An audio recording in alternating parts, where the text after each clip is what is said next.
things to go over. So for the very first 2,000 people that are in here, what's going on? Make sure to say what's good down below in that today, folks. What's up, Kim? What's up, Sunny Boy, Sophia, Froggy, CJ, Chickman? What is going on, Clara, Christy, Sophie, Taylor, Milla, Rosa? What's up? You're always in here. Who else do we got? MJ, appreciate you for the what's up, the what's up gifts. Edward, how we doing? Ola, what is good? Maeve, Willow. All right, everyone. So before we hop into the debates today, I actually want to go ahead and cover some of the breaking news and updates on the Trump regime over the last little bit. But before we do that, we are also going to go ahead and start the stream over on YouTube. So let's do that right now. Then we're going to restart the intro. So just give me about 20 seconds for that YouTube stream to start. And then we're going to restart everything. Hello and welcome in to the stream for everybody tuning in both on YouTube and on TikTok. It is so good to have you all in here with us for the day. As per usual, today we are going to be debating Americans that support Trump as president, trying to figure out why and hopefully trying to change their mind in the process. If you know anything about me at all, then you know that I think that Donald Trump is the worst president in modern American history. And what he is doing to America today is not just despicable, but unconstitutional and actively eroding the core foundational values of this country, including the rule of law, democracy, and the Constitution in of itself. But before we hop into the debates today, I want to go over some of the pressing news that we are having handed down to us by the Trump administration. Donald Trump is actively working us towards a martial law type state. He has deployed the U.S. military, weaponizing them for his own political purposes in Memphis, Washington, D.C., and as of today, Portland, Oregon, and Chicago. All right, guys? And he is also ordering them to actively arrest people that they see burning the American flag. That's illegal, okay? So unless the insurrection clause of the 14th Amendment is invoked, the military cannot act as law enforcement. They can't make arrests. So him telling them to make arrests is a violation of federal law. Not to mention that what he's telling them to make arrests for, which is burning the American flag, is constitutionally protected under the First Amendment. It's classified as symbolic speech as an extension of free speech. And that came down from a SCOTUS ruling in 1989, I believe, which was the Texas v. Johnson case. Right? So he's telling the military to arrest people, illegal, violating federal law, and what he's telling them to arrest people for, which is burning the American flag, is unconstitutional, as that is a constitutionally protected behavior. And that's not the only legal drama we see going on with the Trump administration today. Last night, we had a federal judge who was appointed by Trump reject his ruling, I guess we'll use another term because Trump's not our ruler, he's our president. We saw a federal judge that Trump appointed reject his attempt to deploy the Oregon National Guard inside of Portland. In fact, the federal judge that denied that ruling even took it a step further, arguing that if she allowed that ruling, if she allowed the authorization of the Oregon National Guard to be deployed in Portland per the White House's command, that America would be one step closer to a martial law type state. And the sad part is, well, then the White House responded by authorizing and ordering the California National Guard to go into Portland instead, right? Circumventing that federal judge's ruling. So just another day of lawlessness, another day of a disregard of law and order, the American Constitution, and another day of coming one step closer to a authoritarian state where the government is using the military to get what they want for political persuasion within the masses, right? And let's not forget that last week, Donald Trump also said that the real enemy is the enemy from within, and that this is a war from within, in reference to him deploying the National Guard and other federal agencies in so many of our cities to fight and go against American citizens. But that is the news of the day. I had to get that one off my chest because I think it is despicable, I think it's evil, I think it's grotesque, and I think it is so anti-American to its core. But now we're going to go ahead and hop into the debates. So if you are watching and you are an American adult that supports Trump as president, go ahead and hop in that queue for me over on TikTok and we'll get you up here. In fact, I would like our very first conversation of the day to be about all of these updates surrounding the Trump administration and their illegal orders to the National Guard to arrest people for things that are constitutionally protected, and just the declaration of war on American citizens made by Trump. That's what I want to talk about for a first conversation here. So if you're one of the 6.2 thousand people hanging out with us on TikTok and you're an American adult that supports Trump as president, go ahead and hop in that queue for me. And if you are not an American adult that supports Trump as president and you're here along for the ride, you want to listen in to some conversations, go ahead and double tap on that phone screen for me. So hopefully this live can send out to more people. But let's go and get that very first guest up of the day. We got Buck loading in. And while Buck is loading in, Renee, I'd like to thank you for the second donation of the stream with the $5 over on Venmo saying WD, and appreciate that, Renee. And Jolie with the very first donation of the stream with the $5 in Venmo as well, saying thank you for mentioning Memphis. Yeah, man, we all need to be talking about Memphis, Portland. We need to be talking about DC. We need to be talking about Chicago. Everybody needs to be mentioning these cities and what Donald Trump is doing within them. What's up, Buck? Do you support Trump? What up, man? Yeah. Okay, how old are you? The Jews are listening. Be careful. Okay, and the first thing, he says something about Jewish individuals, so we're just going to go to kick him and move on to the next guest. We got Angel loaded up in the box. Make sure, once again, that you're only in that queue. If you happen to be an American adult that supports Trump as president, what's up, Angel? Do you support Trump? What's good, brother? Hey, what's going on, man? Are you Maga? You are. No, absolutely. Oh, man, I did vote for him. All right. Unfortunately, I'm going to remove you just if you don't support Trump anymore. I'm happy to hear that you've had your mind changed in the last 8 months, man, but we are just looking for people that are actively Trump supporters, folks. So if you're watching the live, just make sure that means that you're an active Trump supporter if you find yourself in the queue. What's up, Braden? Do you support Trump? What's up? What's up, Dan? Yes, I All do. right. You're MAGA. How old are you? I'm 24. All right, Braden. Well, I want to ask you about everything that we spent the opening of this live discussing to do with Donald Trump's declaration of war on American citizens and now deploying the military against American citizens in cities like Memphis, in cities like Portland, Oregon, places like Washington, D.C. and Chicago, and actively ordering them to engage in law enforcement duties, such as arresting protesters that are burning the American flag when it's federally illegal for them to make arrests, and burning the American flag is constitutionally protected. How can you support a regime of a presidency that has no care or respect for the law and is actively inching America one step closer to a martial law type state nearly every single day? Well, he's deploying them for criminals. Like it's not just against the American people like you're making it sound. You're making it sound like he's deploying it against just regular citizens like me and you. That's not what he's doing. Okay, who's he deploying them against? Criminals. There's big gangs in Chicago. Criminals? That's the whole point. So he's deploying them against American citizens that are criminals?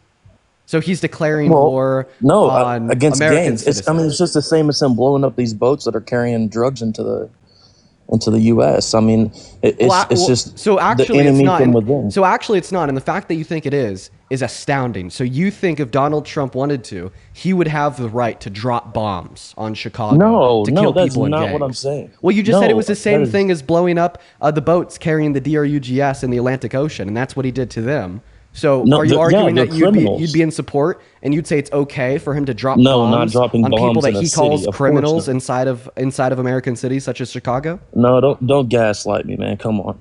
I'm not gaslighting you. You're the one that made the comparison. And a question that I have for you is, assuming everybody that, the National Guard and the military are focusing on in these cities are criminals, what are they going to do to the criminals? They don't have the legal ability to function as law enforcement agencies. They can't make arrests. That's illegal. So what are they going to do to the criminals? Are they going to just shoot them and kill them without due process? What is the goal of these agencies? What are they doing? The way I understand it is to take gangs out of the cities. That's how I understand it. So they're going to arrest them, right? Because that would require an arrest, correct? I mean, that sounds like it's what would happen. All right. Which I guess All right. would be illegal. And that is illegal. They're making that what? A crime. Right? So Sure. are you arguing here that Donald Trump is ignoring federal law and commanding our military to break the law and commit a crime in the illegal detention and arrest of American citizens, and you're okay with this because you think that those in which are being illegally arrested and detained by these individuals that do not have the legal right to function as law enforcement officers or because they broke the law first? Well, see, it's tough. It's tough. Well, okay, let me ask you. You say that he's using it as a weapon for political purposes. Like, how Yeah, I is he think he's gaining doing it for political? power. I think he's absolutely doing it for power because I don't think he cares about crime as you suggested. I mean, you're telling me, oh, they're criminals. So they're criminals. What did he do and how did he respond to the criminals that tried to kill police officers on the steps of our Capitol on January 6, 2021? He gave them full presidential pardons and labeled them as patriots. I think those were people that were wrongfully arrested on it, though. Well, that's not true. One man that he Like, gave a full presidential pardon to. like, I agree. Like, I'm Well, totally Trump supporter, but let I me agree with clarify. the. Let me clarify here how you're wrong because you just said he pardoned people that were wrongfully arrested. Explain to me how, for instance, one of the individuals that he pardoned, whose name is DJ Rodriguez, was wrongfully arrested when he was caught on Officer Fanone's body camera driving a stun gun into his neck, and then Officer Fanone left that situation experiencing PTSD and a heart attack that he had to go to the hospital for, and then the FBI got a hold of Officer Fanone's body camera, identified the individual who drove the stun gun into his neck as DJ Rodriguez, then arrested DJ, then DJ pled guilty to the FBI and was sentenced to 12 years. And then Donald Trump gave him a full presidential pardon. You argued that the only individuals he pardoned were those that were wrongfully arrested. Explain to me how a man who admitted that he was guilty of what he was accused of was wrongfully arrested. Okay, I guess I didn't see that story though. Where did that story come from? That came from court documents. That came from the FBI. That came from multiple media publishers simply publishing on these court documents the arrests and convictions surrounding January 6th. Then, of course, the presidential pardons that were extended by Trump to him and many, many others to his first day in office, right? But I think what I'm saying here, it goes to show that Donald Trump doesn't really care about violent crime or else he wouldn't have extended those full and complete presidential pardons, which I think proves that him directing the National Guard to these cities isn't about stomping out crime. It's about an exertion of power and control. And the fact that he's ordering these military members to commit crimes in the process by arresting citizens, which is something they legally cannot do, only further proves that I'm right here. Okay, that's fair. I'll give you that. Good point. Right. I point. appreciate you for that. That is incredibly kind of you, right? And now that you've Yeah. given me that point, I want to ask you, well, where do you stand and how can you still support Trump as president?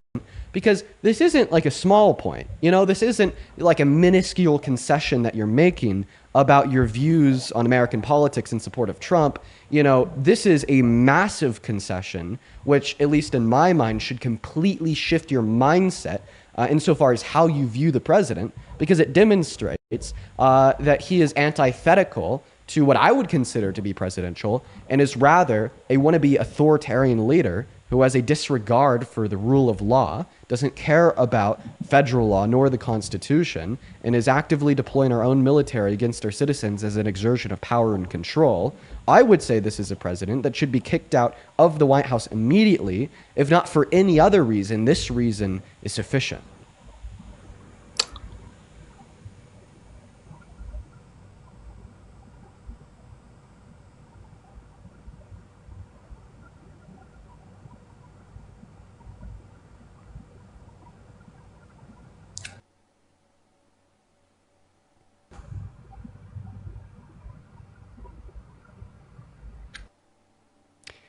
Would you like to respond? Would you like to respond? He's coming in and out of the app. I appreciate you for that, Galaxy. That's very kind of you. I think he left. Oh, you're back. Are you? Hello? Welcome back. Can you hear me? I can. Yeah, dude. All right. I just missed like a full 2 minutes. You didn't miss anything. I stopped talking before you went silent. So do you want to respond to the last thing I said? I didn't hear. I heard only part of it. I really did. So what was the last thing you caught? Basically, he's a piece of shit. Well, what's your counter argument here? Because I guess we could sum it up to that statement. On the fact that he's a piece of shit, I don't think he's a piece of shit. Thank you for the motorcycle. Okay, so you just disagree. I disagree. All How right. about that? So out of the specific facts that I shared, which ones do you disagree with? Because you're sitting here saying he should be tossed out. Okay, that's the last thing I heard. He should be tossed out. So you did hear me. You heard every word that I said. Because I did not hear it. No, that was the I end only part heard of my that. statement. That was the end part of my statement. You heard everything that I said, and you just tried to lie to me and everyone watching, arguing that you didn't. No, I just. Okay, if that floats your boat, Dean. Would you like to respond? Because me saying that he should be tossed out of the White House for this reason was the last statement that left my mouth before I stopped talking. So you heard it all. Okay. How would you like to respond to what I had to say? Well, I mean, I don't think he should not be. I think he's doing a good thing. Now, before you harp on me, like I said, like I really think it's just for gangs. Like I don't like you keep saying like it's such a. Granted, it is illegal, but like is he doing a bad thing? I mean, if he's getting rid of straight up criminals, come on, man. People running, these are rapists. These are, they're pushing drugs into our cities. They're killing people. So that's why he calls it the criminals from within. Can you point me towards like any specific gang members that the National Guard has arrested in any of these cities I'm so quoting far? Trump here. I'm quoting Trump. Well, I'm just like curious. I want to know, right? Like, what are we actually seeing in these cities? Like, because That's when I'm point. looking at like Chicago right 'Cause now, he does- when I'm looking at Portland right now, when I'm looking at for instance Memphis right now, I'm not hearing about the National Guard finding rapists and throwing them in the backs of vans to go to prison. I'm hearing about the National Guard protecting ICE to go into apartment complexes, rip naked children out of their What? beds, and then throw them into the backs of vans, right? That's So something that you- happened 3 nights ago in a Chicago neighborhood, right? I'm hearing about the National Guard deploying things such as, what do you call it? Pepper spray on random citizens protesting the streets, and as of this morning, also pepper spraying local cops of the Chicago Police Department. Right? Chicago cops are not violent gang members that are bringing DRUGS into the country, but they are the ones that are catching the brunt of the National Guard so far, right? I just see them stirring up chaos. I see them sparking protests, and I see them bullying and berating citizens and local cops alike. And I also see them protecting agencies such as ICE that are doing incredibly immoral things, such as the ones that I already suggested, right?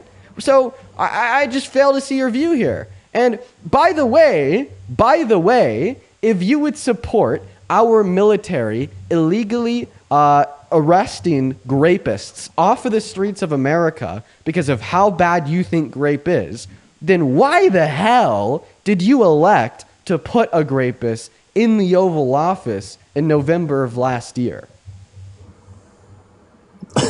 Well, okay.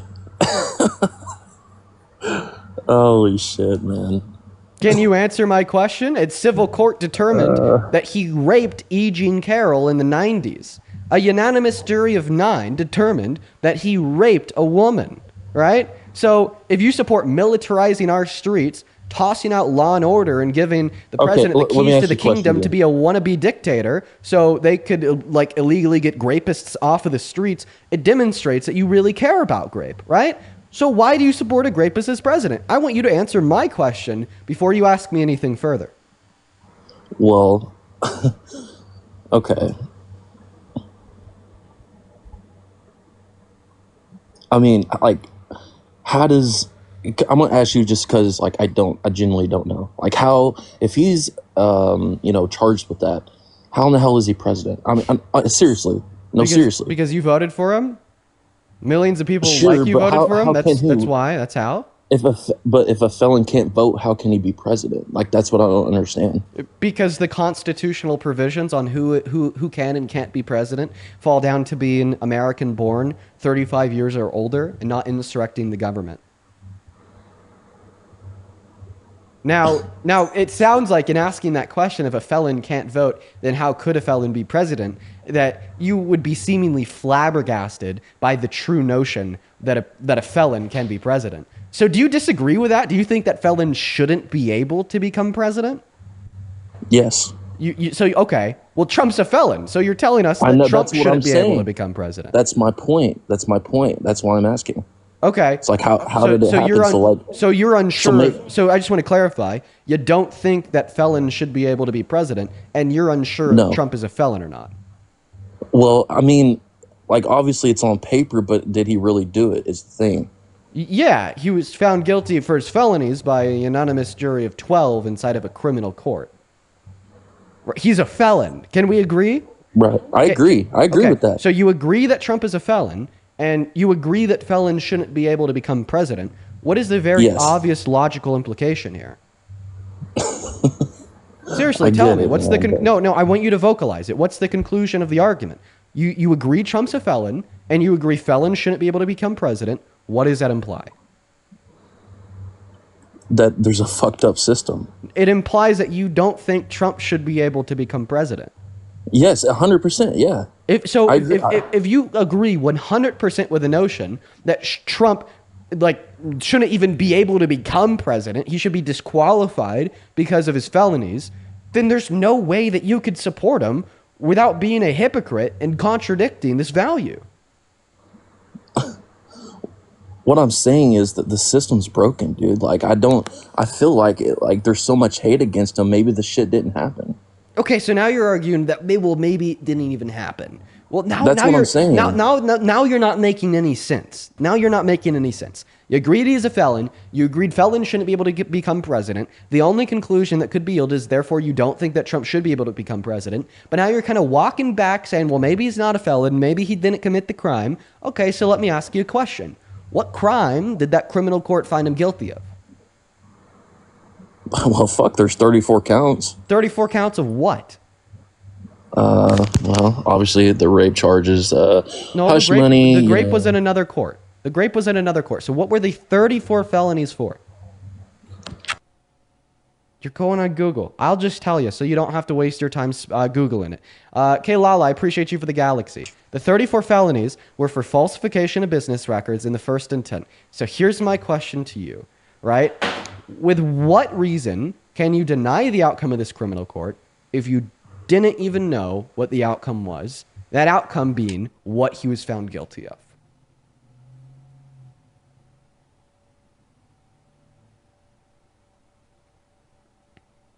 Emmy, thank you so much for the galaxy. Can you answer that question, sir? No? All right, because to me, you denying the outcome of his criminal court without knowing what the outcome was, meaning that you didn't know what the charges were for that they found him guilty on, is like me denying that this restaurant down the street from me is good. Me saying that their food's really bad, even though I've never been there in my life and I have no clue what's on their menu. Right? You know what I mean? So you're on pause right now. You left the TikTok app. In order for me or anyone else to hear you, you have to be able to come back to the TikTok app. You've muted yourself. This guy keeps on going quiet. I think that he's leaving now. All right. Well, while he contemplates coming back, let me go and thank a handful of people. Lola, thank you so much for the $12 over on PayPal. I really appreciate you for that. Love Lola. Lola with the $12 says, are you going to go to the No Kings protest? Yeah, I sure will. I will be at my local No Kings protest. As well as Olivia. Thank you for the $10 on PayPal. Thank you so much. Show some love to Olivia in that chat saying, my mom and I have watched you in every single debate. Love the way that you're doing this. And it helps me feel like there's more people out there that agree with us. Well, yeah, there is. There's a lot of people out there that agree that Trump's a terrible president, right?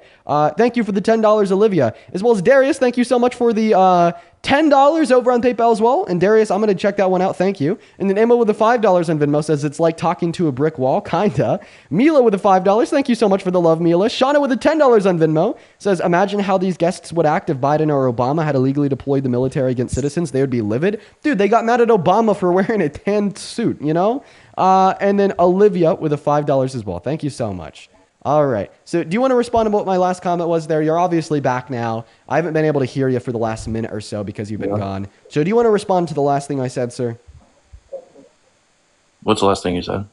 Okay, I'll repeat myself. This is the last time I'm going to repeat myself. I need you to listen to me this time. So you said that you think the court got it wrong. He wasn't actually guilty of the felonies. I asked you what the felonies were for. You couldn't tell me. So then I informed you that they were for the falsification of business records in the first degree. And then you laughed. You were radio silent. And then that's when I asked you, well, how the hell do you know that the court got it wrong when you don't even know what the court determined? Referencing how you didn't even know what the felonies were for. And then I made an analogous parallel to that incredibly idiotic statement by like an example of me suggesting that I think that the food that this restaurant down the street from me serves is really, really bad, even though I've never been to this restaurant and I don't know what's on their menu. Like I'm saying, like, how did he get in, man? Like, okay. You don't get what I'm asking you? So I'm actually asking you a question that you're supposed to be giving. Right. I know, obviously. Right. So can you please answer my question? I have nothing to say to it, Dean. So you don't have an answer to the question. So what does that indicate? I don't. So can't you agree that this indicates your worldview in American politics to be baseless and your support for Trump not being brought out of good, well-reasoned, foundational claims, conducive of logic, reason, and evidence, but rather this trivial, like emotional feeling that you just have in your heart that he's a good president? Right? Because if you can't contend with the facts, if you can't answer to the arguments, well, then what does that tell us about your worldview? Right? It tells us that it's very weak, it's baseless, and it is evident that it is driven from your feelings. Right? And I'm not trying to be a hard ass on you. I'm not trying to be rude, mean, Dean. I'm just trying to be honest. You're like pulling all this stuff out on me over a simple question I asked you. Well, no, it's over a simple question that I asked you that you just told us you didn't have a response to, and now I'm just trying to be honest like I don't have about the fact that you don't have a response and what that indicates. Like, okay, Dean, let me tell you this, and it'll make you feel great. You're right. I'll be nicer. I'll be nicer. Okay. Go ahead. Well, you're right. Like I don't have an answer. Like I said, I can't answer that. What worse than All right, man. Is like like I was saying, if felons cannot vote, then how the hell do we have a felon as a president? Like, how does that work? Right. Well, listen, I'm going to go ahead and explain that to you. Then I'm probably going to move on to my next guest here and just ask you to please be more diligent about investing your time into investigating American politics and being an informed voter. But the reason why the current system works in such a way where in some states felons can't vote, yet a felon can be president, is because the only constitutional criteria for who can and can't be president fall down to, as I already said, being an American-born citizen that is 35 years of age or older and not violating the insurrection clause of the 14th Amendment, right? This means that literally if Jeffrey Dahmer was alive today, Jeffrey Dahmer could run for president, right? And we can't change, right, those constitutional provisions for who can and can't be president unless we were to pass a new constitutional amendment, right? And the reason why we've likely never passed a new constitutional amendment to ban certain groups of people from being president, like felons, like violent criminals, so on and so forth, is because I don't think anyone ever expected the average American to succumb to such great levels of propaganda to endorse and support a violent criminal as president at any point. You know what's crazy? I keep seeing the chat, and it's like, oh, gas. Like, why do you guys just want to make people look stupid versus bring them to the other side? Like, that's what I don't understand. Like, it's your only goal to make the other person feel stupid instead of persuading with actual facts and bringing them to the other side. Well, I think that the nature because really I'm on the fence now, dude. Because Trump has been pissing me. He pissed me off with tariffs. I mean, I'm still in support of him, but it's just you know what I mean? Like, I don't get it. I think that the nature of the internet is very volatile. I think that the chat spamming L guests is among the nicer things that the chat can be saying, because the chat, that they're volatile, but that's just the nature of the internet. What I'd recommend is just block them all out, focus on me, King. I hope I was able to respond to your question there and give you some motivating reason to further like investigate your claims and your thoughts on American politics. And unless you have any other reasons why you support Trump that you'd like to go over, I'm probably going to move on to the next guest. All right, man. Have a good day. You too. Let's go to get that next guest loaded up. You're hopping inside of that queue. If you happen to be an American adult that supports Trump, we're going to get you up here. Just keep in mind that we are very specifically looking for American adults that are 18 or older that support Donald Trump as president that are currently MAGA to come up here and debate. Let's go to get that next guest, Scott, loaded in right now, as well as George. I'd love to thank you for the $25 donation over on Super Chat. Thank you for the love, George. George with the 25 bucks says, thank you for the incredible logic and presentation of facts that matter. Thank you so much, George. Dude, let's get 250 George W's down below in that comment section for the 25 bucks. That's very kind of you. And if anybody that's watching wants to support me, wants to support what we do here, the independent journalism, the debate, so on and so forth, you can find my Venmo and PayPal in the link tree in my bio on TikTok. I get 100% of those proceeds. They go straight to me. You get a notification at the top of my phone where I can read out your name and any and all attached messages on stream. That VNP can also be found in the pinned comment and on the YouTube stream. Now, Chris, welcome in. Do you support Trump? Yes. And how old are you, Chris? 19. Okay. What year were you born in? 2004. 6. Well. No. All right. He threw the ball, guys. No kids, please. No kids. We're just looking for adults. Okay. If you're out there, you're underage, please don't even try to lie about your age. I swear to God, I will be able to get you. I'll be able to get you somehow. I have many fetus detection tools, so don't even try it, okay? What's up? Do you support Trump? Yes. Okay, Tyler, my fetus detection tools are just off the charts for you. You're banned. Moving on to the next guest. Let's go and get that next guest, Mr. Chase, loaded up into the stream right now. We got Mr. Chase connecting. Mr. Chase, what's up? Do you support Trump? Nope, Mr. Chase is gone. All right, everyone is leaving as soon as they're joining. We got Greg, too, connected to the stream. This might be a troll account. I don't know. We'll see. What's up, Greg? Is this a troll account? No, I'm 56. Really? What year were you born in? 1969. Okay, and name a popular band from the 80s? The Beatles. What's your favorite song by the Beatles? And were they in the 80s?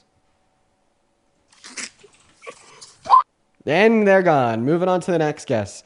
All right. See, I'm telling you, I have the fetus detection tools. You can't fool me. You can't do it. You can't fool me. Moving on to the next guest, we got Alex loading up into the box. If you happen to be one of the 13.4 thousand people hanging out with us over on TikTok, make sure that we're double tapping and sharing that stream. What's up, Alex? Are you MAGA?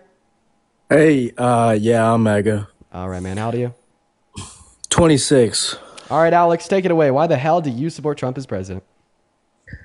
I think whenever I first got into Trump, the thing that I was kind of interested in, he kind of wanted to bring the older family style back of like, having the man in the house and, the wife at home helping out with the kids. I was really attracted to that.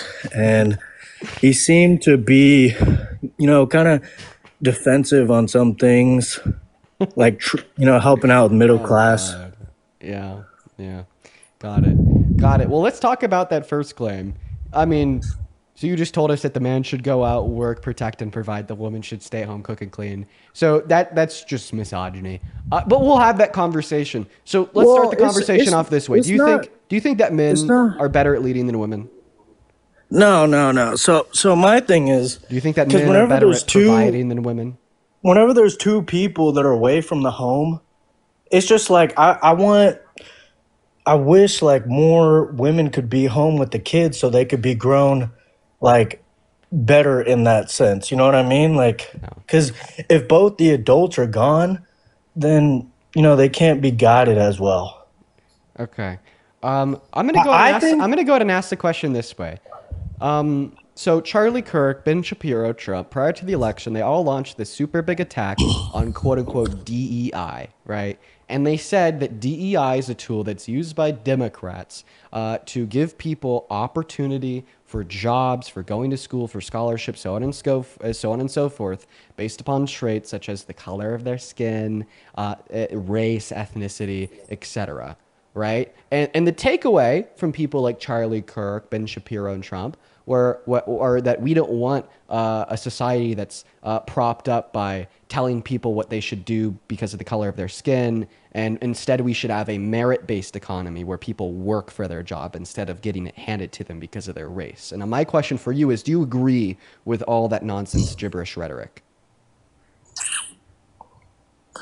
I mean, I feel like if people are qualified, then they should have the job. I don't know if. Right, but the argument was that the left and DEI was supporting giving people jobs not based upon their qualifications, but rather based on their race. And I'm curious if that's like rhetoric that you agree with, that we shouldn't be No, giving I anyone a don't. I job based don't. on race. We should be doing it on merit and qualifications only. No, yeah, merit qualifications for sure. It's Really? like having somebody that, Yeah. like, let's say it was for airplanes or something like that. The dude's not qualified and he's just getting hired just because he's like Right. Indian or black or something. I Yeah. don't. I don't agree with that. I think Right. Yeah. people's lives are at stake. Your qualifications matter the most. But Yeah, well, guess but what? Guess what? The only true example of this sense of DEI, where we're telling people what they should do, not based on their merits or qualifications, but rather based upon some immutable characteristic of their being, isn't in hiring pilots, but is rather in exactly what you just described, which is telling women that they should stay at home, cook, clean, and raise the kids, right? yeah, That yeah. is No, the only time, yeah. right, Like I said, in I'm like not. modern American history where we have seen a political group openly endorse and support the discarding of merit and qualification with a larger preference and support of instead telling people what they should or shouldn't do based upon immutable characteristics of their being, such as race or gender. And the only time that this is occurring is within the dialogue that we're having right now, where you're saying that, well, we shouldn't determine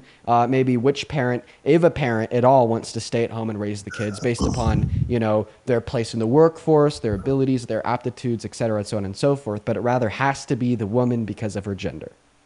Well, so I'm not misogynistic. I think women are better at raising kids than men, majority wise, because they're more like nurturing and patient. Like for me, example, like I cannot have patience sometimes, and women are usually more patient with the kids and all that good stuff. But I'm just saying, like back in the 70s or 60s, whenever the economy wasn't so terrible and like we could live off of one person in the family having one income, like that's what I wish we could go back to. I think that is more beneficial for kids because I think what we're having like this economy, or I don't, it's almost like people's mental health status is so messed up. I feel like there's not enough parental guidance in that sense, Well, I like just with I the just want to be internet. clear, right? That arguing that idealistically one parent should want to stay home to help raise the kids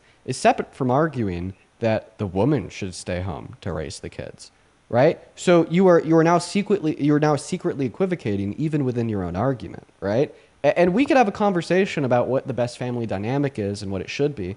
But ultimately speaking, what I really want to hone in on here is the idea that prescriptive gender roles are sexist and by nature, especially with how you are attempting to apply them to women, saying that because a woman is a woman, therefore the woman should do these certain things, thereby limiting her opportunity, societally speaking, to do other things and stigmatizing women when they do other things, leading to real world outcomes such as the gender pay gap, leading to real world outcomes such as a glass ceiling for women in particular fields related to STEM, finance, so on and so forth. When I think that that stigmatization is actually bad for the growth of the American economy by suppressing the merits of potential workers in said labor force and disqualifying them on the basis of their sex, while also being conducive towards upholding the patriarchy and the continued oppression of women in American society.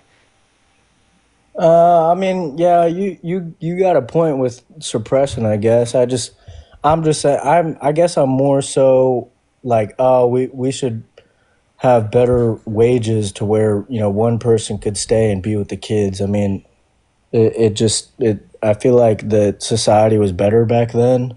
And, women are great. There's a lot of smart women out there. I mean, it's not to say that, some men could stay home and be with them. I'm more so, I think how the economy is right now, both parents are having to work.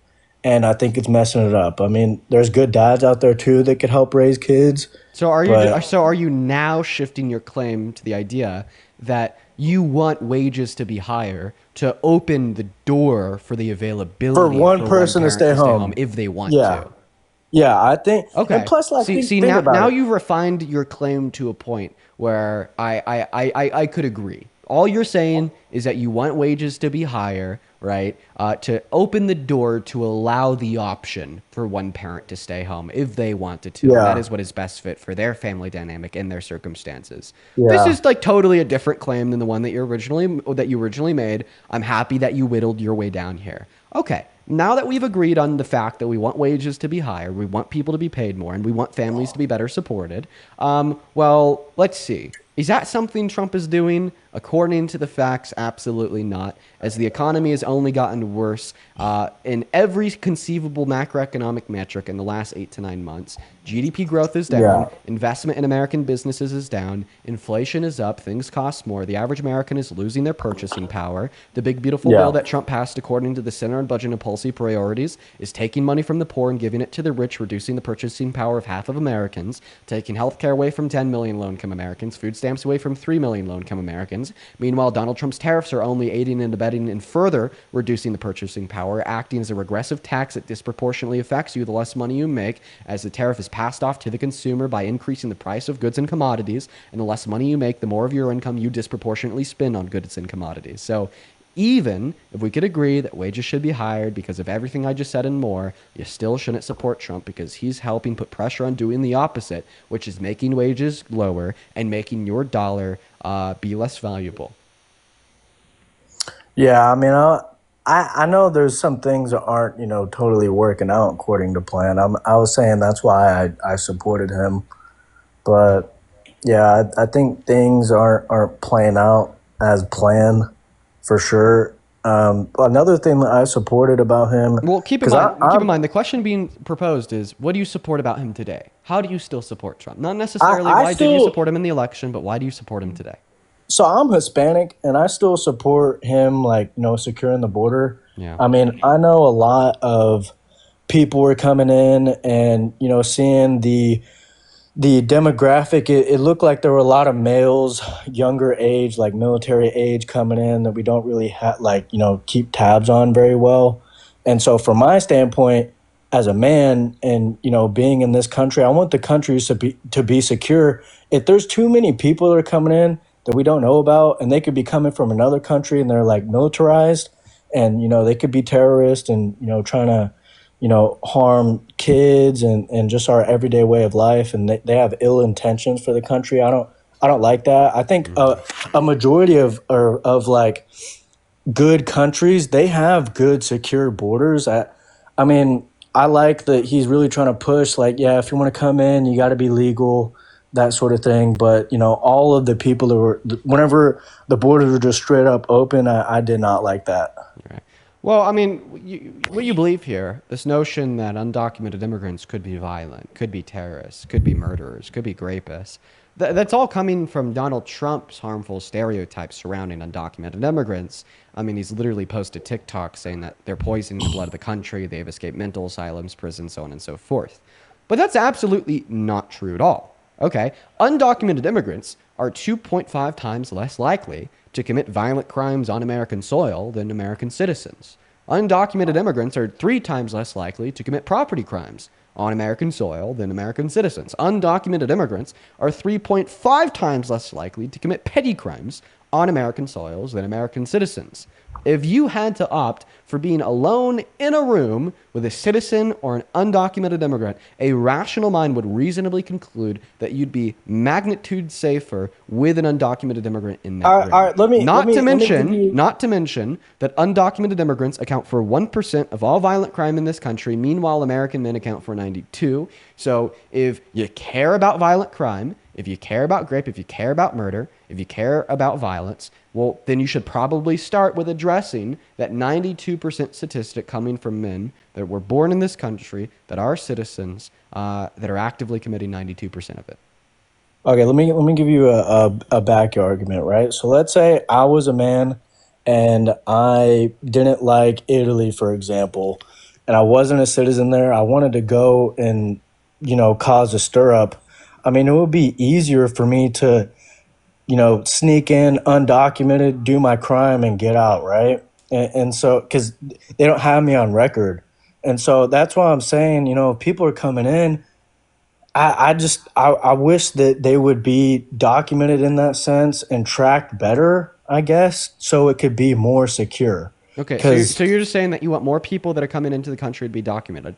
I don't think that anyone disagrees with that, right? Like I don't want undocumented immigration in this country either, for the safety of the immigrants as well as what is causing that undocumented entry, that being neglected, slow, and expensive legal means of entry, right? But the solution to undocumented entry is not to play fascist and scare new undocumented entry away by violating both the human and constitutional rights of immigrants that are already in the country, such as Trump is today, but it is rather to focus on the legal means of entry to this country to fix them so it's no longer taking 10 to 15 years to become a citizen, making it unattainable for so many people, but rather just a handful of months, right? That is what is causing undocumented immigration into this country, and that's what we need to fix, and that's something that Donald Trump has never even done as much as spoken at a podium and at a mic at a podium in the last 10 years suggesting that he might want to fix it. Right? Like, ask yourself this question. What good policy has Donald Trump passed in the last 8 months to reduce undocumented immigration into this country? what good policy?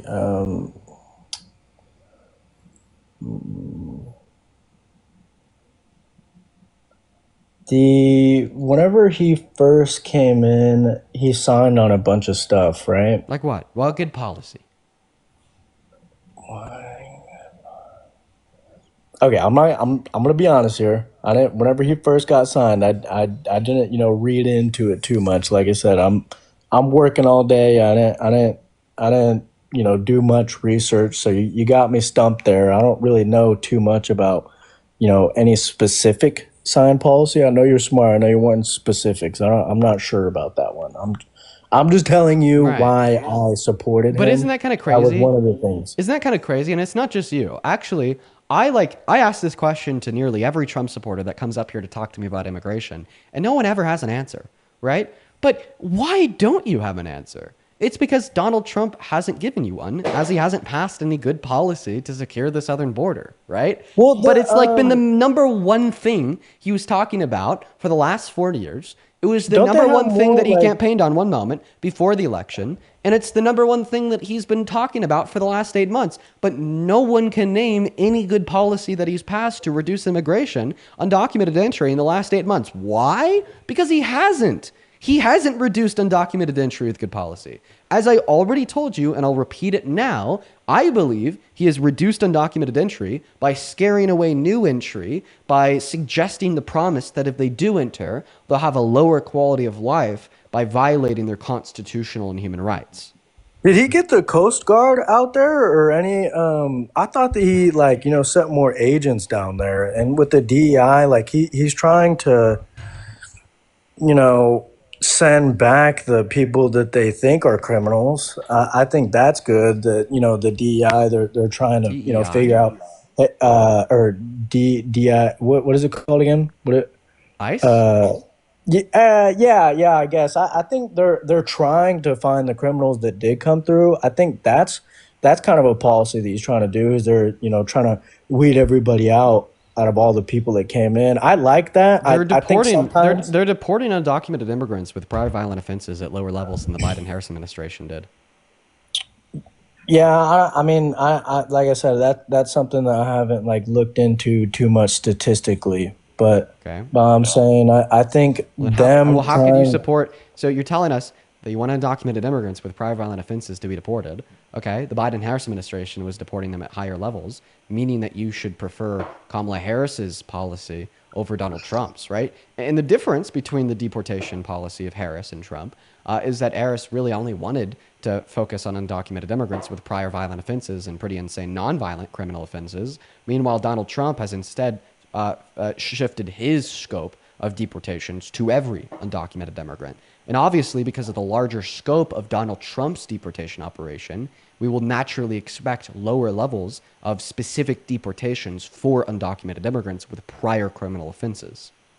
Well, whenever a Democrat was in office recently, Biden, I mean, the border was bad. So, I mean, if I see a Democrat in power and things look bad, I'm going to think, hey, should we try the other guy and see if they can do better?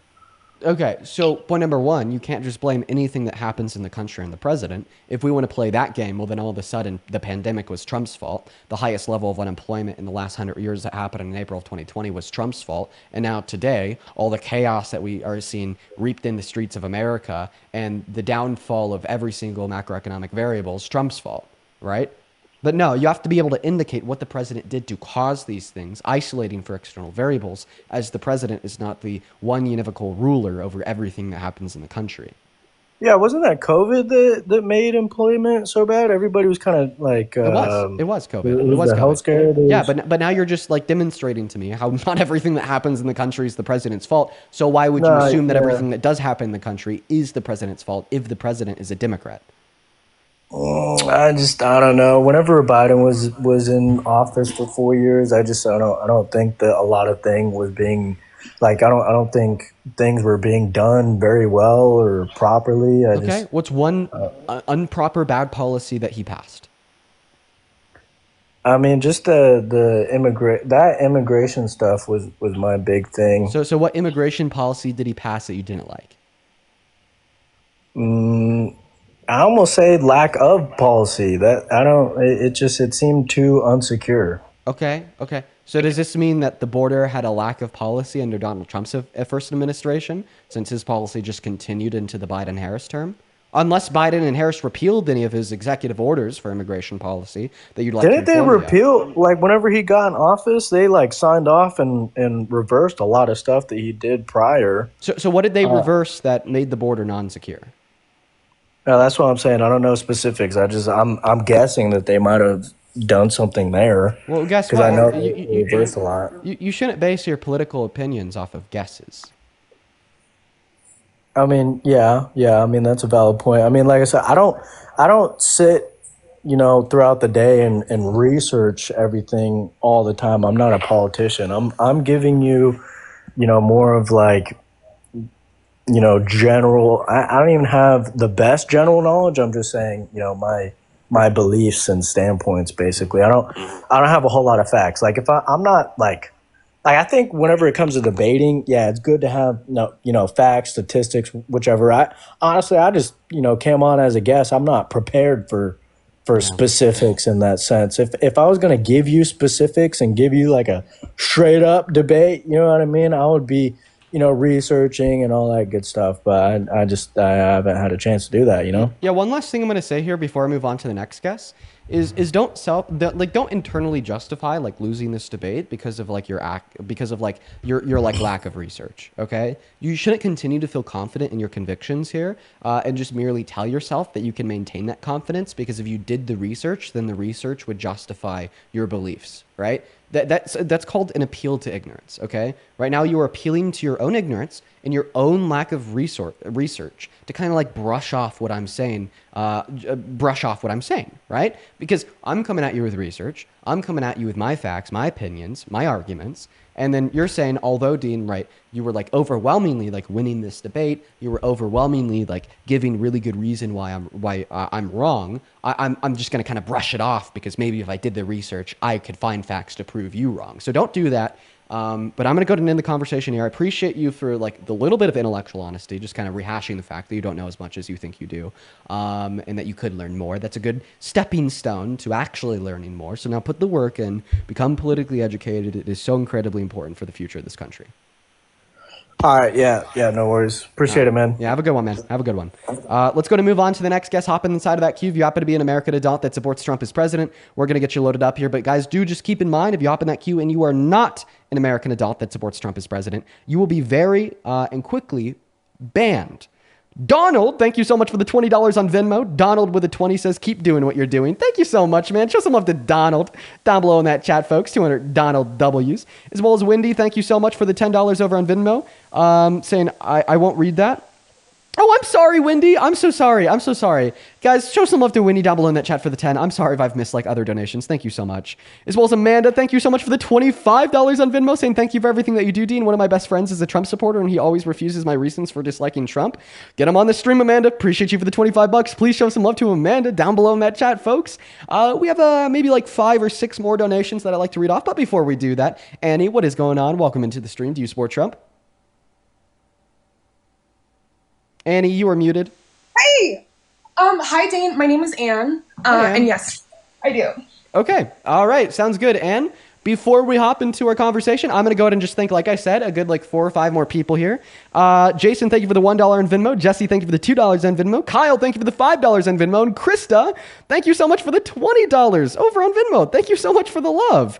Hey, Krista, thank you. Seriously, please show some love to Krista down below in that chat, guys. That is Krista, as well as Lindsay. Thank you so much for the $44.44 over at Venmo. Lindsay, that is so fucking kind of you.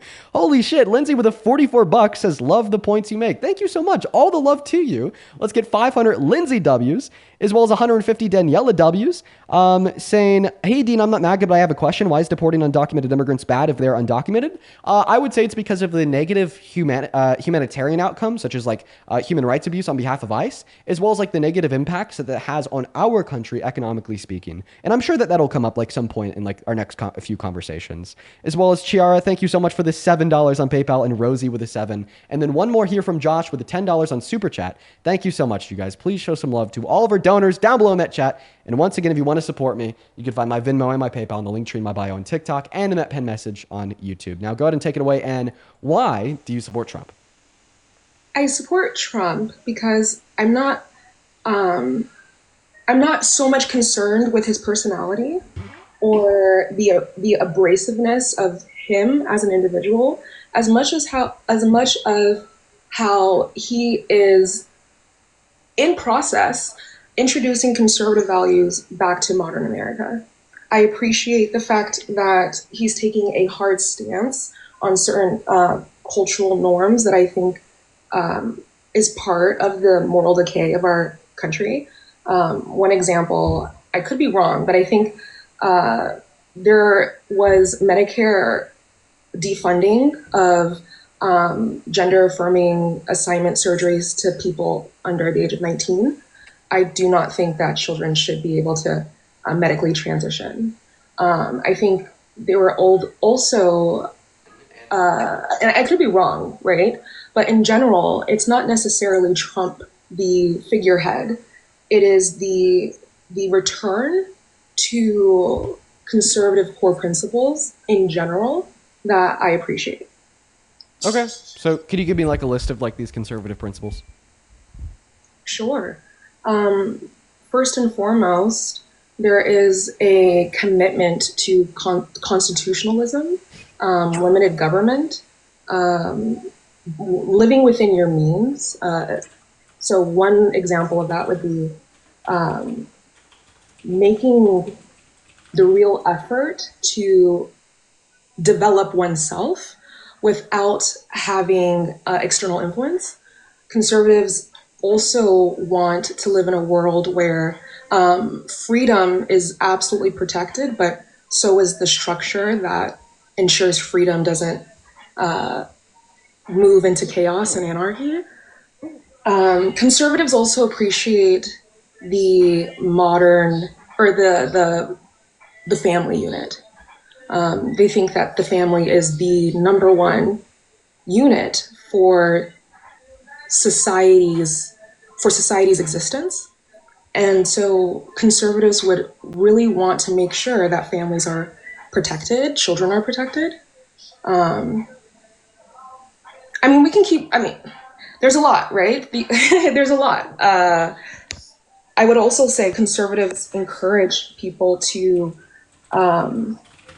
use the benefits of America, where your status is not fixed, but it's immutable if you make good decisions, if you are disciplined, if you are goal-oriented, you too can become something. And I think Donald Trump represents that ideal.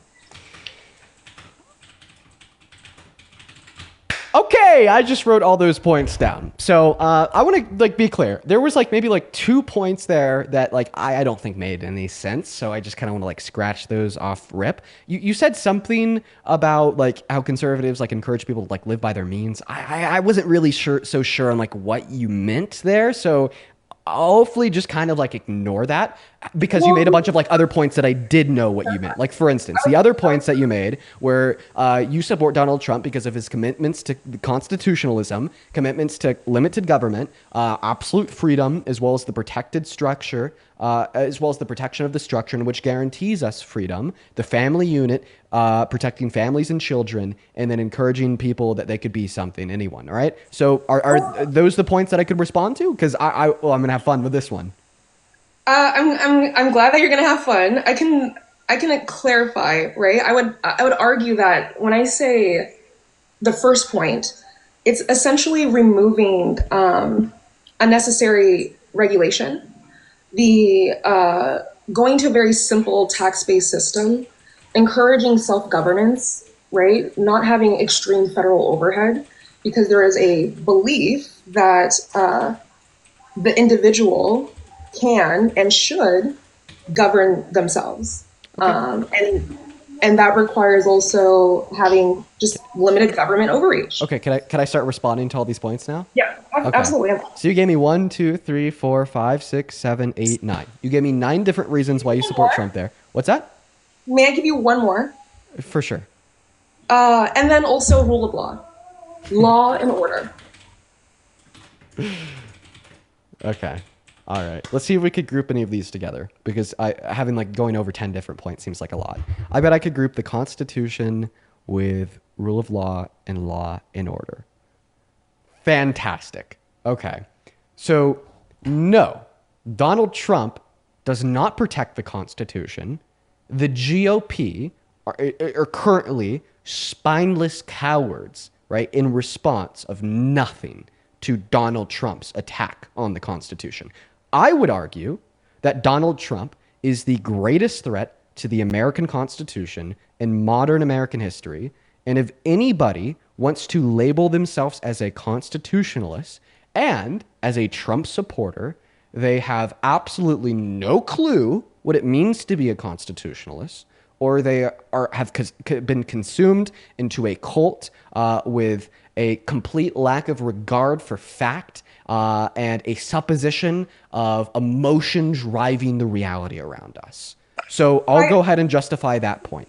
Donald Trump is the greatest threat to the American Constitution in modern American history because he has infringed on the First Amendment, the Second Amendment, the 14th Amendment, and the 22nd Amendment in the last 8 months. Let's go through it. His attacks on the First Amendment include arguing that it's illegal to criticize him in the media. His attacks on the First Amendment also include passing an executive order to attempt to ban the burning of the American flag when SCOTUS ruled that was protected under free speech in 1989 in the Texas v. Johnson SCOTUS court case. His attacks on the First Amendment also include labeling entire news organizations as illegal, such as CNN and MSNBC, or federally defunding news organizations that he disagrees with, like PBS or NPR, while saying that journalists are the greatest threat to America, or that all of these news organizations report so negatively about him, they're not allowed to do that, and he's going to pull their licenses, or them threatening to sue Disney and ABC when they brought Jimmy Kimmel back on air, or launching trivial lawsuits against CNN, MSNBC, against YouTube, against the New York Post, against the Washington Post, against the Murdoch family, against anyone and everyone who ever speaks negatively about him ever. So there's Trump's attacks on the First Amendment. What are Donald Trump's attacks on the Second Amendment? I'll tell you, a month ago, he directed his Justice Department to attempt to find a way to ban all gun ownership for trans Americans. That was so in blatant disregard of the Second Amendment that the NRA, which is a far-right gun organization, even they came out and they publicly said that Donald Trump is attacking the Second Amendment, and this should absolutely be not allowed. So there's Amendment 2. Let's go on to Amendment 14. 2015. So on Donald Trump's first day in office, he passed executive order number 14160, okay? And this was an executive order that he signed into law to take away birthright citizenship from the children of undocumented immigrants born on American soil. But if you know anything about the first section of the 14th Amendment, then you would know that birthright citizenship is guaranteed to the children of undocumented immigrants born on American soil, and that is a status quo that has existed in this country since the 14th Amendment was ratified by Congress in 1865, then explicitly adjudicated in 1897. All right, moving on to the 22nd Amendment. The 22nd Amendment is clear. No president may serve for more than 2 terms. Donald Trump has perpetually re-suggested since the beginning of his second term that he might want to run for a third, and there's many ways to do it. So we're going to stop there. I swear there is so much more, like him now telling the National Guard to arrest people. That's breaking federal law. He can't do that. Like him, arguing that, they should be able to just silence any dissenters in the media. Once again, attack on the First Amendment. We'll go over all that later. Let's focus on his attacks on the First Amendment, the Second Amendment, the 14th Amendment, and the 22nd Amendment. What is your response? And if you need me to repeat any of that, I will happily. Okay, let's go back to the First Amendment and his personal attacks. Let me ask you something. Do you believe that the president, even as a sitting president, is also a citizen who has constitutional rights to the First Amendment? Yeah, everyone in America has the First Amendment, right? And the rights in which are guaranteed under it. Yes. So when Donald Trump critiques a news organization, or if he says Jimmy Kimmel has terrible ratings, that is him exercising his First Amendment right. It's not an attack. An attack would, in my opinion, be an unmerited provocation. And I don't think he's doing that. Oh, okay. So point number 1, I said the more specific attack on the First Amendment was when he said it was illegal to criticize him in the media, right? That is an individual with a position of authority serving as the acting commander-in-chief of the American government, making an explicit statement that it's illegal to criticize him. Can you provide the source? Yes, of course. He said it in the Oval Office to about 12 journalists. I think it's and who were there? Who was there? Because you said something interesting about defunding certain news organizations that were critical of him. If that was true, and I'd like to see if that was actually true. Don't they still show up to the press conferences? Aren't they still present? I heard. Yeah, the ones that he banned from the press conferences, that was AP News. That was another one. But there's another room that you can go to. Like, you have to realize being banned, when you use this language, it's very, how do I say this? Well, remember, I didn't even mention AP. That's something that you're like seemingly bringing up to deflect away from the reasoning that I gave you by attempting to attack another reason that I didn't give you. But you asked for my source where he said that, they'll take a great story and they'll make it bad. And quite frankly, I think that's illegal. Let's go ahead and listen to him say that now. Take a great story and they'll make it bad. See, I think that's really illegal, personally. Okay, so you do realize that literally contradicts what you just said. You said that Donald Trump said, it is illegal to criticize me. Right. Obviously, but that's what you said. What we just heard was his opinion on news organizations who abuse their journalistic duty to sensationalize and lie and manipulate the public. And he is saying, from his perspective, that should be illegal. As a journalist, you have a duty to the American public. You're essentially the quiet fourth branch of government. You have a duty to report things accurately and non-biasedly. And from what we just heard, it sounds like he's criticizing media sources who intentionally manipulate and sensationalize stories just to get attention. Yeah, check this out. from what I heard and what you told me, those are two different things. They're and not so at all. Okay, so when you told me, I could prove this. okay, but Check this out. Does he think that the big beautiful bill is a great bill?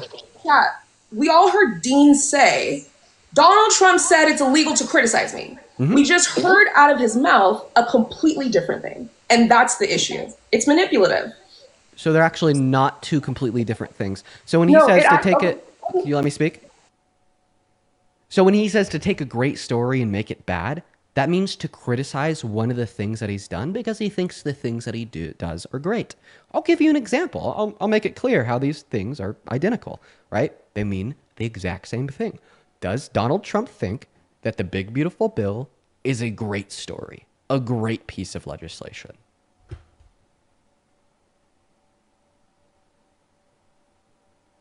You could unmute and answer that question. A yes or no will suffice. Yes, he does. Okay.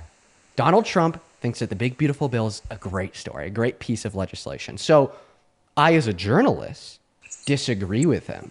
I think that the big beautiful bill, one moment, if you allow me to finish speaking here, one moment, please just allow me to finish speaking, is a bad story, is a bad bill, right? And I think that the big beautiful bill is so bad, it is one of the worst pieces of legislation in modern American history. $4.5 trillion worth of debt, reducing the purchasing power of half of Americans, taking 10 million Americans off of healthcare, 3 million Americans off of food stamps. The big beautiful bill sucks. But if Donald Trump heard me say that, he would say, Dean, you're taking a great bill and you're making it bad. That's illegal. And we could do this with about a billion other things too. He'd say it's a great story that he did a military parade in DC. I'd say that was a waste of taxpayers' dollars and it looked like shit. Trump would say, Dean, you're taking a great story and quite frankly, you're making it look so bigly bad. That's illegal. See, the thing is when you leave the standard of truth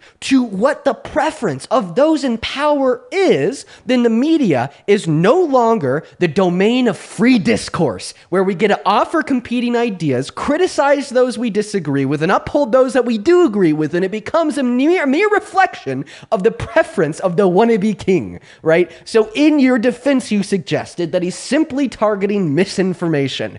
He thinks he is the standard of misinformation, which is problematic on its own, but even misinformation in most circumstances outside of defamation and slander are also covered by the First Amendment, right? And we absolutely should never have a univocal body of one man determining what is fact and what is fiction. Which is exactly why Jimmy Kimmel got booted. He works for ABC, which is a private company, and to use that platform to somehow spread misinformation about Charlie Kirk's assassination is not only defamation and culturally insensitive, but it continues to perpetuate these lies. And I don't think when I say lies, what I mean is we do not have all the facts, and for a person to use their platform and their power and the backing of ABC to somehow make it seem like Donald Trump and Maga supporters are somehow part and involved for Charlie Kirk's assassination is an abuse of the First Amendment. Mm-hmm. And Donald Trump and the people who support ABC firing Jimmy Kimmel recognize it's not because it's because he is abusing his power and his platform to perpetuate misinformation and mislead the public, which goes to the bigger point, right? I agree with you to that regard that a king or someone with enough power and influence should absolutely not use their power to just self-grandize themselves. That I agree with. The issue that I have with you, Dean, though, is you don't see how literally you are contradicting in my opinion, contradicting yourself. The only individual contradicting themselves here is you, because once again, you're continuing to re-suggest that you're okay with Donald Trump deeming anything that he wants to as misinformation, then calling it illegal, and you don't recognize how large of an attack on the First Amendment this is, and how clearly it makes him out to be not a president that wants to play by the rules, but rather a wannabe all-powerful authoritarian leader that wants to make the rules, right? In the same way that you were calling what Jimmy Kimmel said misinformation, Trump would also call me saying that he is the largest threat to the American Constitution and modern American history, or me saying that he's a fascist misinformation. So in the same way you actually support the government using their authority to take Jimmy Kimmel off air, would you also agree that it should be illegal for me to call Trump a fascist in front of 20,000 people live on air right now? No. No, wait, would you say it's misinformation to call Trump a fascist? I think you have your opinion. Right? Is the claim Trump is a fascist? Is that misinformation? Yes. Oh, okay. I thought that you just said that misinformation should be illegal per Donald Trump's own admission. To be clear, may I clarify? Yes, but please clarify, because right now I think you're contradicting yourself, because in one breath you're suggesting that Donald Trump merely said that misinformation about him should be illegal in the media and that you actively support that, but now you're telling me that I shouldn't be thrown in jail for calling Trump a fascist on air, even though you just reaffirmed that you think the claim that Trump is a fascist is misinformation. Clarify that for us. We're all very confused. Okay. You using your platform to talk about your opinion on the current administration is valid and an appropriate use of the First Amendment. If you think Donald Trump is the worst president ever, you are perfectly justified in doing so. And I would argue Donald Trump might respond to you, but that doesn't mean that you should be thrown in jail for that. And I don't think any conservative who truly respects conservative values would want that to happen. Okay. So then you're agreeing here that it is in true alignment of conservative values of free speech to allow me to call Donald Trump a fascist on air, even though you think that's misinformation. So then why don't you see how problematic it is, even with your interpretation of what Donald Trump said about speech being illegal when it's criticizing him, even if it's misinformation? Okay, that's not what he said. A great story is very different from an actual policy, right? Could you agree with that? Well, I think when he's saying they'll take a great story and make it bad, I think that they're just talking about any headline. That headline being Trump passes the big, beautiful bill to make it bad, saying that Donald Trump passes the big, ugly bill that's fucking over America. Or it could be something simple as, it could be something as simple as even what you just did. It could be as simple as using what happened to Jimmy Kimmel as an opportunity to prove your point about fascism and all of these things, but that's not the whole story. Okay, so then are you saying that Donald Trump thinks it should be illegal for me to use like different data points, such as Donald Trump's suggestion that it should be illegal to take a great story and make it bad, and what Donald Trump's FCC did to Jimmy Kimmel? Are you saying that me like saying that on live should be illegal? No. Okay, but you just said it was the same thing as what Jimmy Kimmel said on air, right? See, that's a contradiction. We need to clear up on this, okay? I'm continuing to say things that you continue to deem as misinformation. You're deeming it as misinformation when I say that Donald Trump is a fascist. You're deeming it as misinformation one moment when I say that Donald Trump is an authoritarian. You're deeming it as misinformation when I say the big, beautiful bill is bad. You're deeming it as misinformation when I say that Donald Trump is a threat to the Constitution. You're deeming it as misinformation when I say that Jimmy Kimmel like for instance, was attacked by Donald Trump's administration and the FCC and taken off air, and that's a threat to the First Amendment. You're deeming everything that I say as misinformation, yet you continue to reaffirm that what I am saying should not be illegal, and what I am saying should be protected by free speech, and if any true conservative values free speech, they should agree with you, while in the same breath, what was your argument in support of what Donald Trump said when he suggested it should be illegal to criticize in media? Your argument was, well, Donald Trump is strictly talking about misinformation, and you agree with him that media organizations and independent journalists are not within their rights to disseminate misinformation, and that should be illegal. So which one is it? Should misinformation, according to your perspective, be legal, or should misinformation, according to your perspective, be illegal? Because at this point in time, you're perpetually contradicting yourself. So let's clear it up. Which one is it? Should it be legal or should it be illegal? Which one? When you use your speech to intentionally misinform, to manipulate and mislead the public, intentionally, intentionally use your speech to provoke and abuse and ultimately, I don't know what the elements of defamation are, but if I am intentionally using my speech and knowing what the consequences are, like for example, specific propaganda about I don't know, like if you were to, okay, simple example, if we were to go and have a conversation with the leaders of the world, for example, I don't know, just walk with me here. And in that conversation, you used your speech to tell all the global leaders that there's a huge genocide happening and it's the fault of this specific group, and therefore we need all the world leaders to come together and help us get rid of this threat, knowing intentionally that that is not true. That would be misinformation. You would be intentionally trying to mislead and for your own gain. So that's how I see it. Okay, And I hear you. I hear you. So you're just saying that what he's talking about is like people intentionally disseminating misinformation. So to clarify, Don't you clarify? Do you have anything else to add on to that? Because like, is that your clarification? Are you saying that he was saying it should be legal to intentionally disseminate misinformation? But that's another thing. Like, Dean, you're doing it again.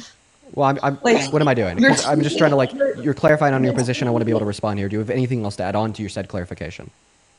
You're doing the thing that Donald Trump and other conservatives criticize, which is you take what someone has said, and because you have a preconceived notion about that individual, you disseminate and reconstruct their argument to support your beliefs, your assumptions. That's really ironic. The only person that's doing that here is you. For instance, in that clip that we listened to where Donald Trump said they'll take a great story and make it bad, that should be illegal. At no point in that clip did he mention intention. The only individual that mentioned intention here is you, meaning that that projection that you just gave us of manipulating the story to make it fit your preconceived biases is like actively something that you're doing. Despite the fact that anyone with any sense could reasonably infer that was what he meant. Okay, well, exactly. So that's your like internal justification for twisting the narrative to fit your preconceived bias about Trump. I'm not twisting the narrative, but when someone says the media intent, okay, if you want to play the clip, that'd be great. I'm letting you know that when I hear that clip, what I'm hearing is the media intentionally misuses their power and will take good stories, not policies, not any good story that could that does not fit their narrative and manipulate it and pass it off as truth. Yeah. I have a question. That should be illegal. To be very clear, he used the word should.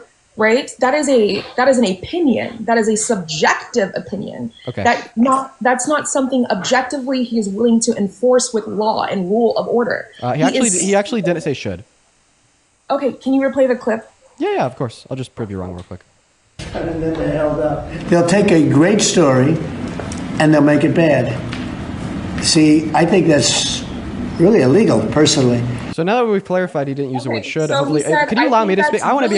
He said, I think it's really illegal personally. Right. So you're right. I didn't use those exact words, but my inference from what he was saying was a should. I think he literally said personally, meaning this is my personal opinion, meaning this is him, Donald Trump, this is Donald Trump as a citizen exercising his personal opinion. That's not illegal. That's not him saying, I need to back this up with, we're going to attack all these. He literally said personally. And that is what I'm saying. When someone says should, they are coming from their own subjective interpretation. He didn't say should. When I said when people use statements like should, that is he said personally. He said personally. He didn't say should. Right. So when someone says personally, what they're saying is this is coming from my subjective understanding. Which makes it worse.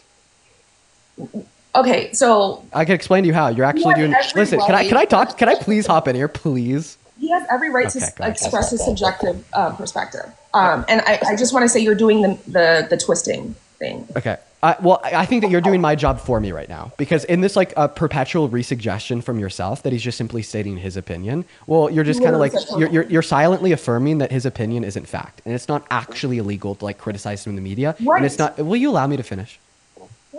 It's not actually illegal. It's not actually illegal to criticize him in the media. It's not actually illegal to quote unquote take a good story and make it bad. But you understand that makes things like significantly worse, right? Because what that demonstrates is that he doesn't care about the rule of law. He doesn't care about what's actually legal and what's actually not legal. He cares about what personally affects him and what he personally likes or doesn't like. And if he doesn't like something, then he equivocates that to it being illegal, right? And I have a follow-up question. I wanted to ask you this follow-up question for quite some time, but you're talking so much there, so it's been held off. My question for you is, do you think that Donald Trump is an idiot? No, I don't know him personally to make that decision. Okay, so then should he be criminally prosecuted for intentionally misleading the American public when he perpetuated the same fake lie for 4.5 years straight that he won the 2020 election? Because obviously he's not an idiot, so he lost, meaning that lie was intentional. Oh, and now if you want to argue that that lie wasn't intentional, he genuinely thought that, guess what? Then you have to concede that he's an idiot. What's the definition of an idiot? Well, I guess in this sense, we're just saying an incredibly unintelligent person. An incredibly unintelligent person. How can we measure that? Well, I mean, like based upon a various plethora of attributes, being wrong frequently, not doing research to be right commonly, having like false depictions of reality, not like coinciding with the reality, basing like your fundamental beliefs off of like emotion compared to like reason and logic, so on and so forth. But like hopefully you could like stick to the meat on the bone here. Like, should Donald Trump be criminally prosecuted for intentionally lying and misleading the public, for telling them that he won the 2020 election for 4.5 years straight? And keep in mind, if you want to argue that he didn't do so intentionally, you'd just be conceding that he's an idiot, right? Because only idiots think that. No, I wouldn't. I wouldn't concede that he's an idiot because I concede. Okay. So then he did intentionally lie to the American public, right? All right. Again, you are trying to take a great story and conversation and make it bad. So what I'm saying right now should be illegal according to Trump? Sorry, what? So what I'm doing right now should be illegal according to Trump, since it's apparently taking a great story and What making it I'm bad. saying- No, wait, whoa. Let's listen to what he said. He No. literally said they take a great story and they make it bad. In my opinion, that's illegal. You just told me that I'm taking a great story and making it bad. Let's listen to the clip. And they'll make it bad. And they'll make it bad. Sorry, I gotta come on. There you go. They'll take a great story and they'll make it bad. See, I think that's really illegal, personally. Okay, you just told me that I'm taking a great story and making it bad. According to Trump, what I'm doing right now is illegal. You told me that Donald Trump stands for the Constitution. You told me that Donald Trump stands for like individual liberties and rights. You told me that Donald Trump stands for freedom. You told me that Donald Trump stands for law and order. But now you're also reaffirming that Donald Trump literally thinks that the debate I'm having with you right now should be illegal. What kind of fucking authoritarian tyrant bullshit is that, ma'am? It's not that he thinks that it's not that he thinks the conversation is legal. The practice of you intentionally being manipulative is dangerous. That's the issue. It is what you are performing and doing, not the disposing perspectives, but the way in which things that exist naturally as they are, you intentionally misconstrue. Yeah. I'm gonna keep it real. You can't put me in jail because I've hurt your feelings, Miss Fascist. No. Okay, again, you are doing it again. We're having a conversation, and now you've labeled me. You've misconstrued this conversation and labeled me a fascist simply because I disagree. No, because you just told me that it should be illegal because you think I'm manipulating you and like you think that should be illegal. Like, dude, like yeah, that is kind of fascist. I'm gonna be honest. I'm not gonna like hold that one back. That's a fact. Okay, but you're not listening, Dean. You're not listening at all. Him saying the process of taking things that are good and intentionally misconstruing them is bad and in his opinion should be illegal is absolutely in alignment with the First Amendment and general conservative values. We should not, because fascists actually do that. They intentionally take good things and they you misconstrue or they cherry pick or they do all these manipulative things to emotionally get people to support their perspective which is not founded in reality, and that's dangerous. It is very dangerous. That we have plenty of examples in society where those those misunderstandings have led to unalivings.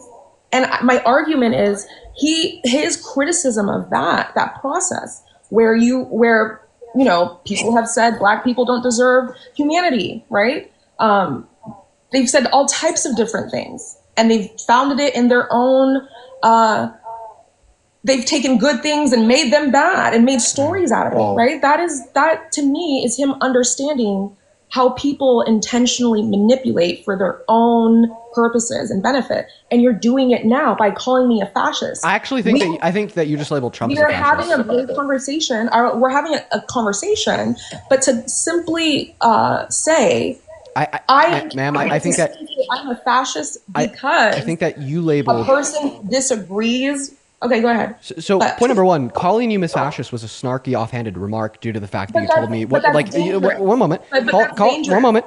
Calling you Miss Fascist was a snarky, offhanded remark due to the fact that you told me it should be what I'm doing right now to you should be illegal because you think I'm manipulating you. I never said that though. That's manipulation. Okay, well, You said that. there's 22,000. Well, that was what you There's said. 22,000 That's fact what you checkers. said. There's 22,000 fact checkers in this room. The way that the dialogue went is that you told me that I was taking a great story, then making it bad. Then I was like, oh, so what I'm doing right now should apparently be illegal according to Trump. Then I played the clip of Donald And then Trump you called saying, me Miss taking a great Fascist, right? story and making it bad, therefore it should be But illegal. that's- And then but you that's told me the that you agreed with Trump, perception. implying that because you think I'm taking a great story and making it bad, which is something that you explicitly said, that therefore you think what I'm doing right now should be illegal. That is obviously like fucking insane. That's authoritarian. Maybe the word Miss Authoritarian would be better than Miss Fascist. Now, if you would allow me to just finish my sentence, I would be so meaningful to me. I would love it so much because at the end of your last statement, you actually made a suggestion that Trump is fascist, and I'll tell you how, right? No, I didn't. Because yes, you did it. Allow me to explain. That's what the debate's before all we move about. forward, can you Come on. define fascism, please? Just Yeah. for those who don't know. Yeah, I think that fascist. Because we're using it really loosely, and I think that's dangerous. Okay, well, if I define fascism as like ultra-nationalist, ultra-authoritarian regime, which I like to understand through tenets as described in literature. We could go through and break down the 14 tenets of fascism as described in the literature if you'd want to understand how we can typically observe, right, this ultra-nationalist, ultra-authoritarian regime throughout history and today, right? Typically, these 14 defining tenets break down. Tyranny. Simply tyranny. Tyranny is a mark of fascism. However, like the But that's- 14 tenets like break down into how we can observe tyranny, ultranationalism, and ultra-authoritarianism in like a fascist governed society. Okay, But could you give the three top, just so we have something to qualify when you bring up this argument of fascism, right? Let's see if that's what's happening here. okay, so I can give you the tenets of fascism. Before I do, can I actually break down to you how you like implied that Trump is a fascist? I'd like to do that. And once we get into the tenets of fascism, that's going to be a long convo. Sure, but how can? But I think it's important to define the terms before you simply say this is what he is. Okay, whatever. We'll define the We'll terms, break and down the then we 14 can- tenets. We'll break down the 14 tenets. So yes, let's define the terms, and then your claim of him being a fascist. Now we can actually qualify whether that's true or not. Okay, so Based off of the terms. once again, we loosely understand fascism to be an ultranationalist. No, you're giving me the 9 tenets. Dude, of I'm how. going to get there. You have to let me speak. We loosely understand fascism as an ultranationalist, ultra-authoritarian regime, and we can understand said form of governance through tenets. Typically, these tenets are broken down into 14 different defining characteristics in literature surrounding fascism and what it is in political theory. Right? The first tenet is powerful and continuing nationalism. The second is a disdain for human rights. The third is an identification of enemies as a unifying cause.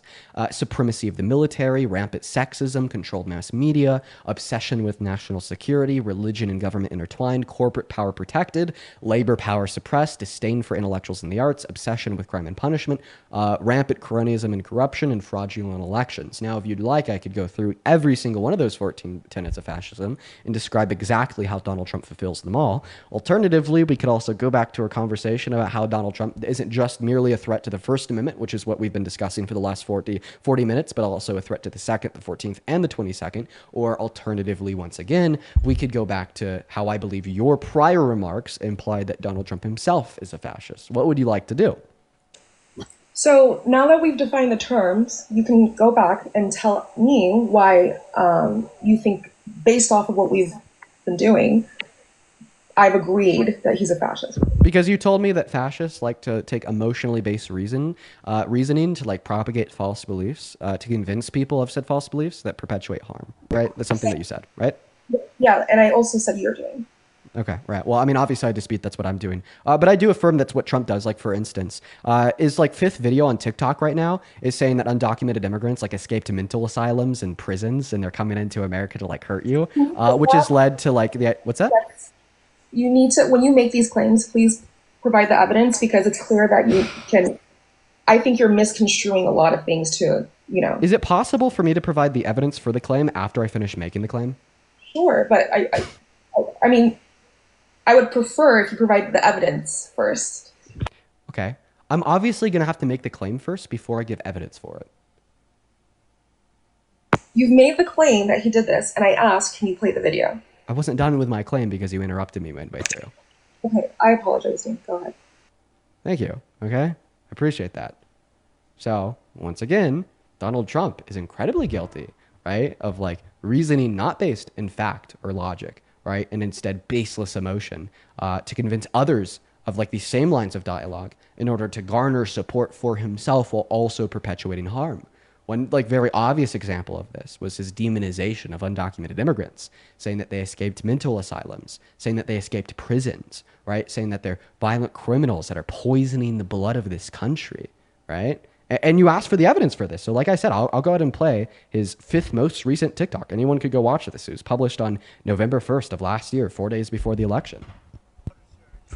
Costing Americans money that they don't have. It's bankrupting many Americans. Millions of people are pouring into our country, and they come from prisons, and they come from mental institutions, and they're terrorists. We can't let it happen. We got to bring back our country. Right. And then obviously like this gross That's not what you just said he said! It's exactly what I said he said. Repeat what you said, Dean. I said that like he's accused undocumented immigrants of coming from mental asylums, undocumented immigrants, they're all coming from like prison, so on and so forth, No, right? you said. What the fuck? Yo, listen, I'll replay it. Okay. Yo, listen better this time. What That's the hell? what he said, but okay. Americans, millions of people are pouring into our country, and they come from prisons, and they come from mental institutions, and they're terrorists. We can't let it happen. Shit, he said more than what I said. Like he also said, and they're terrorists. Like, oh, what? Did you hear that? Did you hear that? Do I need to play it again? Are you okay? I'm listening. You're still making your claim. I'm listening. So him saying that is fascism, based off of what you shared. Oh, no, based on what you shared. So you said it's like fascist to like engage in like lines of reasoning that are not like rooted in reality and just like purely emotion to convince people to like support you in like also perpetuating harm. Like you actually like gave like a good example, right, of this. Like the demonization of black individuals, right? Like the promotion of like false stereotypes that black individuals are violent, aggressive, so on and so forth, right? And how that's not rooted in reality, and how the perpetuation of that is fascist by nature, right? For the reasons that you gave. Well, like guess what? This is also the perpetuation of a false stereotype about undocumented immigrants that isn't rooted in reality, that ultimately serves to that same purpose of demonization of black individuals, which is painting undocumented immigrants to be violent, painting undocumented immigrants to be aggressive by literally saying that they're coming from mental asylums, prisons, and that they're terrorists. It is like categorically the same. I could see how that could be true. And this might make people uncomfortable, but there is statistical evidence that supports that while foundational Black Americans in general are people, there is evidence that supports that, No way. You just said it was fascist to perpetuate these stereotypes of black Americans. And now that you've learned that Donald Trump has done a categorically identical thing by stigmatizing undocumented immigrants, you are now defending said fascist premise of the stigmatization of black Americans. what I'm saying is, if things are not founded in evidence, like the stigma of certain racial groups, including Black people, that would be absolutely wrong. However, I'm also saying if there is evidence to support something statistically significant is happening, then it is not fascism to therefore say we must be mindful of this thing. You're that's the one happening. that said it was fascist to stigmatize But black you- Americans as violent but and you aggressive. realize- You're the one that do you affirmed there's no realize- evidence for that. Why are Do you you realize now that just affirming that there it's might not be founded evidence in for that? evidence? If it's not founded in evidence, It's not. then it's problematic. So there's no evidence that suggests that. Yeah, race realism isn't true. Okay, I don't want to go back and forth on this, right? Am I gonna have a debate about the validity of race realism with you? Is that like what we're gonna get down to? Are you serious? We can. Oh my god, ma'am, what the fuck are you saying? Like, I'm sorry. You understand these concepts were used for hundreds of years to subjugate people that look like you, black people. You're a black woman, to be treated as subhuman and it made into like property of white people, like per like all legal texts in this country and globally through the transatlantic slave trade. And now you want to defend the proposition that these ideas might actually be true? No. Okay, then what are you saying? I hope I'm confused. I think so. And I hope someone clips this out of context. Okay. What I mean is, two things can exist simultaneously, right?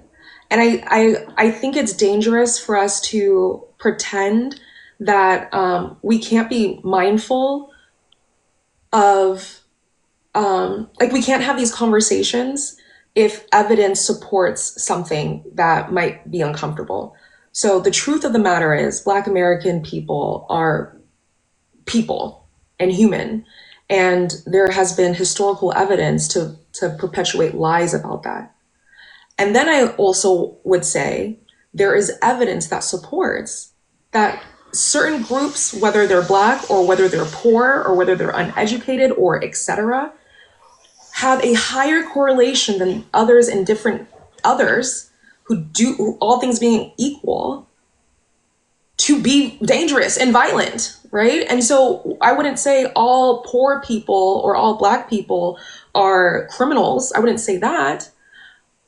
I would say, though, there is a correlation when you are poor and you are of color to experience crime more than any other group, to be either a victim of it or an arbitrator of it. That is what I'm saying. I can't believe that, like, this is probably the first time ever on my life I've considered kicking a black woman for perpetuating such violent anti-black stereotypes. How? But I'm going to go ahead and hopefully give you some of the Just facts. did the thing Because again. I'm sorry. What I said was true. You said there's a correlation whether you're Black, poor, or uneducated for crime.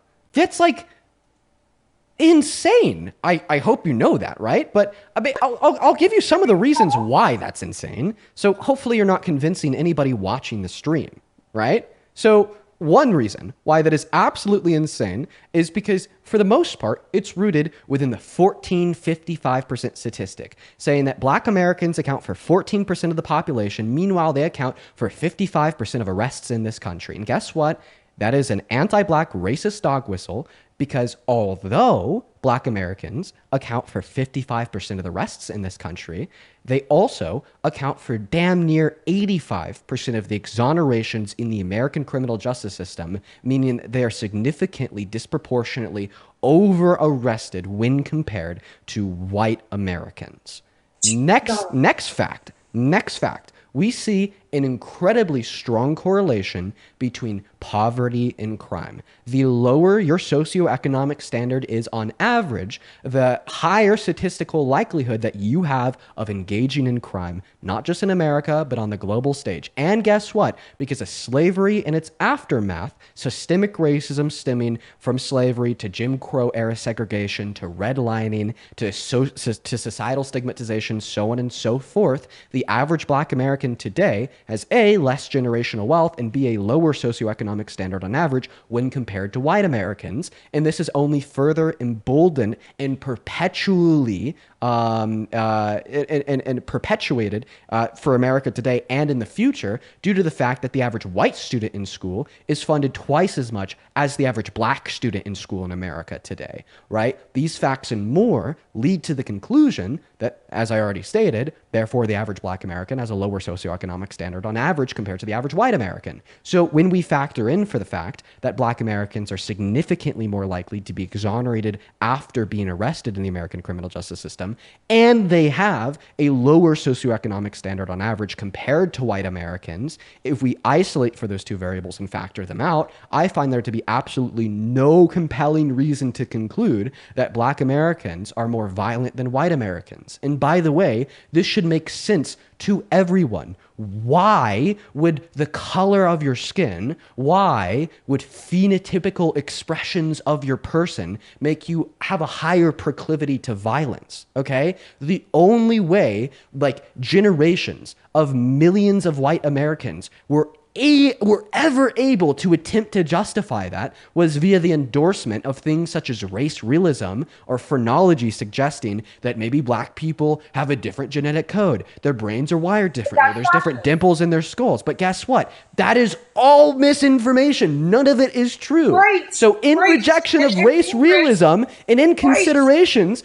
of systemic racism and factors including the over-arrest rates of black Americans and lower socioeconomic standards due to slavery and its aftermath, there's no reason to conclude that black Americans have a higher proclivity to violence compared to white Americans. When we measure crime and 80% of black Americans are exonerated, I could see how that could suggest what you're saying, Dean. I think also we have to narrow it down a little bit and focus on how there's different types of crime. There's property theft, there's rape, there's all different types of crime. When we're talking about violent crime, I'm talking about things like murder. I'm talking about the intent to violently harm someone, like murder. If you look at the murder rates, can you now give me at least some grace and understanding that all things being equal, if you go to the FBI statistics and you look at the murder rates and you look at what the race of the victim was and what the race of the perpetrator was of murder specifically, disproportionately, black people have unalived more black people and more white people than white people have unalived black people or white people comparatively. Why would I give you grace for ignorance that results in real material harm against black Americans? That is but why would you negate the evidence? You just said the only individual negating evidence is here because instead you want to look at you want to look at the arrest rates. You want to ignore the exoneration rates. You want to ignore socioeconomic imbalances and how socioeconomics interplays into crime, and you want to ignore like inductive lines of reasoning, factoring out for like racism, phrenology, etc., to describe how there's like no reason, even in consideration of all the facts that I've given you, why we would expect black individuals to have a natural proclivity towards higher crime rates over black. Like, why would I give you grace for ignorance that results in real material harm against black people? The thing that it's difficult to have this conversation is because you have added and assumed a multitude of things about me that are inaccurate and in bad faith. What you are saying, as valid as you may believe it is, me adding the actual FBI crime rates from 2019. We've been talking about the FBI arrest rates this whole time. The foundation of my reasons why you were wrong started off by mentioning the arrest rates. Go ahead, Dean, respectfully, this is your platform, and I appreciate you for having me up here. I just refuse to have this conversation in good faith if you are unwilling to at least understand where I'm coming from. I thought I gave a perfect description of where you were coming from, why it's wrong and harmful. Literally, And once again, so the foundation of my I can't. response to your claim that black individuals are violent or whatever, I I started off never by said mentioning, that. all right, whatever your claim would, they have a Oh my higher God.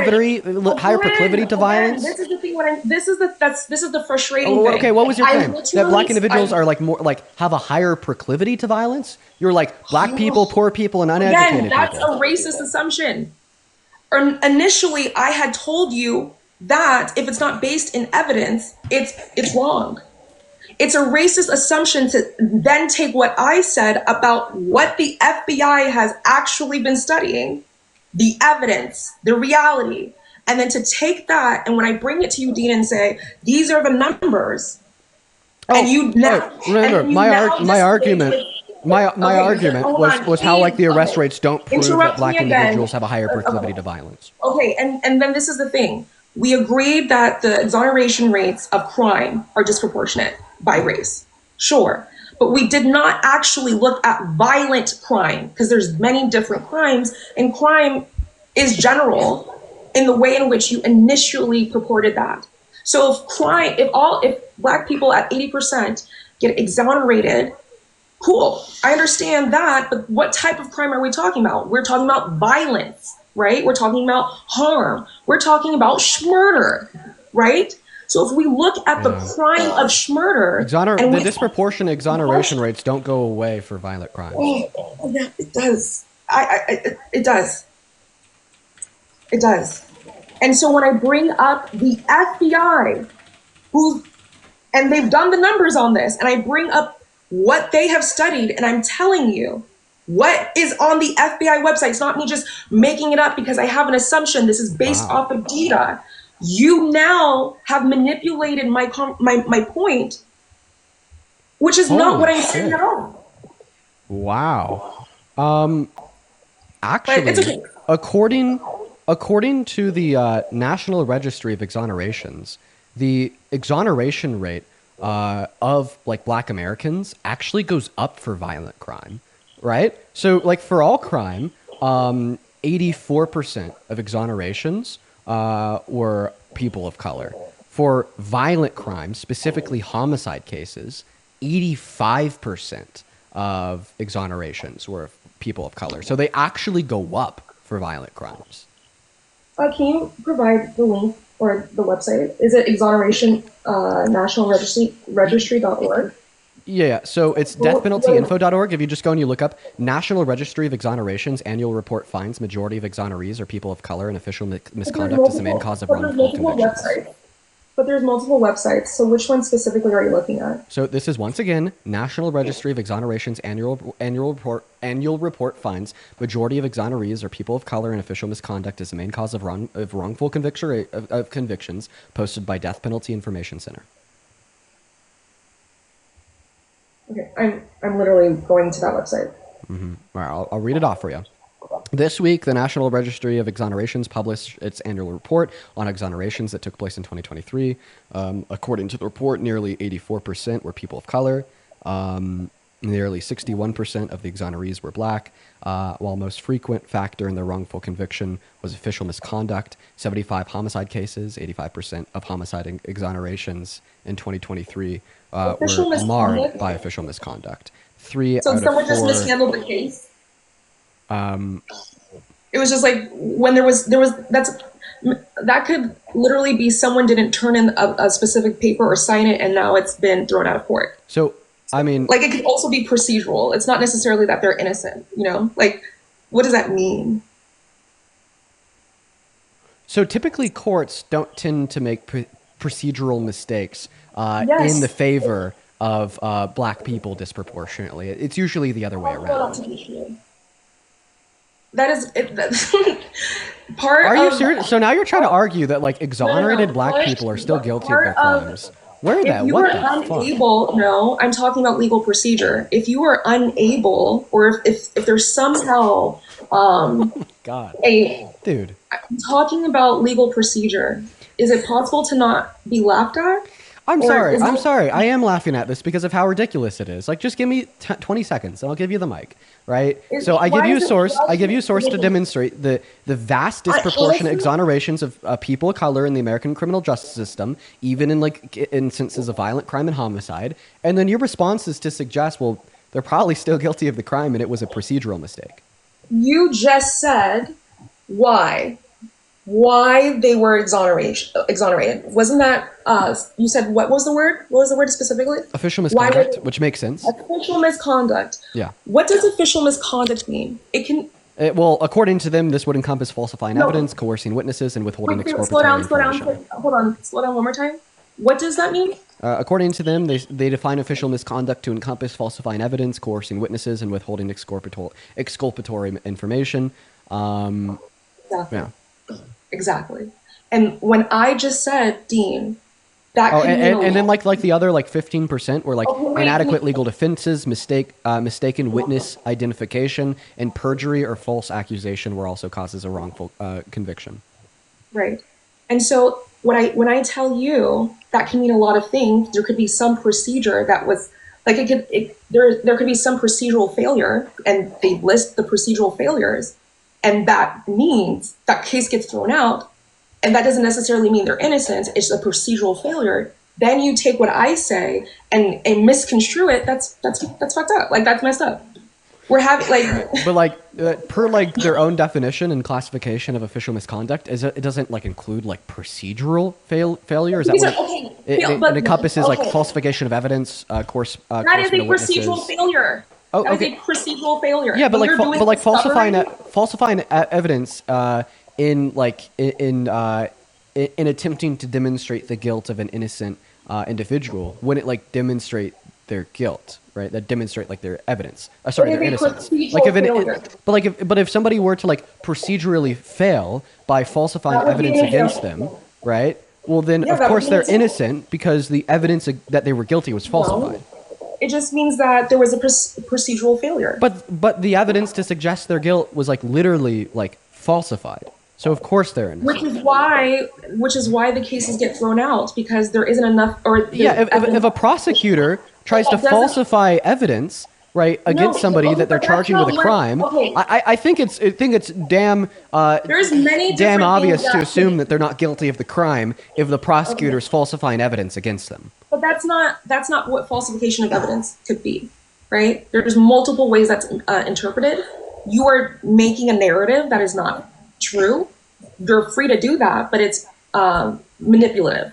There's many different Wait, things. yes, it is. What else could falsification of evidence mean?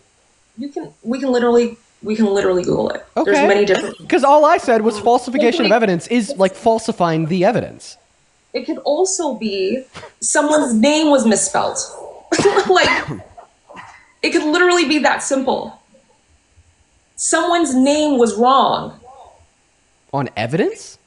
Yes, that's what I'm talking about. These Okay, like, yeah, if somebody's name is it wrong doesn't- on evidence, But what I'm saying is, right? it doesn't always mean a prosecutor abused their power and then tried to lie about evidence. It could simply be that the evidence that was presented, you guys said it was this man, and that is not his name. Therefore, that is invalid evidence. We cannot conclusively determine that So, this individual is the legally- same person. So legally, Do you get what I'm legally saying? speaking, Dean, legally speaking, the Dean, falsification of evidence refers to the illegal creation, alteration, or suppression of evidence with the intent to influence a legal case's outcome. Okay, Right? Because falsification of evidence is a crime. correct. But I'm just trying to correct. I don't disagree. I just don't think it's fair to assume a prosecutor is intentionally doing all like what you just said is not accurate and it's just not accurate. What did I say that's false? You said a prosecutor would intentionally take evidence and falsify it. A prosecutor to win a case. Yeah, I mean, who else is That gonna is why like? the person- Who and that's why else the is gonna like person- illegally create, alter, or suppress the evidence? Maybe like the prosecutor, or somebody working with the prosecutor. It's gonna be like the prosecutorial Implication team. of what you're saying. All I'm saying is, Dean, can you consider that there's many different ways in which misconduct can happen? Yes, because This- falsification and of it's not- evidence isn't like the only way official misconduct could occur. Yeah. And so Like, when he's I'm like, oh, like telling you- cops falsifying evidence too. Yeah, the prosecutor, Sure. the There's many prosecutorial team, things. including But like you the cops understand- for sure. But correct. But what I'm trying to convey to you is that it's not a black and white thing. It can be that, and it can also be simply not providing evidence on time. So not providing that's- evidence on time is not like. No, like when you're in the process of discovery. But and you're trying to I don't think that's official misconduct. What? Okay. Like not submitting evidence on time could lead to an exoneration, but I don't think that not submitting evidence on time would be an official misconduct. If you miss Or discovery, intention- you miss discovery and the person's let off because there's no evidence against them. But it's not considered like misconduct to miss discovery. That just leads to the outcome of an exoneration, but it's not misconduct. How about while you sit on these things, I thank a handful of people.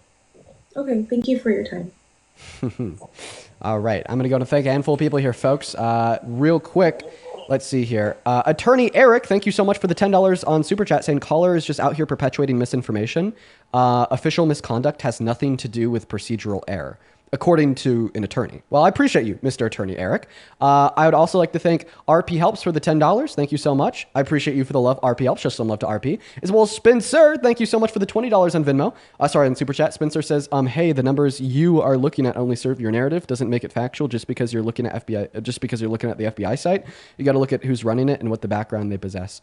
Yeah, well, for sure, Spencer. There's like another reason to question these things, but I'd say like the main reason to question crime rates are going to be exonerations and socioeconomic standards, which are like, which is not like questioning somebody's race, which is what she's doing. As well as Matt, thank you so much for the $100 super chat over on YouTube. Oh my God, dude, let's get 1,000 Matt W's down below in the chat for the hella amount of love. Thank you so much, my friend. Matt with 100 big ones says the problem is that her argument makes all information subjective. Trump turns his subjective opinion into lawlessness. So yeah, that was about a conversation that we're having earlier with a guest about how like, you know, she just thinks that Trump can identify anything that he thinks is misinformation as being illegal. Thank you for the $100, Matt, and you're absolutely right. As well as Josh, I appreciate you for the $10 over on Super Chat as well. And then over on PayPal, I'd like to thank Christina for the $25 on PayPal. Show some love to Christina in that chat. They say sending you this cash to kick the Maga cultists and the uninformed lady from the live. She needs to stop talking. I appreciate you for the $25, Christina. As well as Lauren, thank you for the $5. And Carolina, thank you for the $10. I appreciate that. And then Jamie, thank you so much for the $20 on PayPal, saying thank you for putting up with the Maga cultists and keeping your cool. Thank you so much for the love. As well as Tim with a $15, saying Gen Xer here who loves watching you cook these clowns and bury them in facts. Appreciate that. Thank you so much. As well as Isabel. Oh my God. Thank you for the $65 donation over on PayPal. Isabel, that is fucking insane. Please show some love to Isabel down below in that chat. Isabel with the $65 says thank you so much for everything that you've helped me educate myself on, as well as my own family to get them on the right side of history. Go you, Isabel. That is fucking awesome. And if you're able to change your family's mind, I'm really proud of you. Thank you for the $65, Isabel. As well as, let's see here, over on Venmo. Kennedy, thank you for the $5 over on Venmo. Brooklyn with the $10 as well, saying thank you for what you do. Thank you, Brooklyn. Sammy with the $10, 20 minutes ago, saying just donating so that you could call her a cultist. She's a cultist. Thank you for the $10. Then Sarah, 37 minutes ago with the $10. Then Carissa, an hour ago with the $10. Then S, an hour ago as well with the $15. Thank you so much for the love. I really do appreciate everyone so much for your kindness. If there was anybody that I missed, just know that I do apologize. I think that I was able to get everyone. If you're watching and you would like to support me, you could find my Venmo and my PayPal in the link tree in my bio. But anyways, back to you. I actually just want to ask you like Wait, may I say something too? Thank you also for the people who've sent me gifts throughout this conversation. I was a little shy, and I just appreciate the support. And thank you, Dean, for letting me be up here. And even for those who think I'm a clown, thank you. Like, at the end of the day, I think the fact that we can even be here and have this conversation in and of itself is evidence that this is a privilege. So thank you. Go ahead. Earlier you said I was doing something that should be illegal. No, I didn't. You did. Question. One last thing here, right? But thank you. Back to the Constitution. One thing that I really wanted to ask you about Donald Trump's attack on the Constitution that is undeniable. There's no way to put a twist or a spin on this. So I'm curious for how you're going to respond, because you've attempted to put a twist and a You spin on literally everything just else. invalidated my... Okay. There's no way anyone ever could do this thing, but I'm sure you're gonna try to do it. You're just setting me up for failure, bro. But okay. You're muffling your mic. And yes, I am setting you up for failure, but I'm not the one that chose failure for you. You're the one that chose failure for yourself. Okay. Right? All right. I don't think I don't think I'm gonna lose. So you said that Donald Trump is a constitutionalist. He defends that document, right? No, I said conservatives value. And you said that he was like inputting conservative values into America. And obviously, conservatives value Trump. And if conservatives value the Constitution and Trump, this must imply that so does Trump. But how do you feel about the fact that on day one... No, it doesn't. So are you arguing that Donald Trump is indeed a threat to the Constitution? No. Okay, great. Well, that's the argument I'm making. So go ahead and respond to this. Donald Trump is a threat to the Constitution because on day one, he signed Executive Order number 14160 into law that attempted to illegally and unconstitutionally take birthright citizenship. What was the name of the order? Wait, hold on. The order was 14160. 14160. And he signed this into law on January 21st, 2025. Right? And it attempted to illegally and unconstitutionally take birthright citizenship away from the children of undocumented immigrants born on American soil. I find this to be a grave mark of authoritarianism as he circumvented around Congress, who holds the authority to change the Constitution. He circumvented around SCOTUS, who holds the authority to interpret the Constitution. And he circumvented around the Constitution in of itself by contradicting the explicit, clear text of the first section of the 14th Amendment, guaranteeing birthright citizenship to everybody born on American soil and subject to the jurisdiction thereof.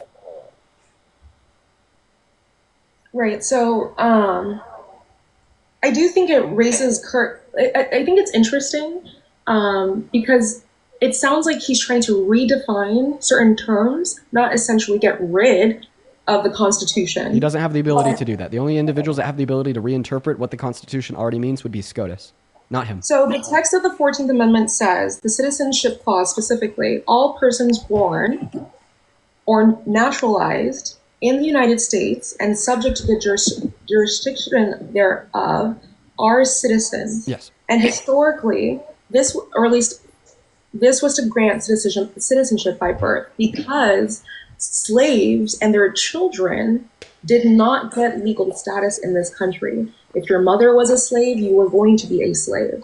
And so this amendment was specifically to guarantee Black Americans, or at least the descendants of slaves, had full citizenships. That's what the intent of the law was. In constitutionalism, there are originalists, there are people who believe that it's a living document that can evolve, right? But the understanding that it is that is the moral founding of our country, conservatives value. Okay. So point number one, that wasn't the only intention of the 14th Amendment. Let me actually ask you this question. Do you know when the 14th Amendment was ratified? Ratified? Okay, I could be wrong. I want to say, was it in 19? I could be wrong. Because I'm thinking about a Supreme case with the Supreme Court against... You're right. It was in 1865.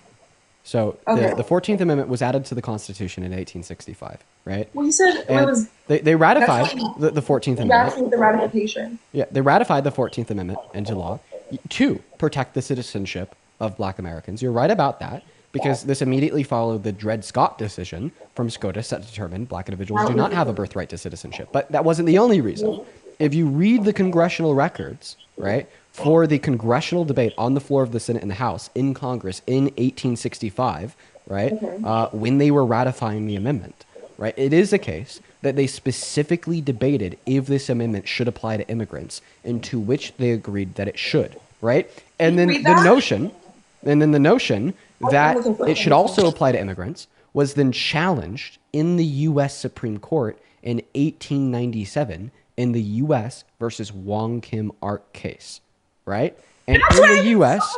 versus Wong Kim Ark case, the Chief Justice explicitly determined, and you could read the case for yourself, that unless you're an indigenous American, a member of a foreign invading military force, or a foreign diplomat, that you have a right to birthright citizenship and you are subject to the jurisdiction of the U.S., and the 14th Amendment does apply to you. That's what they determined, right? Meaning that not only do we have the intention of the framers, but we also have case law from the 19th century to demonstrate that I'm right and you're wrong. One last thing I'll say here is I don't think that you should look at the intention of the framers to dictate what the constitutional amendments mean. Because if you just want to base, right, the scope of constitutional amendments predicated on what you think the original intention of the framers was, well, when they drafted the First Amendment, freedom of speech was either publicly spoken or was pinned on parchment paper. Does this mean that freedom of speech shouldn't be covered for us all on Twitter today? Right? When they were drafting the Second Amendment, right? The only firearms we had were muskets that could shoot, 2 times a minute. And now we have ARs that can fire 30 rounds in 5 seconds. Does this mean that ARs aren't covered under the Second Amendment today? Right? Are you now going to reject these core conservative values because that wasn't the original intention and framing of the creators of the Constitution? I think the valid, right?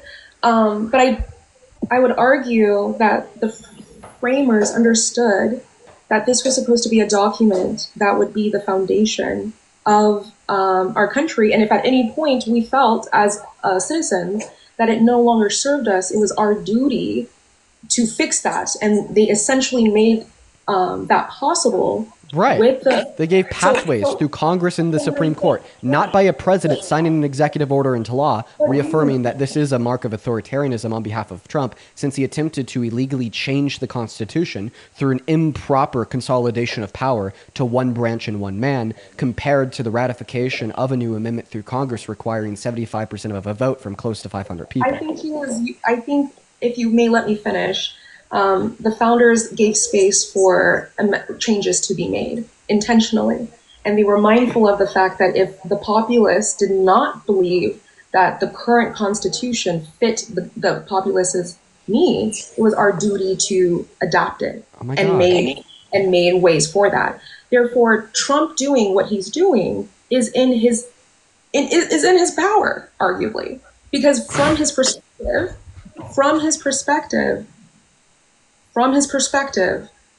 the rewarding of that, his rewarding of it is to fit the current needs of the American populace.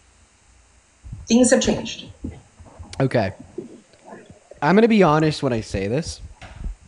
That's one of the most stupid things I've heard in my life in a while. Why? You just said that the president has the power to override the Constitution with an executive order. No. I said the president has the ability, okay, let me rephrase. We have a duty to evolve and adapt that constitutional document if, as a populace, we no longer think it's suiting our needs. Donald Trump and his desire to make those amendments arguably is not incorrect, because that's exactly what the founders made space for. No, you're wrong. That's also really stupid of you to say. So the founders did make space for the Constitution to change, right? In fact, the Constitution is defined as a living, breathing document that is supposed to change as society. Arguably. Not arguably. It is. That's what it says. It's supposed to change as society changes, right? But with the founders accounted for this by creating very specific legal frameworks for the Constitution to change. Okay? And as conservatives, that's what we value. The very specific legal framework for the Constitution to change, right, would be for Congress to add a new amendment to it, or for SCOTUS to reinterpret it, right? Not for the president to issue an executive order, right? Correct. You can't change the Constitution through an executive order.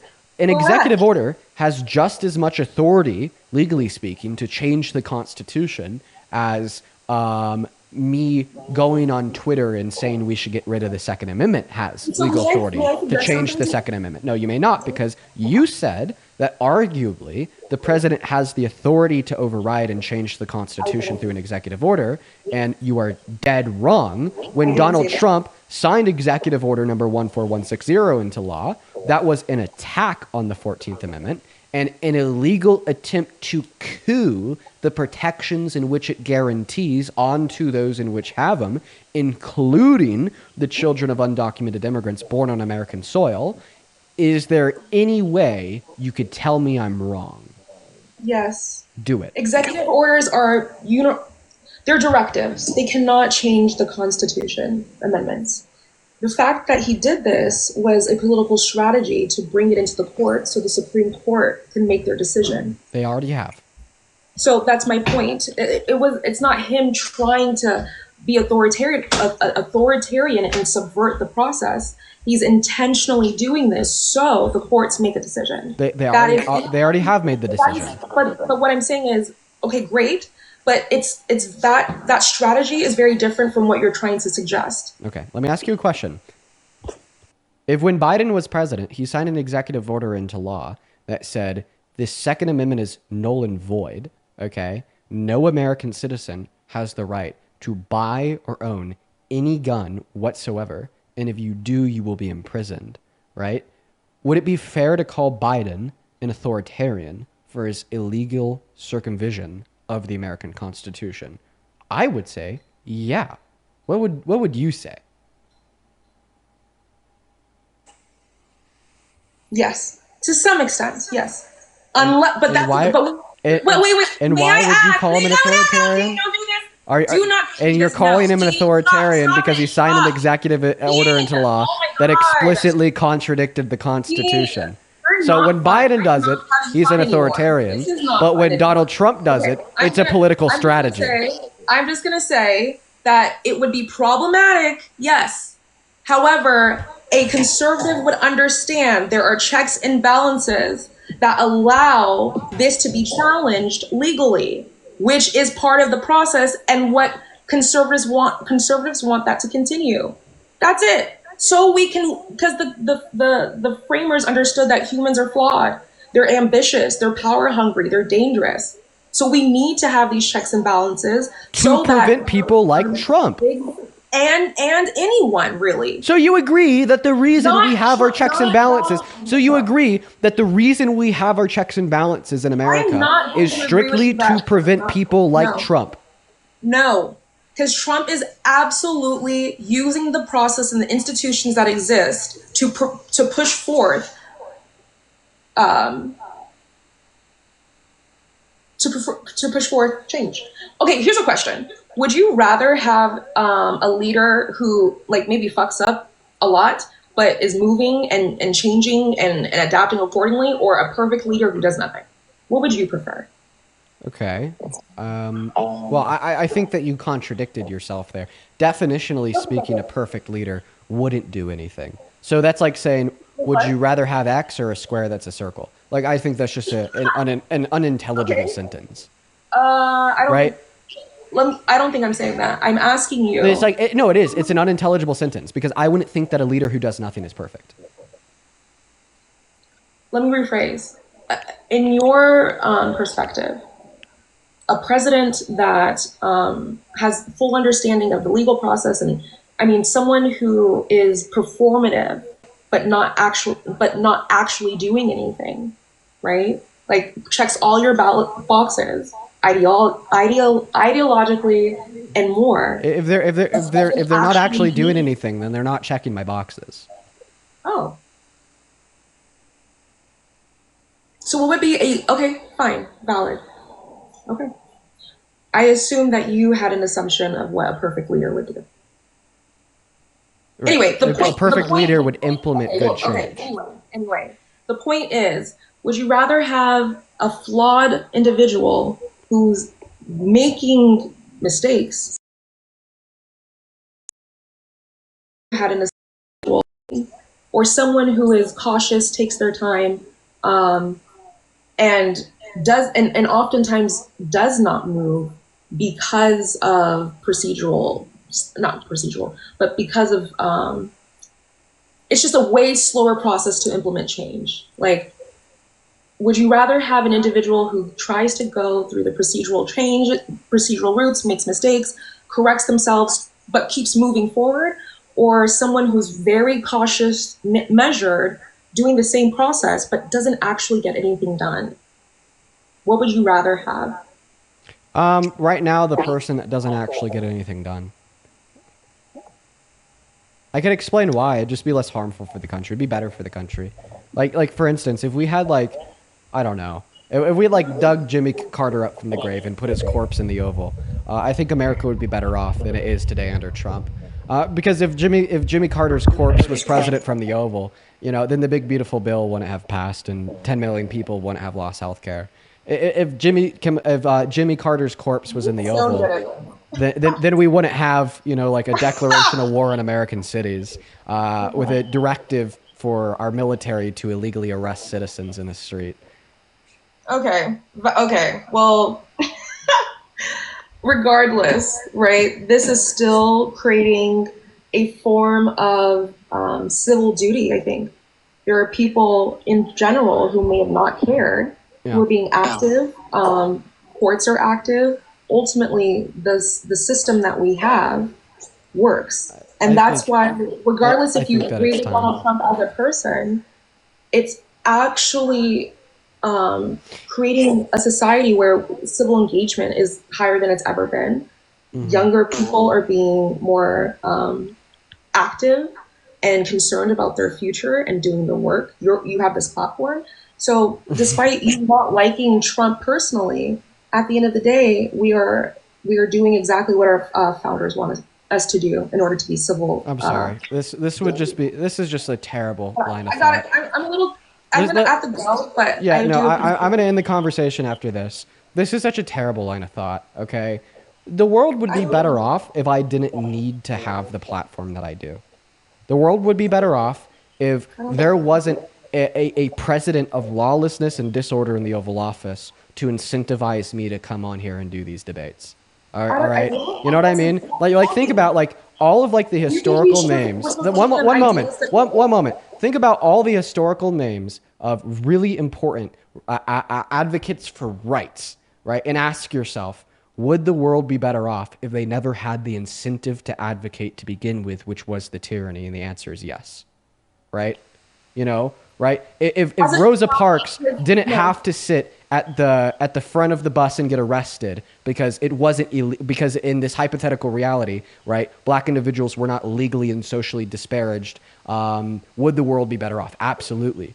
If Martin Luther King Jr. didn't have to advocate for all of his life and then be murdered because of systemic racism in a fight for equality, right, because black individuals in this country had equality from the get-go, would the world be better off? Yes, right?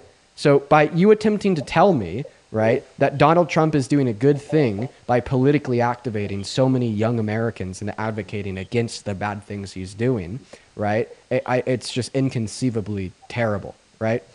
Terrible argument.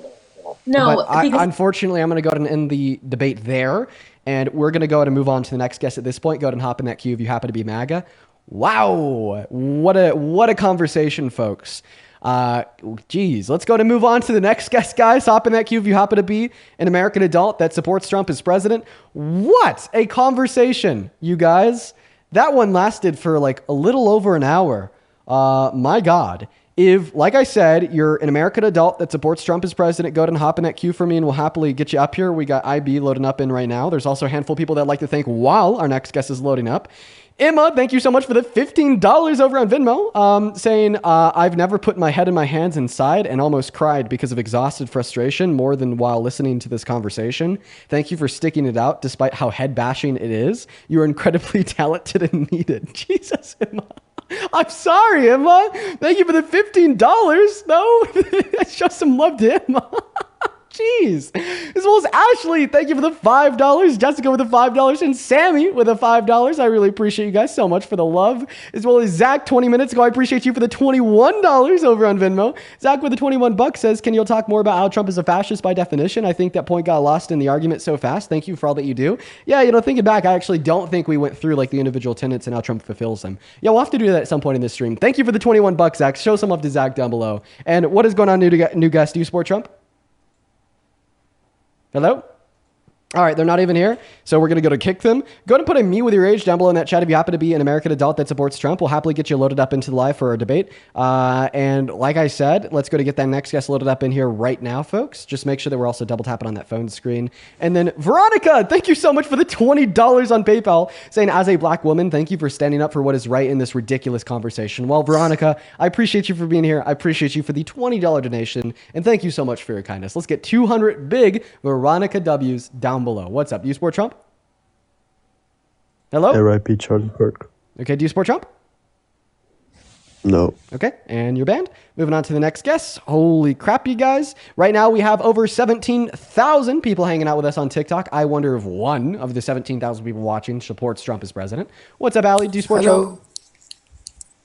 Andy? How you doing? I'm doing all right, man. Do you support Trump?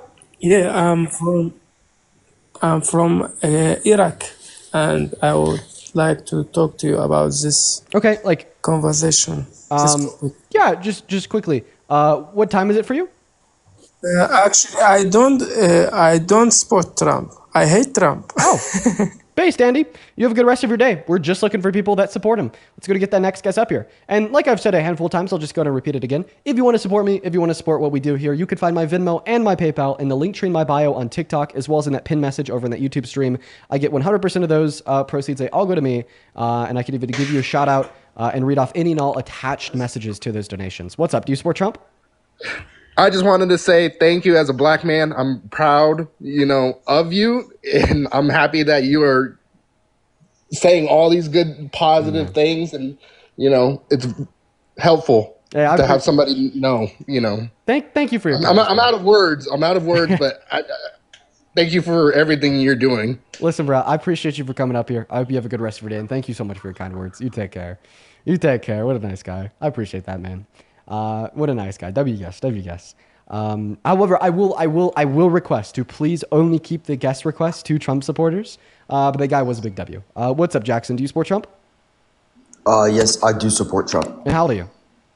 18 years old. And what year were you born in? 2006. What month? June. You'd be 19. Moving on to the next guest. Let's get that next guest connected. We got Miss Anderson loading up into the live. Josh, thank you for the $10 over on Super Chat. What's up? Do you support Trump? Dad! I'm up here again! I'll go ahead and take that as a new. Moving on to the next guest. Guys, please follow the rules. I would really appreciate that if you would follow the rules, everyone. Please. Dear Lord. Chad, my headphones. I hear static in my headphones. I think that I'm not even kidding. I think that literally broke my right headphone. I'm not even joking. It's all crackly now. You gotta try to survive that as a Neanderthal is. You realize what they are, right? They're like. Okay, Jake's doing something else. He's talking to someone. We're gonna get that next guest up here. Victoria, thank you for the galaxies. Thank you so much, Victoria. As well as let's see here. What's up? Do you support Trump? Hey, what's up, man? Do you support Trump? Are you MAGA? Yeah, I do support him. Okay, and how old are you? I'm 26. 26 and pro-Trump. Awesome, bro. Real quick, Natalie, thank you for the $5 on Venmo, saying I work night shift as a CNA in a hospital, and I truly don't know how you could support Trump and claim you're passionate about people. I agree with you, Natalie. Thank you for all the work you do as a CNA, and appreciate you for the $5. Go ahead and take it away, man. Why the hell do you support the worst president of your 26 years of life, Mr. Donald Jimothy Trump? Well, I felt that I was down to two choices, and because you were, I didn't in the last vote, and I didn't want to support anyone else. You know who I mean by that, Kamala Harris. He's done some tax reforms, tax cuts, job acts in 2017. Mm-hmm. He did prove to increase the stock market in the last presidential campaign. Also, I felt that Kamala Harris she didn't know what she was talking about. She was very slow when she was talking. She spoke slowly? Yeah. So usually speaking slowly is a sign of higher intelligence and a better understanding about what you're speaking. That's not what I'm saying. I'm not saying slow. It's when she would try to come up with arguments, and when someone asked her a specific argument, she would just blank out. And did you know that they edited a campaign that she did where when she you say that she tried. was like talking slowly, like it would take her a while to respond to a question or something? She like processed her response slowly? To process a good response, yeah. Oh, so are you? I'm so sorry. I'm just lost. You're using like the word like slow, like derogatorily there. Yeah, don't use like derogatory language. Like that's Yeah, like, I would. bad. Yeah, okay. I wouldn't say derogatorily. I would just say that she. Like, did you know that they made a whole thing on CNN or Fox or something where she answered a bunch of questions and then they edited that for other people that support her, so it looks like she's actually answering them very smartly. Okay. You have no fucking clue what you're talking about. It wasn't CNN. It wasn't Fox News. You're talking about the 60 Minutes interview. Yeah, the claim from the right, I'll just go ahead and fill in the blanks for you since you don't know your own argument. So it was like cut up and chopped up to make yourself look better. When in all reality, they just cut out the ums, ands, and buts. And they've actually done that for every single 60 Minutes interview they've ever done with any candidate for the presidency in the last 65 years. Not to mention that they offered the same interview. They offered the same. They offered the same interview availability to Trump to go on in 60 Minutes, and he's actually the first presidential candidate in American history to decline it. Right? What's next?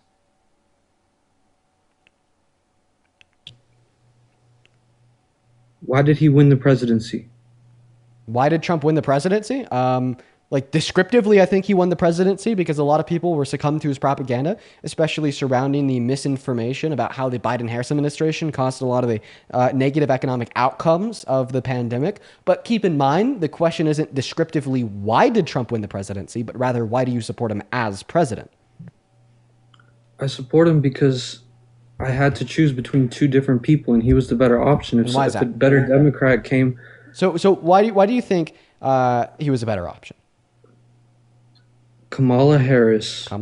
Just she was slow. She wasn't slow, dude. But I told you, stop referring to people as slow. That's derogatory. It's like you shouldn't do that.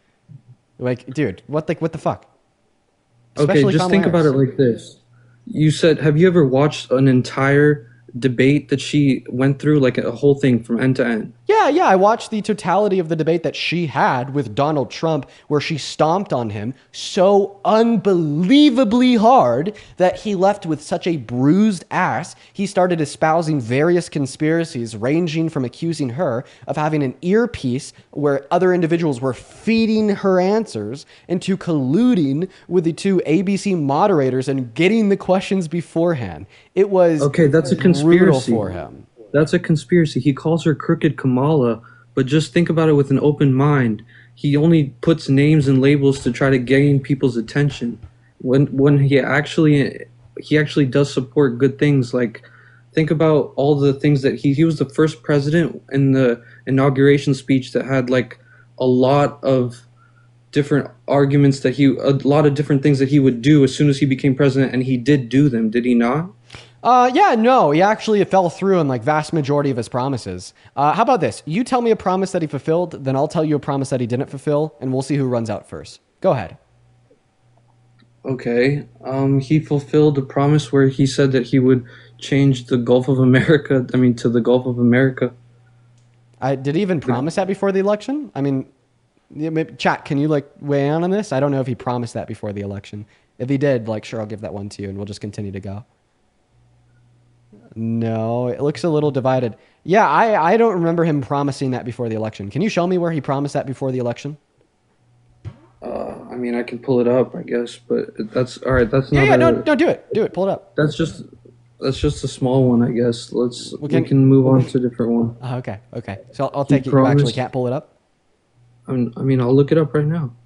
I just a verifiable promise he made. Did he promise to Gulf of America? While you're looking that up, Claudia, thank you for the $15 on Venmo for my next coffee. Saying your next coffee on me. Thank you for fighting the good fight. Thank you so much, Claudia. I fucking love coffee. So that means a lot to me. Thank you so much. Let's show some love to Claudia down below in that chat for the $15. As well as Lizzie, thank you so much for the $5 over on Venmo. Amelia with the $5 over on PayPal. And Blacks, thank you so much for the $50 over on PayPal. That is BLAX. Thank you so much, Blacks. That is so incredibly kind of you. With the 50 big ones, Blacks says, support your brother. Thank you. Honest and facts. Thank you so much, Blacks. Let's get fucking 500 Blacks W's down below in that comment section. That is BLAX. Thank you so much, bro. That is seriously so fucking kind. That is an incredible amount of money, bro. Shout out to you, my friend.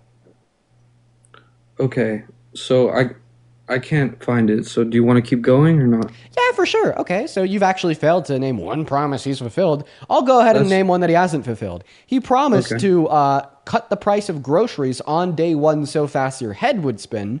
Now we are close to 9 months into his administration, and the price of groceries has only gone up. Okay, that's true. But how about the stock prices? The stock prices have gone up as well. Have you seen those? So we could have a debate about the stock market after we finish out our conversation on your claim that he's fulfilled so many promises. So it's your turn. Right now it's one for O. Can you name a promise he's fulfilled? Because we're still going back and forth. So far, I've been able to name one promise he didn't fulfill. Deploy troops to the border, sure. Deploy troops to the border. How many and when did he do it? He did it immediately. Okay, and he put some troops down there. Okay, I remember that. Okay, I don't know if he promised that. My gut reaction is he probably did. So, okay, there's one of the promises he fulfilled. So now it's my turn again. He promised to end Russia's invasion of Ukraine on day one, over 9 months into his term, and Russia's actually dropped the most monthly missiles they ever have on Ukraine since the beginning of his second administration. Okay, that's a fact, but he hasn't had much luck with Vladimir Putin, who's just been sending bombs. He's not in total control of that, is he? Right, but it just means that he failed to pull through on his promise. Yes, you're right. You're right on that. Okay, revoke birthright citizenship. Oh, yeah, guess what? He didn't fulfill that promise because although he tried to play Mr. Authoritarian, the court shut him down. Okay, I'm down 1 or 2, fine. It doesn't mean he didn't try to complete these promises. I don't know why we have to debate on whether he completed those promises or not. Oh, because he failed to fulfill the promise, and your claim was that he fulfilled a bunch of promises, right? Keep in mind, by the way, do you support that promise of trying to illegally infringe on the Constitution to take birthright citizenship away from people? No, I actually don't. Oh, okay. So thank you for naming something incredibly bad and authoritarian that Donald Trump promised to do if he won the presidency. Good to know that you still voted for him after that. I did, but it's not about that. It's about choosing someone that can actually lead versus someone that can't. Oh, why would you say that Kamala Harris can't lead? She tried all these different tactics of showing that she's somehow overpowering and she can be a good person in power, but she didn't win the presidency because of all the people that saw that she's because she lost the election, therefore she could never lead. Who lost the election in 2020? He did. So in 2021, you believe that Donald Trump was a bad leader? No, I didn't. But you just told me because Kamala Harris lost the election, therefore she's a bad leader. Why don't you say because Donald Trump lost the 2020 election in 2021, you would obviously therefore have thought that Donald Trump was a bad leader? Maybe the reason why you think that given the facts, you're a hypocrite. But maybe the reason why you think Kamala Harris is a bad leader realistically has nothing to do with the fact she lost the election, because you thought she was a bad leader before the election. Right? I did, yes. Right? So it had nothing to do with the fact that she lost the election. So why did you think she was a bad leader? I'm actually going to posit this. I think it's possible the reason why you think she's a bad leader is because she's a woman. Prove me wrong by giving me a legitimate reason. Because she's a woman. Why would you say that? Yeah, because I'm just not hearing any good reason from you. So it just seems like an extension of misogyny. Like I said, you have an open mic to prove me wrong, right? You would prove me wrong here by naming the good reason why she'd be a bad leader. I would listen to her debates. I would listen to the people supporting her. And I would listen to the way that she tried to make arguments. And when she made those arguments, I could pull up a video and then find exact sentences that she said that were just that doesn't make any sense. And when she says something that doesn't make any sense, I'm like, how can I vote for someone that doesn't make sense when they're talking? Okay. So am I the only one that heard Donald Trump 2 days ago say that you shouldn't vaccinate your babies because it's too much liquid?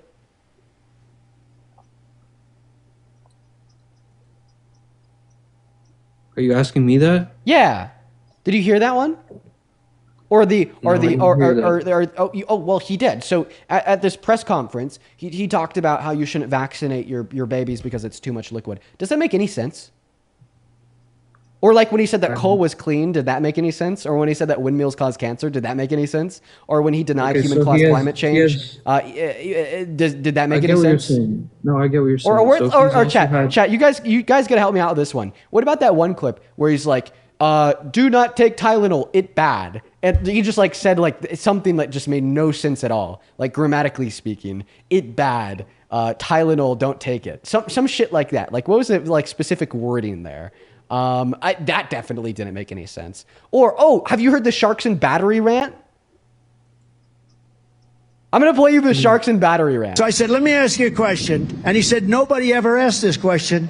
And it must be because of MIT, my relationship to MIT. Very smart. He goes, I say, what would happen if the boat sank from its weight and you're in the boat and you have this tremendously powerful battery and the battery's now underwater and there's a shark that's approximately 10 yards over there. By the way, a lot of shark attacks lately. Do you notice that? A lot of Yeah, shark. I get your point. They I watched both some have said guys things that justifying don't it today. Okay, so you get the point. You get the point. They Wait, both wait, have said what's that like, they both what have. about this one?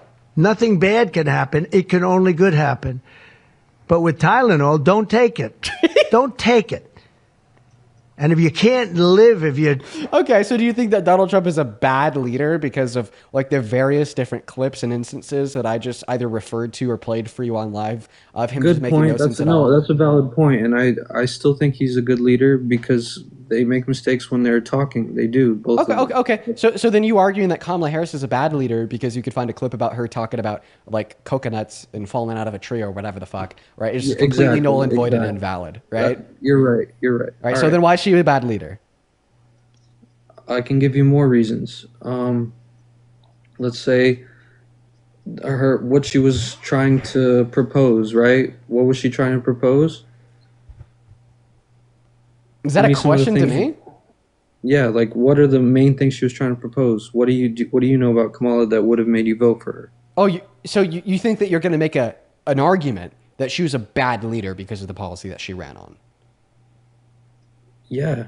Okay, explain to me how reducing the prices of houses, the pricing of houses, my apologies, by offering first-time homebuyers a $25,000 subsidy to pay for their down payment, while also paying for the total cost of the subsidy program over the course of the next 10 years by increasing the corporate tax rate by 3% is a bad idea. Explain to me how nearly doubling the child tax credit to $6,000 for the first year of a child's life, $3,600 for the next 4, and $3,000 from the ages of 5 to 17, when increasing the child tax credit in 2021 under the American Rescue Plan reduced childhood poverty by 40% is a bad idea. Explain to me how cutting the taxes of let's start with the 135 first million one. Let's start American with the first workers in the low and middle class when we're at a point in American history where we have the same level of income and equity that France had prior to their French Revolution is a bad idea. Explain to me how granting Medicaid a greater renegotiated ability with private pharmaceutical companies so they could buy drugs for lower costs, estimated by the Treasury to save our government $500 billion over the course of the next 10 years is a bad idea. You know, same thing with the policy that she ran on to limit the amount that any private citizen could pay out of pocket for private pharmaceutical drugs on an annual basis to $2,000 per year is a bad idea. How are any of these policies a bad idea? Okay, I can't say all of them are bad. Sure, some of them have good prospects, possibly. Maybe the first one with the home buyers, thinking that, hey, we can just offer 25,000 when America's already in debt. That might be a little bit of a problem because you have people. That's our tax money going to those home buyers, isn't it? Well, so actually, as I said, if you were listening to me when I was speaking, the total cost of the subsidy program was estimated to cost $1.2 trillion. Meanwhile, her tax policy included a marginal increase in the corporate tax rate, which according to the Treasury would raise $1.4 trillion over the course of the next 10 years. So isolating for this policy specifically and that secondary policy of increasing the corporate tax rate, she actually would have net made our government $200 billion in the next 10 years. But if you're concerned about government spending and you want to calculate the efficacy of one's leadership based upon their proposition for how much they want to spend, well, then you'd argue that Donald Trump is the worst president in American history, since he just passed the most expensive policy in American history. That policy being the Big Beautiful Bill, which was estimated by the CBO to cost our government $4.5 trillion over the course of the next 10 years. I was looking at that bill. That's not something that I was supporting clearly. I mean, we're going to see how that's going to work out, of course. Right, but you just try to argue that Kamala Harris was a bad leader because she wanted to make our government $200 billion over the course of the next 10 years. But now Donald Trump is a good leader, even though he just spent $4.5 trillion on the most expensive they all bill want ever. to. But what did Trump do in the beginning with Elon Musk when he appointed him? Did he not save a lot of money with Doge or whatever? Oh, yeah, so they were able to save $200 billion, but then he spent $4.5 trillion. Yeah, but he already did save that money. That money that he just is saying to be spent, the 4.5 trillion, that's happening right now, right? What's 4.5 trillion minus 200 billion? Okay, yeah, that's why they were having that fight with Elon Musk. Can right? you tell me? Can you tell me like what is 4.5 trillion minus 200 billion? You don't have to insult my intelligence. I'm not insulting your intelligence. I'm asking you a question. It's 4.2 billion. Oh, it's actually 4.3 trillion. Okay. No worries. Trillion. No worries. So it's 4.3 trillion. So do you know how much money the Biden-Harris administration signed into debt-related spending in 4 years? No, tell me. 4.3 trillion. So in other words, accounting for all the cuts that Doge made, Donald Trump spent as much as the Biden-Harris administration did in 4 years with one bill. Accounting for the cuts that Doge made. So tell me, let's talk about that bill for a second. No, because remember, you're trying to tell me why you think that Kamala Harris was a bad leader, right? Okay, yeah, we can keep talking about that as well. Right, because we just haven't heard any reason yet. Has anyone watching heard any reason? Because I haven't. I mean, okay. Let's just talk about Democrats in general then. No, we're not going to talk about Democrats in general. We're going to talk about Kamala Harris. You said she was a bad leader. Kamala Harris, while she was supporting, did she not support any of the people that were going to jail, like the immigrants? Did she not? There was that one, I forget his name, but she would always, while she was trying to lead or trying to go for presidency, there was a lot of support for all the people that would go to jail that were immigrants, right? There was a lot of different problems going on about how, hey, the people going to jail are immigrants and we need to let them out just because they have families and such like this. Okay? What? Do you see where I'm going with this? Because no, maybe if you were talking about like mass deportation, I'd understand where you're going, but now you're saying immigrants in jail, so I have no clue what you're talking about. I'm talking about the people that, okay, so do you agree with having the border open? Oh, now you're pivoting, right? Because remember, you just tried to tell me that Kamala Harris is a bad president. She wanted to keep the border open, right? Oh, so is the border open under the Biden-Harris administration? Yes. And how do they open it? They left it open. Anybody could enter. Oh, they left it open? Yeah, illegal immigrants could enter. Yes. So if they left it open, then that means that Trump opened it in his first term before they were in the presidency? Did Trump open it in his first term? Yeah, because if they just merely left it open, that would mean that it was open when they walked into office. No, Trump wasn't the president before Kamala Harris. Who was the president right before Kamala Harris? Kamala Harris has never been president. She was vice president. I mean, you know what I mean. Who was the president before the last election? Trump. No, Trump literally just started. Then who was it? If it wasn't Trump, who was it? He lost. Remember, he lost, and then he went again. Who was president before Biden? Okay, yeah, it was Biden. That's what I meant. So who was president before Biden? Trump. So are you saying that Biden opened it or Trump? I thought you just told me that Trump wasn't president before Biden. Now you're saying he was. So which one? No, I said he was president before Biden, but who was president before the election? Before the 2020 election, Trump was president. And my Okay, question to yes. you was, what did the Biden-Harris administration do to open the border? And then you said they left it open, which means when they walked into office, the border was already open and they left it that way, right? Okay, well that's not true. I thought you meant Okay, so who let's opened the just let's just border. get let's just get the Who facts. opened the border? Let's just get Who opened the border? let's just get the facts clear here. When Biden and Okay. Harris walked into office, was the border Yes. opened or closed? Closed. Okay, so that means that they had to change something to open it, right? Yes, they Okay, opened it and when what they came did into and how did when they Biden open it? came in. Right, and what did they do to open the border? I don't know. They passed policies or whatever to open the border, Which and they allowed ones? illegal. Which I mean, policies? we can look it up. That only takes a second to look up, but illegal Take immigrants that were entering the second. border. Take that second. Do it. You just said it would be so easy to look it up and find it. Do it. Okay, I'm doing it. Go ahead, talk about your millions of dollars you're getting from Democrats. About my donations?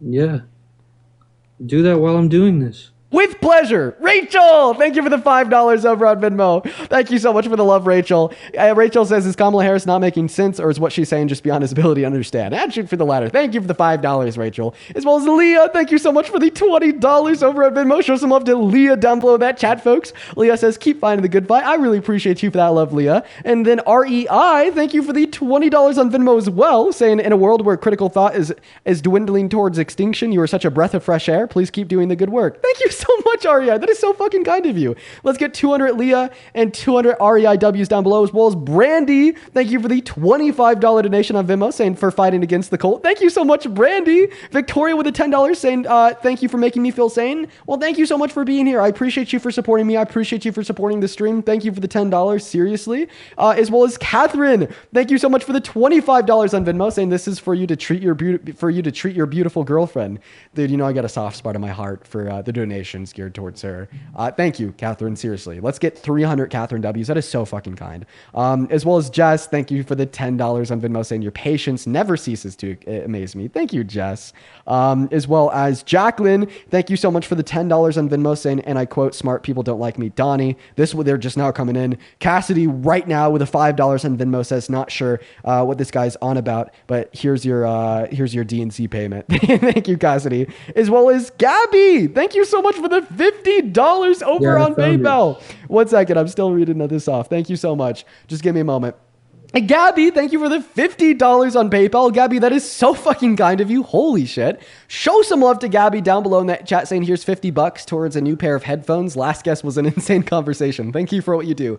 Gabby, as always, thank you so much for your kindness. You are always here supporting me. Please show some love to Gabby down below. Gabby, seriously, that is so fucking kind. As well as, I'm going to call you In. Thank you so much for the $50 on PayPal as well. In says, W. / Canadian who lives and works in the U.S. here. Thank you for keeping me informed and educated and fighting the good fight. And thank you for fighting the good fight for those that can. Thank you so much for your kind message, as well as the $50. That is so incredibly kind and generous. Seriously, thank you everyone so much for your kindness.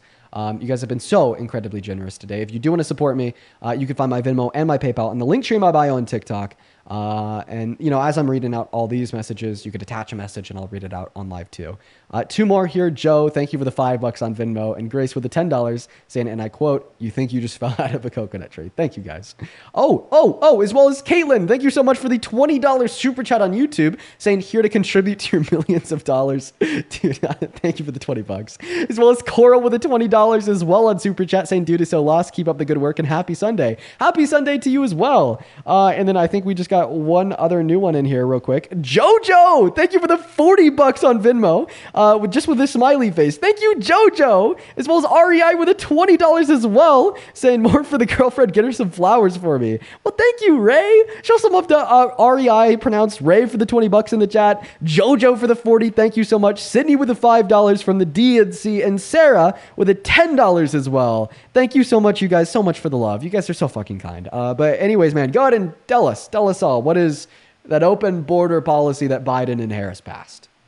Yeah, so it's not the one they passed. It's actually the ones that they closed that Trump had opened or made.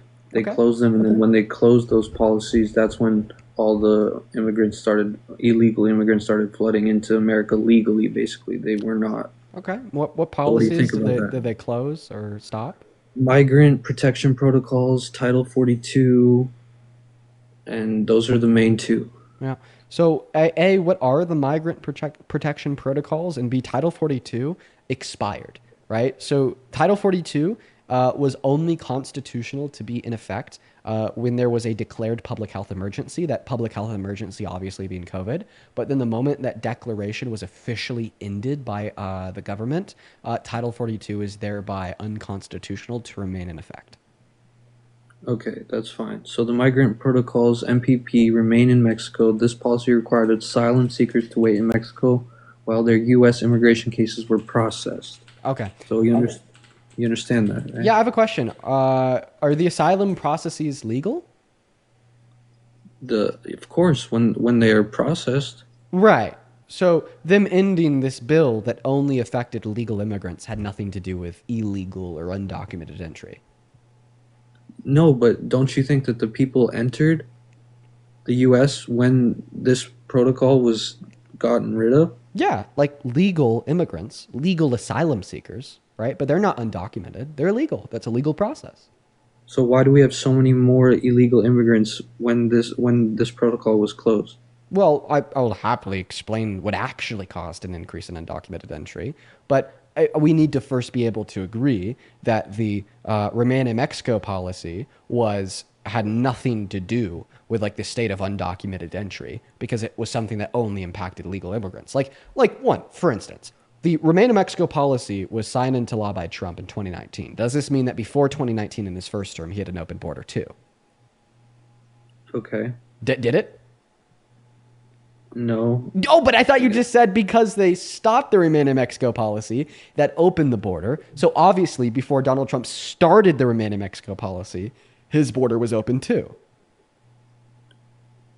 I see what you're saying. I mean, I guess I can't find exactly where it says that they all flooded in during Biden's protocol or Biden's protocols. Right. So can you name anything that they did? Anything? Like I'm giving you a chance. I think that the best shot you have right now is the Remain in Mexico policy, but I explained how that's redundant due to the fact that the Remain in Mexico policy only impacted legal immigrants, and while it was in effect, only kept 60,000 asylum seekers in Mexico. Which, by the way, it was like really bad. It put them in a human rights disaster. The Remain in Mexico policy is terrible. Mm-hmm. Mm-hmm. Yeah, I'm just looking. Then I mean. All right, go ahead and tell me then. I'm in agreement with you. Maybe you can turn me into a Democrat or whatever. What caused an increase in undocumented entry under the Biden-Harris administration was a backlog of legal means of entry due to COVID and Title 42, and B, caused by an increase in incentive for immigration to the U.S. due to the instability of the socioeconomic conditions of many countries south of America due to the pandemic, and C, due to Donald Trump's own rhetoric, just saying the border was right on open, right? And, the Biden-Harris administration attempted to respond to these facts by advocating for a bipartisan border bill to be passed through Congress that would have hired significantly more judges to process legal claims of immigration, removing the incentive for undocumented entry. But Trump actually told Republicans in the House and Senate to torpedo that bill because it was so good that it would have made the Democrats look good prior to the election and probably would have lost him the election if it passed. I hear you. So, but you can see that Trump was very with border control, right? I actually don't think that. I think that he's kind of like against border patrol because he is not implementing any good long-term proactive solutions to reduce undocumented entry, such as focusing on the delays with illegal means of entry. Everyone in the chat is spamming. It takes years. It takes years for they're spamming Epstein. Epstein. Actually, is there anything else that you want to talk about at the border? Can I ask you about that? I guess we haven't talked about Epstein all day. Okay, so, the border, he wants it to be closed, right? You're doing nothing for your point. Because remember, you're supposed to be arguing that the Biden-Harris administration opened the border, and now somehow you're saying, well, Donald Trump wants it to be closed. That doesn't tell us Well, anything about how the Biden-Harris it's not. administration opened the border. I fear They as if didn't this like open it, but debate they is getting left like it. pretty redundant. They didn't make it. They didn't. They left it open though. They weren't going to do anything about closing. You said that. What did they say? That they said. Wait, Hey, we're I gonna, thought we gonna just went close. over the bipartisan border bill that they pushed for, gained populist support for, that Trump torpedoed. I thought that we just talked about that bill. Okay, but how come when you associate your ideas of Trump, don't you think, hey, he's the guy that's trying to? No, Brett, don't pivot. Where you just said that they did nothing to attempt to fix the issues at the border. I told you that they advocated for this bipartisan border bill that was really good, and then Donald Trump torpedoed it. Don't move off of that point so easily. Respond. All right, so he torpedoed a bill that said what?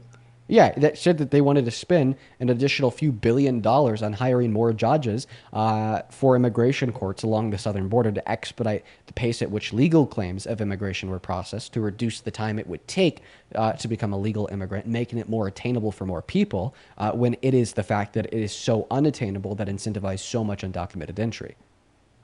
Okay, so you're saying that because it was a timely matter, because of the timely matter of getting into the U.S. legally, that's why people were entering illegally, right? Yes. Okay, but what about the people entering illegally because of this? He wants to stop that completely by just cutting off the border, right? I have no clue what you're saying. No, He literally, wants to literally keep the no border. clue. He wants to keep the border as controlled as possible. But remember, we're not talking about Trump. We're still talking about your claim where you said that the Biden-Harris administration did nothing to help fix the issues at the border.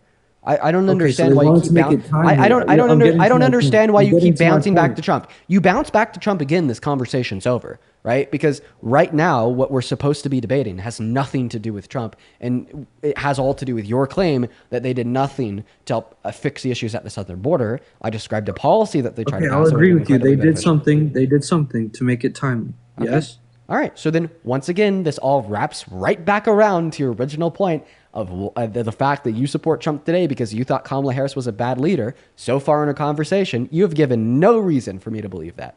Any other reasons why you think she's a bad leader? You started off with the way that she spoke, proved you wrong. You then went to her saying things that didn't make sense, proved you wrong. You then went to her ability to debate, proved you wrong. You then went to her like having bad policy, proved you wrong. You then went to her endorsing an open border, proved you wrong. Do you have any other reasons why you think that she's a bad leader that made you support the 34-count felon adjudicated rapist that was best buddies with Epstein and sending him letters depicting the picture of a naked woman, or in my mind, a naked girl with a statement, "May every new day be another wonderful secret," who is now trying to cover up those files so hard to the extent of calling it an act of hostility to vote for their release in Congress, while also saying that the Epstein files are a made-up Democratic hoax? Yeah, I want to finish on the border subject. I thought that we did, right? Because keep in mind, you just conceded that the Biden-Harris administration did not oversee an open border, and they're actively trying to pass good policy to help fixing the issues at the southern border that Donald Trump thwarted them in, right? And your original claim was that Kamala Harris is a bad leader because she supports an open border, and you conceded that that's false. So that conversation's over, right? So can you give one singular good, compelling reason why Kamala Harris is a bad leader? I wouldn't say it's over because she tried to spend money to not patrol the border to make things more timely for the immigrants, right? That's what a good leader does. Okay, yes, but it was already out of hand. Did she do anything that made it so that, hey, we have already all these illegal immigrants, are we going to do anything to get them out? Did she say anything about that? Well, I mean, they supported the deportation of undocumented immigrants with prior violent criminal offenses, but she didn't support a full mass deportation like Trump, and I think that mass deportation is terrible. So I'm happy that she didn't support a full mass deportation.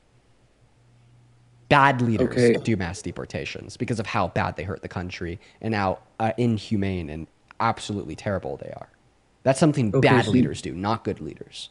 You said, okay, I hear your point, but you say they're inhumane, it's bad, mass deportation, very bad. I hear your reasons, but think about the actual people that are affected by the illegal immigrants that did get, like, people that did get hurt. What do you think they would say about mass deportation? Oh, well, I would hope that they would identify that if an undocumented immigrant hurt them, that isn't good reason to then turn around and stigmatize all undocumented immigrants, especially considering the statistical fact that they're 2.5 times less likely to commit violent crimes in this country. And if we want to talk about, well, what might people have to say about those that hurt them, and should we honor their feelings in response to those that hurt them, what would you what do you think E. Jean Carroll would say about the fact that a man who raped her in 1994 is now the president of the United States of America? Seriously, what do you think she would say? Okay, we can't put that in fact. Has he been convicted of that? Yeah, a jury did determine that he was guilty of raping E. Jean Carroll. He was held civilly liable for it. So yeah, what do you think she would say about him being president? What do you think she'd say? Seriously. She would say it's terrible, of course, but Okay. we have to continue our So, topic. so we should honor that, right? In the same way you just like suggested that, oh, what would somebody say that was attacked by an undocumented immigrant? That all undocumented immigrants are violent and we need to get them all out. We should. So if you're saying we should honor that, I didn't say all. I didn't say should all. we? I'm Should saying- we also like, because like E. Jean Carroll was raped by Donald Trump, right? And she would say it's like terrible that he's president today. We should honor that too, right? Right? We should like actively not support Donald Trump because he's an adjudicated rapist, right? Why are you pivoting the entire argument based on feelings? Because I said if someone got hurt, think about it like this: if 1 out of 100 people that are illegal immigrants is a sexual offender, wouldn't you want all 100 people out just to get that one out? No. Why? Because I would instead make the scope of my deportation operation specifically to direct the funding to agencies such as Homeland Security. No. Deporting on undocumented immigrants with prior violent undocumented immigrants that actually are violent offenders out of the country or put in jail. Because when we instead reallocate the focus of the scope to all undocumented immigrants compared to just those with prior violent offenses, we end up disproportionately thing, deporting it's less with impossible. prior violent offenses. Okay, would you say it's impossible to find just 1 or 2 that are actual? Wait, actually, can you please just repeat what I just said? Can you repeat the argument that I just gave you? You were telling me how, hey, the people that are like messed up, if we can't find those people that are sexual offenders, we have to allocate more resources to get those sexual offenders out. You didn't listen to a word that I said. I'll say it again. Okay, right? So if we want to deport people that are like genuinely bad people, like undocumented immigrants with prior violent offenders such as SA, or if with prior violent offenses such as SA, right? We'll be able to do so significantly more productively if we only focus on them compared to focusing on every undocumented immigrant. And that's a fact. Yeah, that's what I was getting at. So if you just focus on them, how much more time, how much more resources are you going to have to put in just to only focus on them? It actually It's takes already less hard. time and less resources since your scope of operations is smaller. Scope. See, what are you saying there? Scope of operations. You look at 100 illegal like the immigrants. scope of you can't operation of go wanting pick to out- deport like 11 million undocumented immigrants compared to like maybe like 10,000 undocumented immigrants. The scope of maybe operation 10 is significantly smaller. So with like the same amount of time and the same amount of resources, you are going to be significantly more effective in deporting 10,000 people compared to 11 million. Okay, yeah, but think about it logically. How are you going to find 10,000 in 11 million people? How are you going to find those 10,000? You just told me how. You're going to allocate more resources to finding those 10,000, right? How are you going to find undocumented immigrants with prior violent offenses? Yes. I would go ask Homeland Security. Why are you asking me? No, so that's your argument that you would go ask Homeland Security, but the problem is right now they're having this issue and they're like, we don't know what to do. So how are they getting those people out? They're mass What is this deporting. guy saying? Wait, did the Biden-Harris administration do a mass deportation of all undocumented immigrants? No, right? And that's actually but they why. should have, is what I'm saying. You But they understand? should have supported it. You understand that's why they had higher deportation rates of specifically undocumented immigrants with prior violent offenses compared to Trump today. They had higher deportation rates of undocumented immigrants with violent offenses on their record compared to Trump today, because unlike Trump, they only focused on undocumented immigrants with criminal offenses on their records compared to Trump focusing on they would all. have a higher ratio then, wouldn't they? They would have a higher No, ratio. it's not because they only ratio. focus It's on- rate of arrests and deportations. Amount, number. They literally Okay, deported but more people quarterly, right, with prior violent criminal offenses than Trump is today. okay, I hear what you're saying, but think about it this way: if did they document all the mass deportation, the ones that were criminals? No, because they don't know which ones were criminals. They just Yes, they mass do. deported Yes, they all. do. Yes, they do. How do they Yes. know? Go to ice.gov/statistics. You could literally select a drop-down box for selecting arrests and deportations made of undocumented immigrants with prior violent criminal offenses. You could literally do that. Okay, and you're telling me that these prior offenses, they have them in America, that those are the offenses, or they have them in Mexico too? How do we know the cartel ones that were the ones that were in cartels? Because How do we countries know share those? information with one another, like Interpol and like other like global databases of crime information.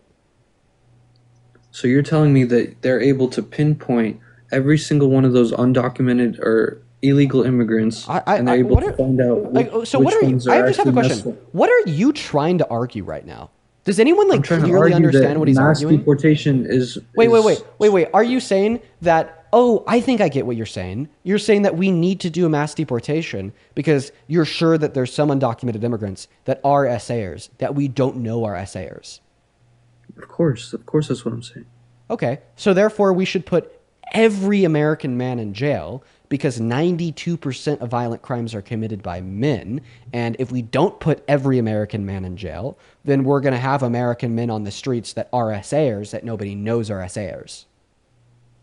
No, why would Oh you say wait, 92%? but I thought you I'm said saying all I the, thought that you said it's better to lock up 100 people with one of them being guilty compared to allowing 100 people to roam free even if one is guilty.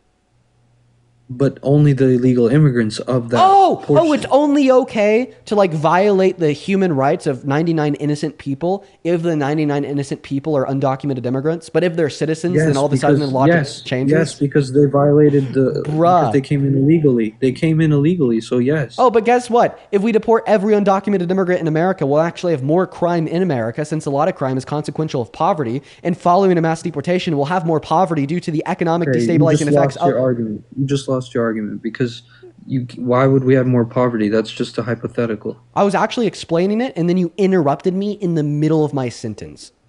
You Okay, impatient man-child.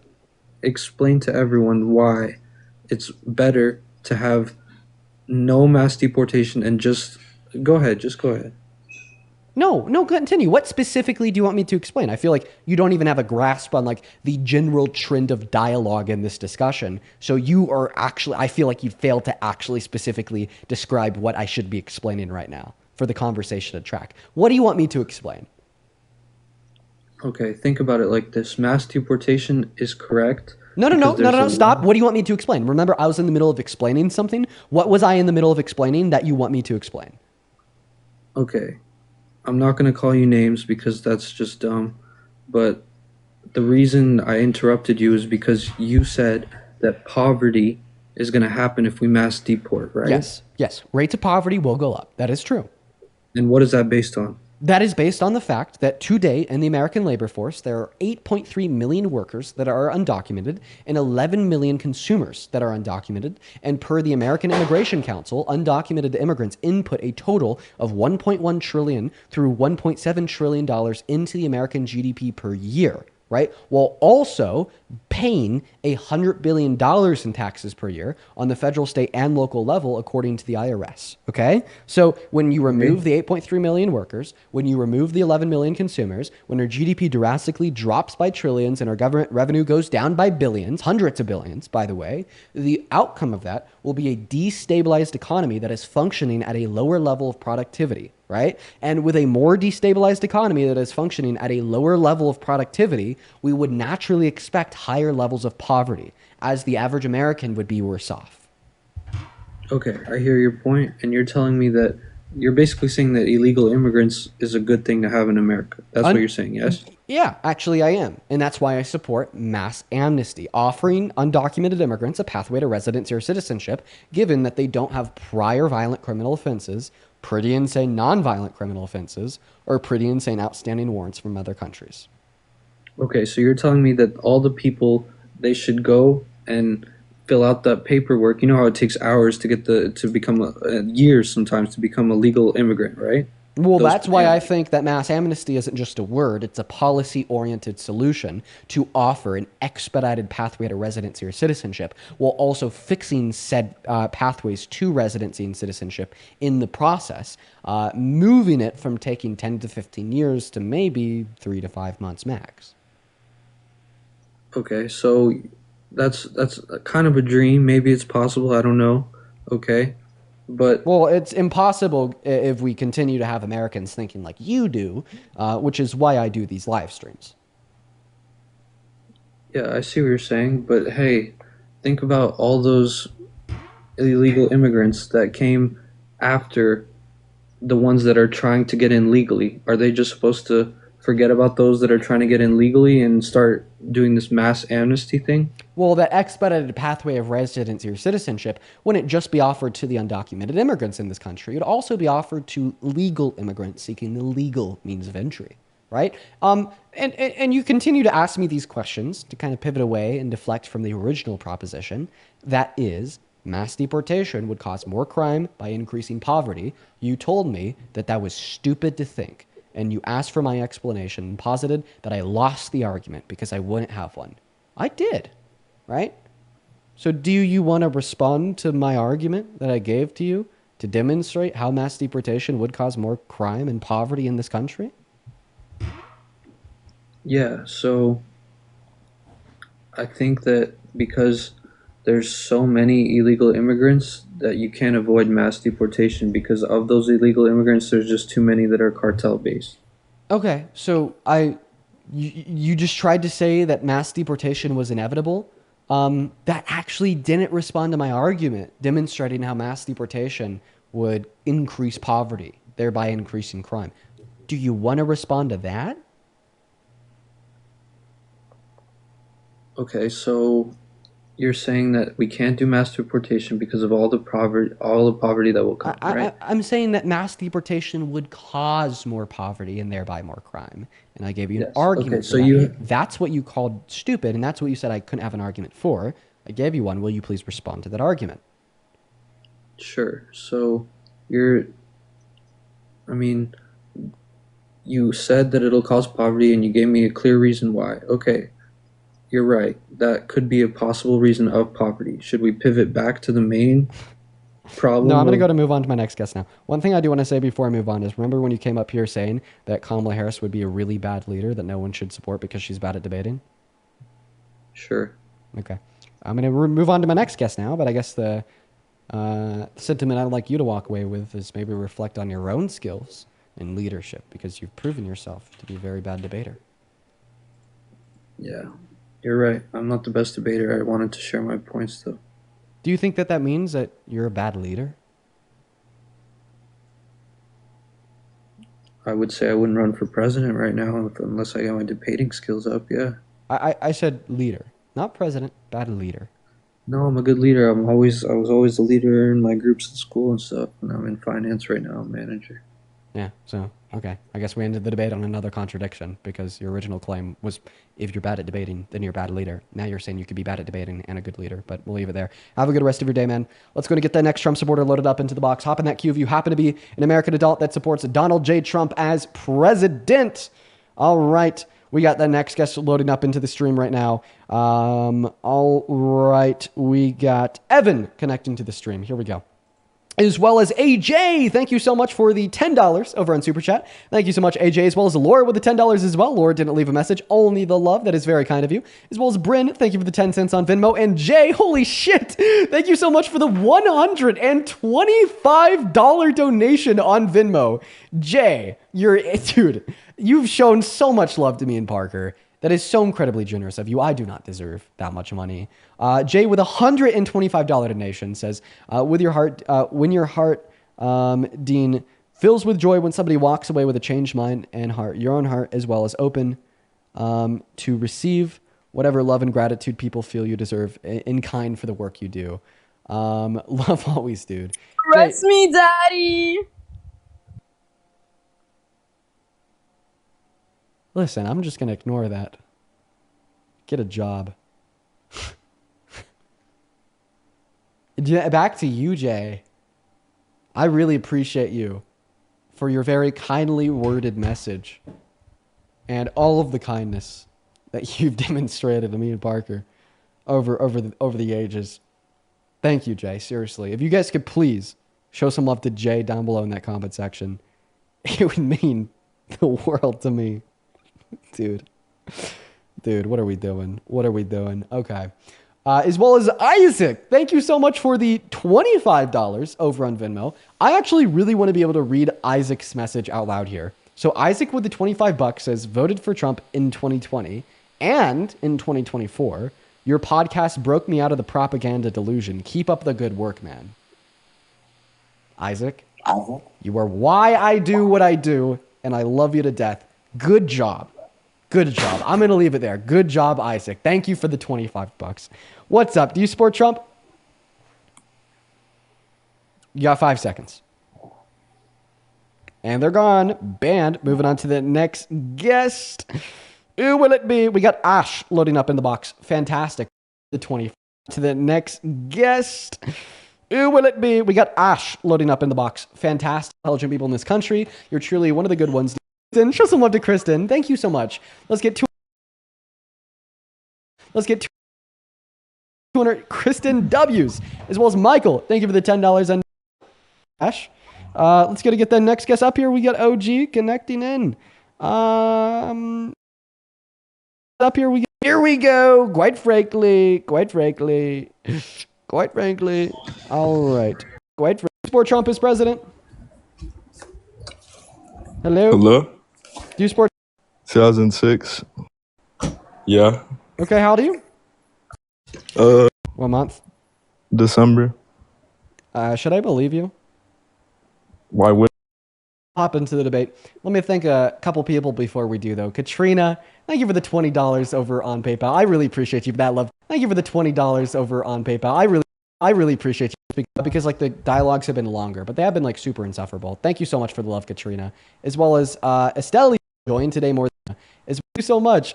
I'll pull it back here soon. You just gotta wait. Trust. And then Josh with a 5 and Carr with a 2. Appreciate you guys. Okay. All right. By the way, guys, he would be 18 if he was born in December of 2006. But anyways, tell us, why do you support Trump? I think that he's like the sexiest guy I've ever laid my eyes on.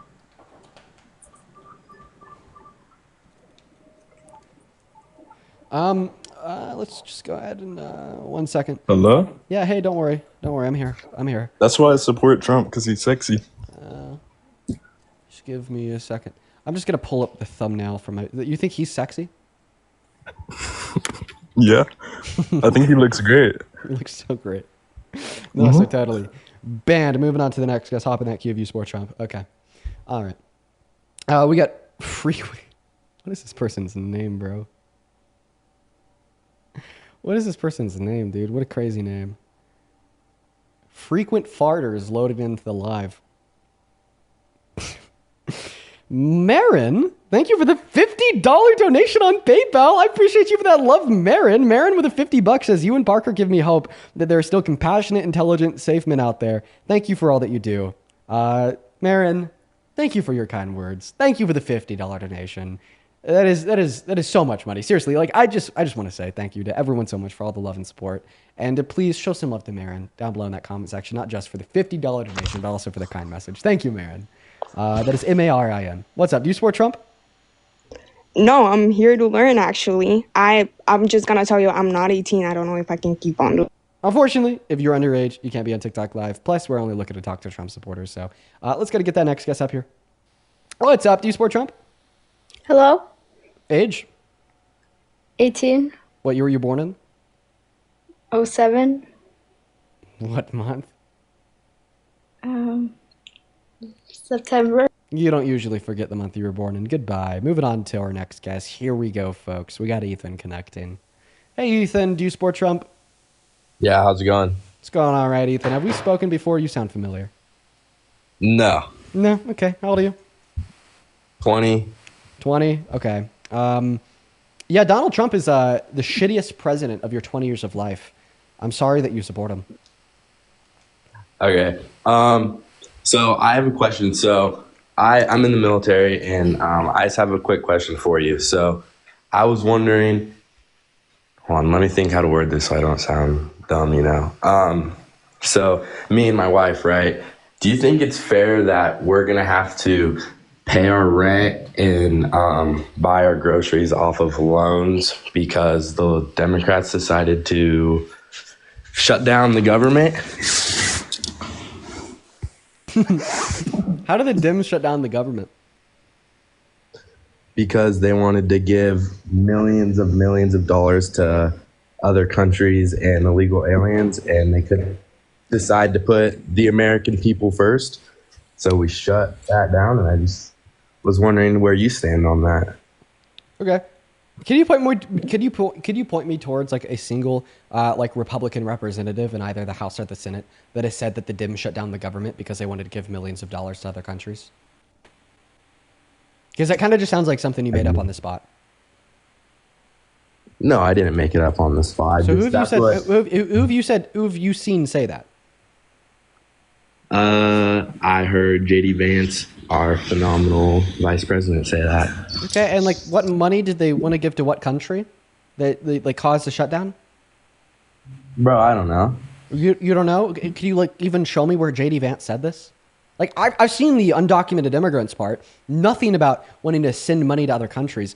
I'm not even sure that like the annual budget bills does that. So like this annual budget bill funds our government, our agencies, our services, right? But meanwhile, like foreign policy and funding for other countries, that's passed through like monthly or quarterly appropriation bills, not through the annual funding bill for the American government.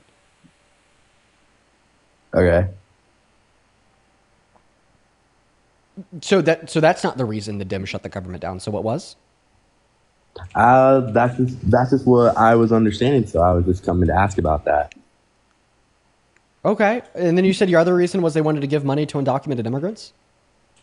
It was that, and then it was like just like weird amounts of money for like weird things. Let me ask you this: do you know what the Personal Responsibility and Work Opportunity Act is? No. So that was a piece of legislation passed in 1996 that established restrictions on welfare eligibility based on immigration status, meaning that right now social safety nets in this country are only legal to be given to citizens and legal residents on the federal level. So no, the Democrats didn't want to include funding for undocumented immigrants within the federal funding bill, as that is illegal for like many reasons. Okay. Thank you. So that's not true. And then what actually caused the shutdown, and I will tell you, would be the Republicans, right? So first and foremost, who controls the White House?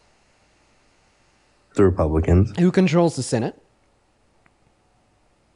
The Republicans. Who controls also. the House of Representatives? The Republicans. And who also. controls the Supreme Court? I don't know. The Republicans, 6-3 conservative majority. It kind of seems like a failure of governance if you control every single chamber of Congress, the White House, and the Supreme Court, but then when the government shuts down, you blame it on the Democrats, right? And I have another question. When was the last shutdown? Wasn't it in like 2013? No, it was actually in 2018. What about the one before that? Under Trump. I'm going to guess it was 2013. Wait, what? So the last shutdown was in 2018 under Trump's first term. What about the one before that? 2013? 2017 under Trump's first term. What about the one before that?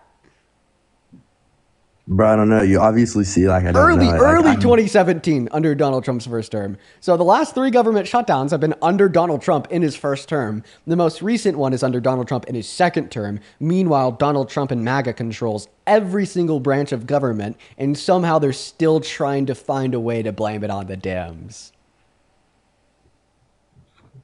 Okay. Well, that was my only question, so that's it. I'm good. Well, now that we've cleared that one up, are you going to blame MAGA and Trump for causing you to have to get loans out to buy your groceries because you're not getting paid right now? Well, I don't know because I'm not like a very educated person on this. I was just like curious, and so I guess I'm going to have to figure it out and see what's the truth, but yeah. All right, well, you have a good one, Ethan. Thanks. We're going to move on to the next guest. If you're watching and you'd like to support me, you can find my Venmo, my PayPal, and the link tree in my bio on TikTok. In fact, I even have it right over my head right now, quite frankly. I really appreciate everyone so much for all the love today. You guys have been all very, very kind. Like Matthew, thank you so much for the $15 over on PayPal. Thank you for the love. Please show some love to Matthew down below. Thank you so much. As well as Lion of God with the $10 on Venmo says like 25 fucking billion for Argentina and not towards helping Americans. Oh yeah, like how Donald Trump sent $20 billion to Argentina to help stimulate their economy. Is that the money for the other countries? Good point, Lion.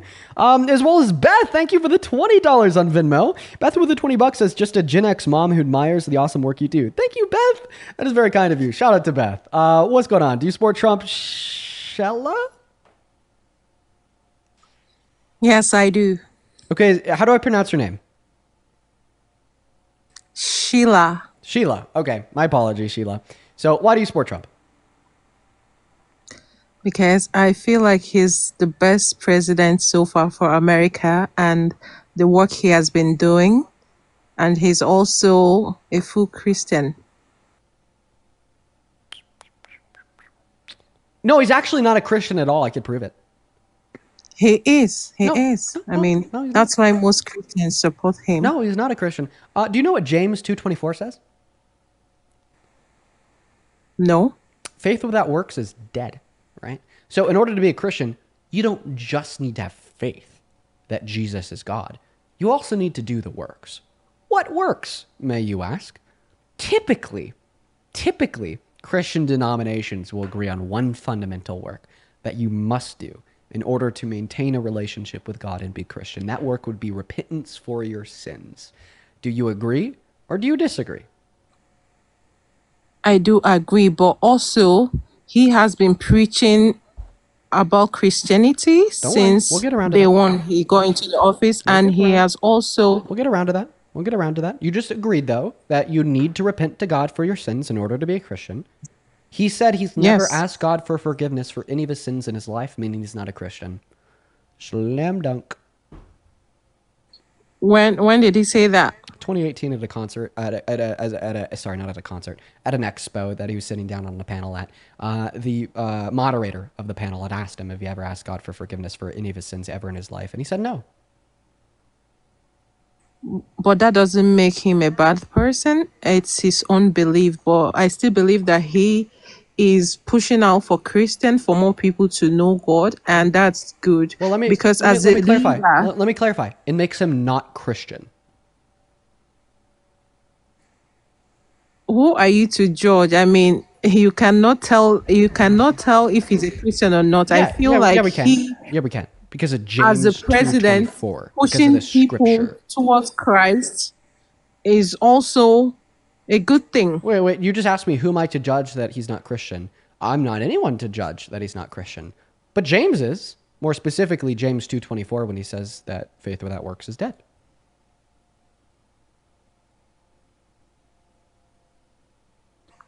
Hello, can you hear me? Yeah, can you hear me? I just told you that I'm not anyone to judge who is and isn't Christian. But the scripture of the Christian Bible is an authority of the church.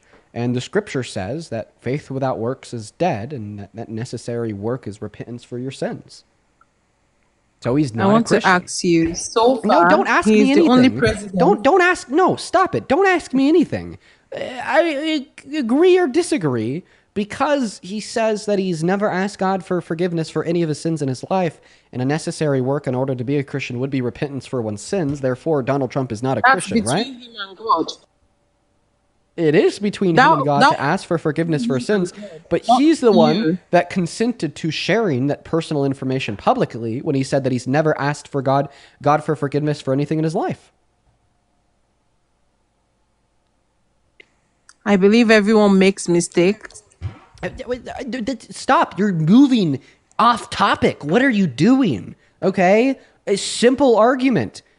In order to be Christian, you must repent for your sins. Donald Trump says it's not something that he does, therefore he's not Christian.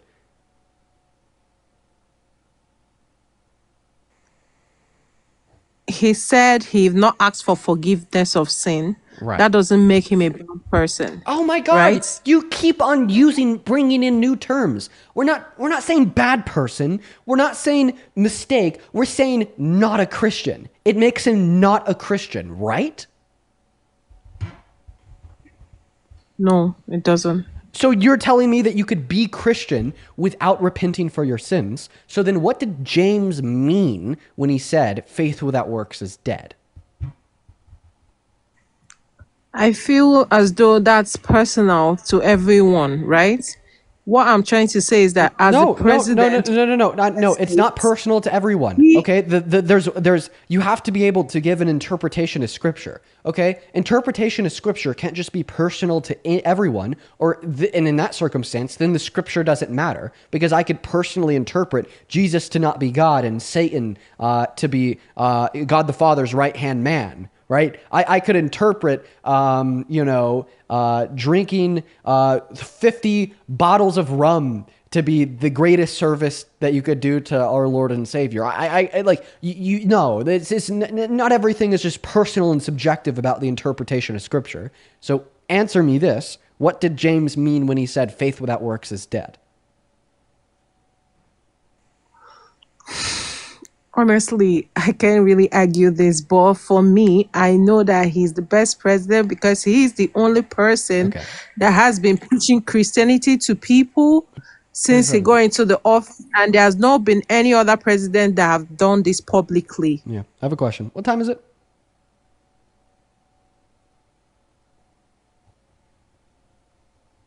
What time is it? I do not understand that. What do you mean? Like, what time is it? It's 12 o'clock. Okay. There's not an American time zone where it's 12 o'clock, so we're going to go and move on. Hop inside of that cube. You happen to be an American adult that supports Trump as president, folks. We got Angela loading up into the box right now, quite frankly. All right, here we go, folks. Hop in that cube. Your MAGA will happily pull you up here. Yo, Angela, thank you so much for the $15 on Venmo. Angela with a 15 big one says Trump didn't put his hand on the Bible during his inauguration for a reason. He knew he'd be struck down. He's not a Christian. Yeah, no, he's not at all. As well as Valerie, thank you so much for the $5 on Venmo. And Bailey with the $5. Caitlin with the $5. Thank you guys so much for the love. You guys are very, very kind. Let's go and get that next Trump supporter loaded up in here right now, quite frankly. Yeah, it did take a while before I asked her for the time, just because I wanted to be able to finish that incredibly compelling argument. Yo, R.I., thank you so much for the $30 donation on PayPal. Thank you for the love, R.I. R.I. says you are fire underneath voters' asses. Keep up the good work. Thank you so much, R.I. That is so very kind of you. Thank you for the kind words and the $30 donation. Let's get 300 R.I.Ws as well as 300 Charmaine Ws. Charmaine with the $30 on PayPal says, let's see here. First donation, but I've been tuning in for a bit and grateful for what you're doing. I look forward to listening in every day. Oh, thank you so much, Charmaine. All of the love in the world to you. I'm really happy that you're enjoying the streams, and thank you for the $30. As well as Danielle, thank you for the $10, saying, love what you do, Dean. On your live, you should call the White House and try to debate them. That'd be funny as hell. As well as Brenna, thank you for the $15. Brenna didn't leave a message, only the love. Thank you so much, Brenna. And then one last one here. Estelle, thank you so much for the... to $10 over on PayPal. Thank you for the love, Estelle. Please show some love to all of our supporters down below in that chat. And what is going on, Eva? Do you support Trump? Or maybe your name's not even Eva. Ava, what is your name? Oh, wait, whoa. Ava, do you support Trump? Oh my god, I'm so sorry. I forgot that I requested. I literally, so sorry. Kick me. Okay, have a good one. Moving on to Martha. Make sure if you're in that queue, it's because you support Trump. We're going to go to get that next guest loaded up in here right now. Hello. Do you support Trump? Hello. Are you here? Nope, not here. Goodbye. Moving on to the next guest. We got Martha loading in. Yo, where are like the crazy MAGA like grandmas at? Where are the crazy MAGA grandpas at? What's up, Martha? Do you support Trump? Martha's not here. What's up, John? Do you support Trump? John, hello. Do you support Trump? Yes, I do, in fact. Okay, and how old are you? I'm 25. I can't believe I'm meeting a famous person, bro. Today is so shocking. Your mic Sounds interesting. I mean, I don't know if I'd classify myself as Well, I famous. have my AirPods in right now. I have my AirPods in. If you take the AirPods out, I might be able to hear you a little bit better. Okay. So, ooh, bro, this is crazy. You're like Rick Ross. I don't think I'm like Rick Ross, but whatever. Why do you support Trump? Wait, what'd you say? So why do you support Trump? Oh, I don't know. I just want to come up here. Okay, banned. Moving on to the next guess. Okay, all right. Who's next? I'm gonna take a good look at the queue. I'm gonna spend my time here. I'm usually just clicking on random people. This time it's gonna be intentional. Who looks like a Trump supporter?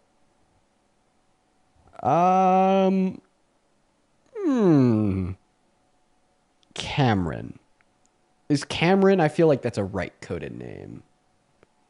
I feel like Cameron is a right coded name. Hey, what's up? Do you support Trump? Cameron? Are you MAGA? Nope. Goodbye. Moving on to the next guest. We got that next guest connecting into the stream right now, guys. Go ahead and put a MAGA with your age down below in that chat if you want to come up here and have a conversation. If you want to support me, you can find my Venmo, my PayPal, and the link tree in my bio. What is up? Do you support Trump? Oh, they're all gone, bruh. All right. It looks like MAGA's gone extinct. We've debated all the Trump supporters there is.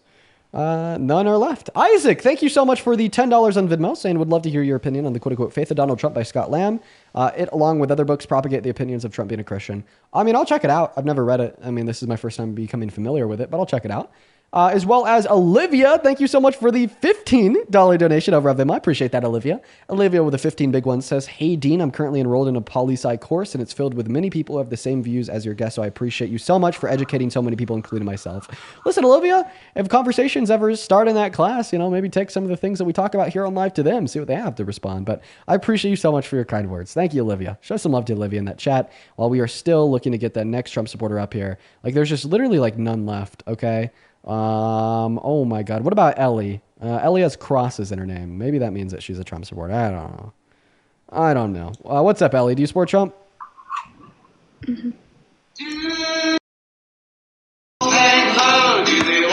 Okay, moving to the next guest. Let's go to get that next guest loaded up in the box. We got ETH connecting. What's up? Do you support Trump? Yep. How old are you? 18. What year were you born in? 2007. Okay, all right. And you said that you support Trump? Yep. Sorry to hear that. Why? Why do you support Trump?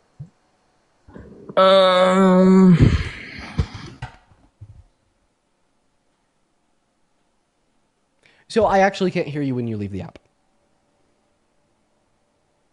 So you have to be like on app in order for me to hear you? Seth? He's gone. Bye, Seth. Rose, thank you so much for the $30 over on PayPal saying, thank you, Dean. You give me hope. Rose, that is very kind of you. Thank you so much. Rose, I'm really happy that you enjoy the streams and that they give you hope. I love hearing that from people, guys.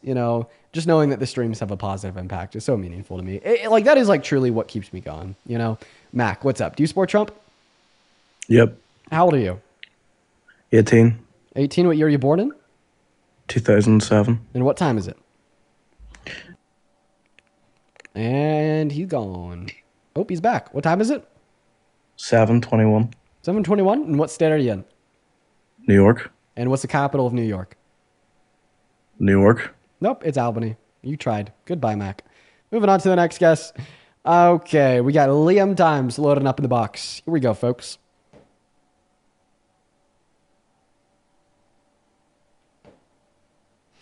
Okay, why is it so hard to find a Trump supporter? They're just too scared of debating me.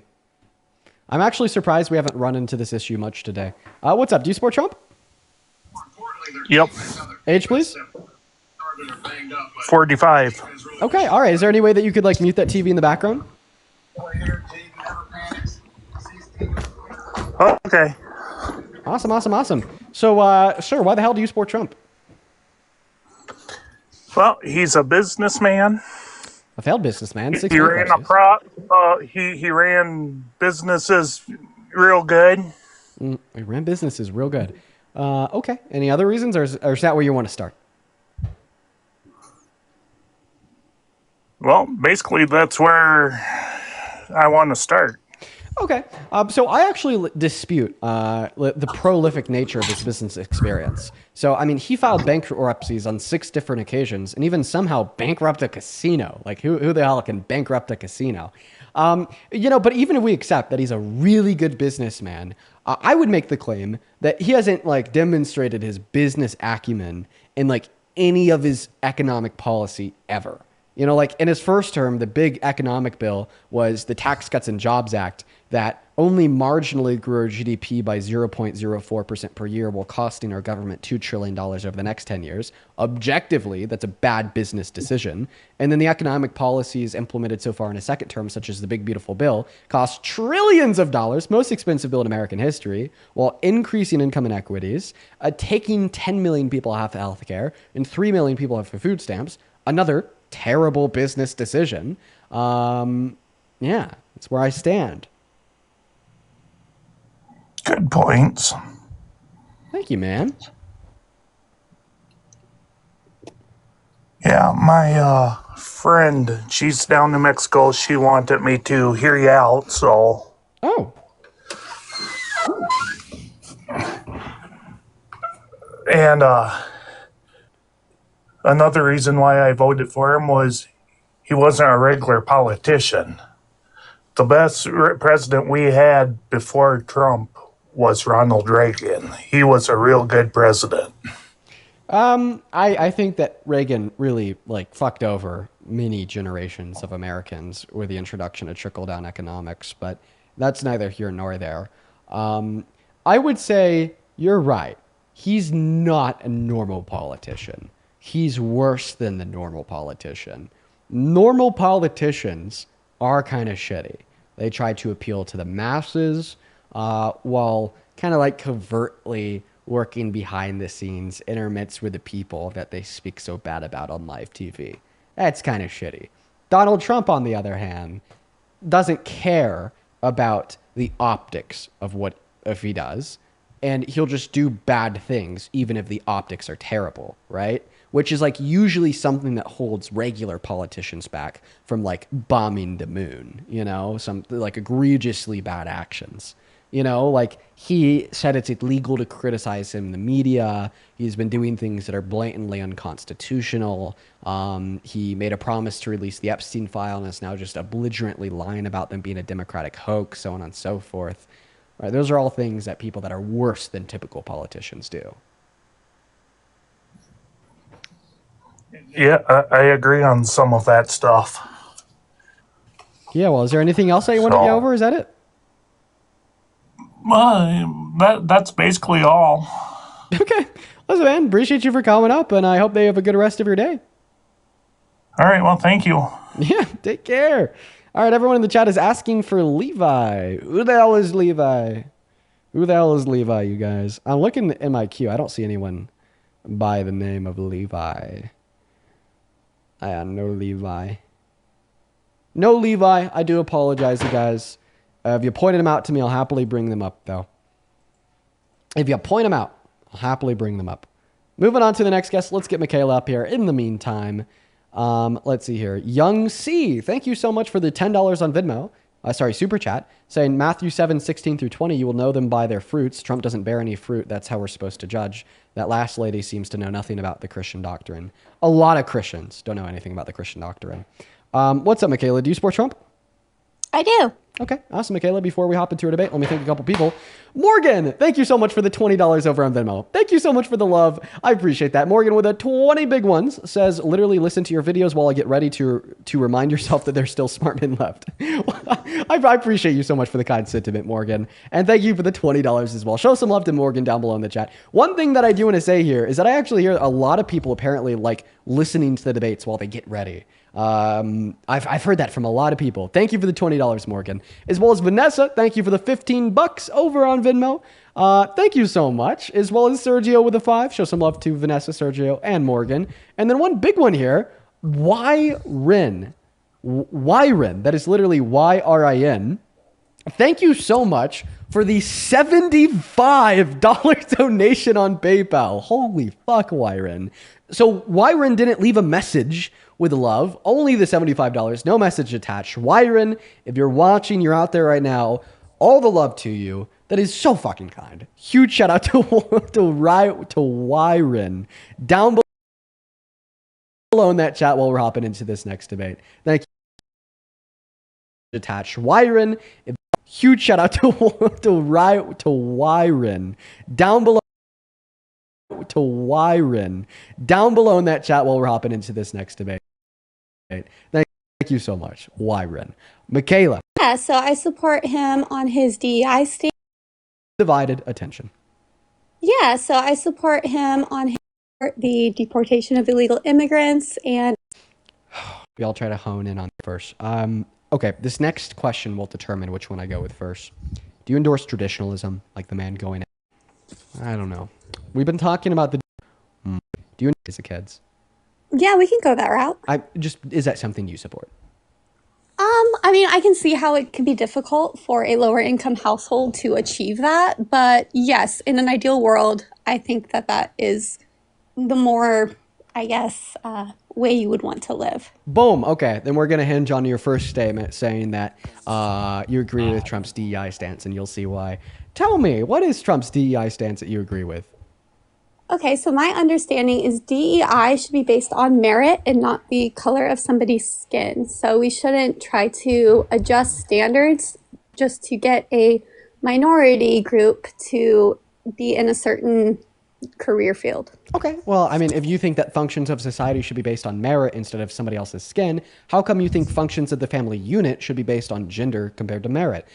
In fact, I would argue that the only real world application of this notion of DEI, opting to value somebody's race or gender over their merit or qualifications, the only time that's actually true is within conceptions of traditionalism that tell you, regardless of your qualifications, if you're a man, you should be the one working and providing, and regardless of your qualifications, if you're a woman, you should be staying at home, cooking, cleaning, and raising the kids. That's just a lifestyle preference. That's not saying you have to do it that way. That's just a couple's lifestyle preference and how they choose to live. Well, I mean, you said that would be the most optimal lifestyle preference for families. Yeah, but that's just my preference. I'm not saying that everybody has to have that preference. I actually reject that was what you said, because you started off your statement by saying, I understand that it'd be difficult for low-income families, but hopefully at some point in the future, we could get to this optimal family dynamic, meaning that you weren't just specifically talking about yourself, or else you wouldn't have made an acknowledgement of how difficult this would be for low-income individuals. Okay, I'll go with your argument then. Yeah, I think society functions better when men are the sole provider and women stay at home. Right, exactly. See, I don't know why you just didn't come out of the gate swinging with that, given that you already told us that, right?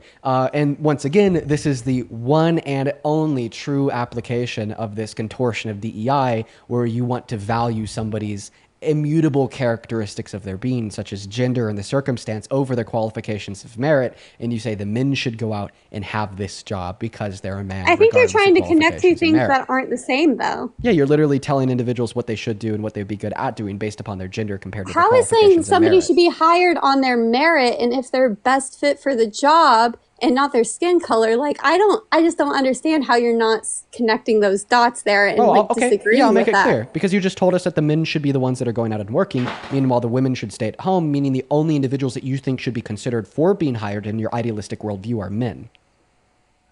Yeah, correct. Right, exactly. Right? Do we see how that works? So you're saying the barrier for consideration for being hired on a job? Because if a man is better at a job, then yes, he should get the job. No, it has nothing to do with being better at it, and all to do with the fact that they're a man. No, it has 100% to do with being better at the job. So what do you mean? Do you think that men are, like, for instance, better at leading than women? Yeah. Can I have an argument for that, please? I think that men are more logical, less emotional. I think that in certain cases, like the police and army, they are better suited physically to do those jobs. I'm saying women, yeah, they can do some jobs better than men, but for the majority of jobs in the workforce, I think men are better at that. Sure. We're going to go ahead and start off with your first two claims, stating that you believe men are more logical and less emotional than women. I'm going to be very clear when I say this. You are wrong. And here's why. When we, look at IQ scores, women have a higher IQ score on average compared to men. What this means is that they're better at logical functions of thought processing, right? And we see that this is true by observing empirical outcomes in society, such as Do you the think fact, that one women moment, are more emotional than men, though? no, I disagree with that too. Would you allow me to finish Okay. speaking? That's crazy. Okay, so should I continue to describe to you why I think that men are less logical than women, or should I like restart and tell you why I don't think women are more emotional than men? I mean, it's a proven fact women are more emotional than men. Okay, Like, what's the that's proof? just in our fucking, like, DNA biology. So what's the proof for this fact? Because I'm a woman and I know that we're just more emotional. Okay, Like, so you're saying have you been around women? so you're saying that you're a woman, you're emotional, therefore all women are just as emotional as you. So I no, don't that's think I'm like actually an not how it works. outlier in women. So, yeah. Okay. Well, I'm gonna go ahead and break this one down.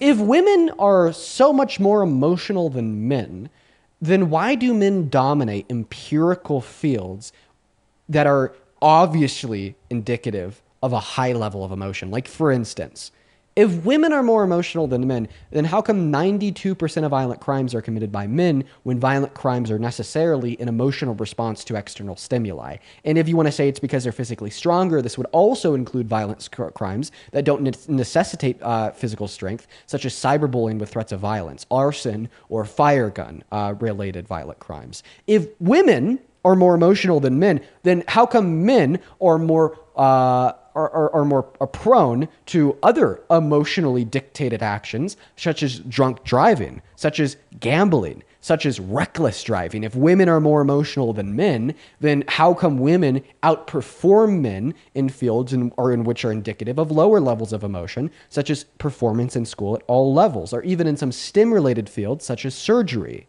The American Medical Association, in conjunct with the Journal of the American Medical Association, did a study on 1.5 million worldwide patients, and they determined that if you're operated on by a female compared to a male, then it is the case that you're less likely to experience negative post-operative outcomes and death. Why might we expect this? It's because biologically speaking, women are actually designed to deal and handle stress better than men.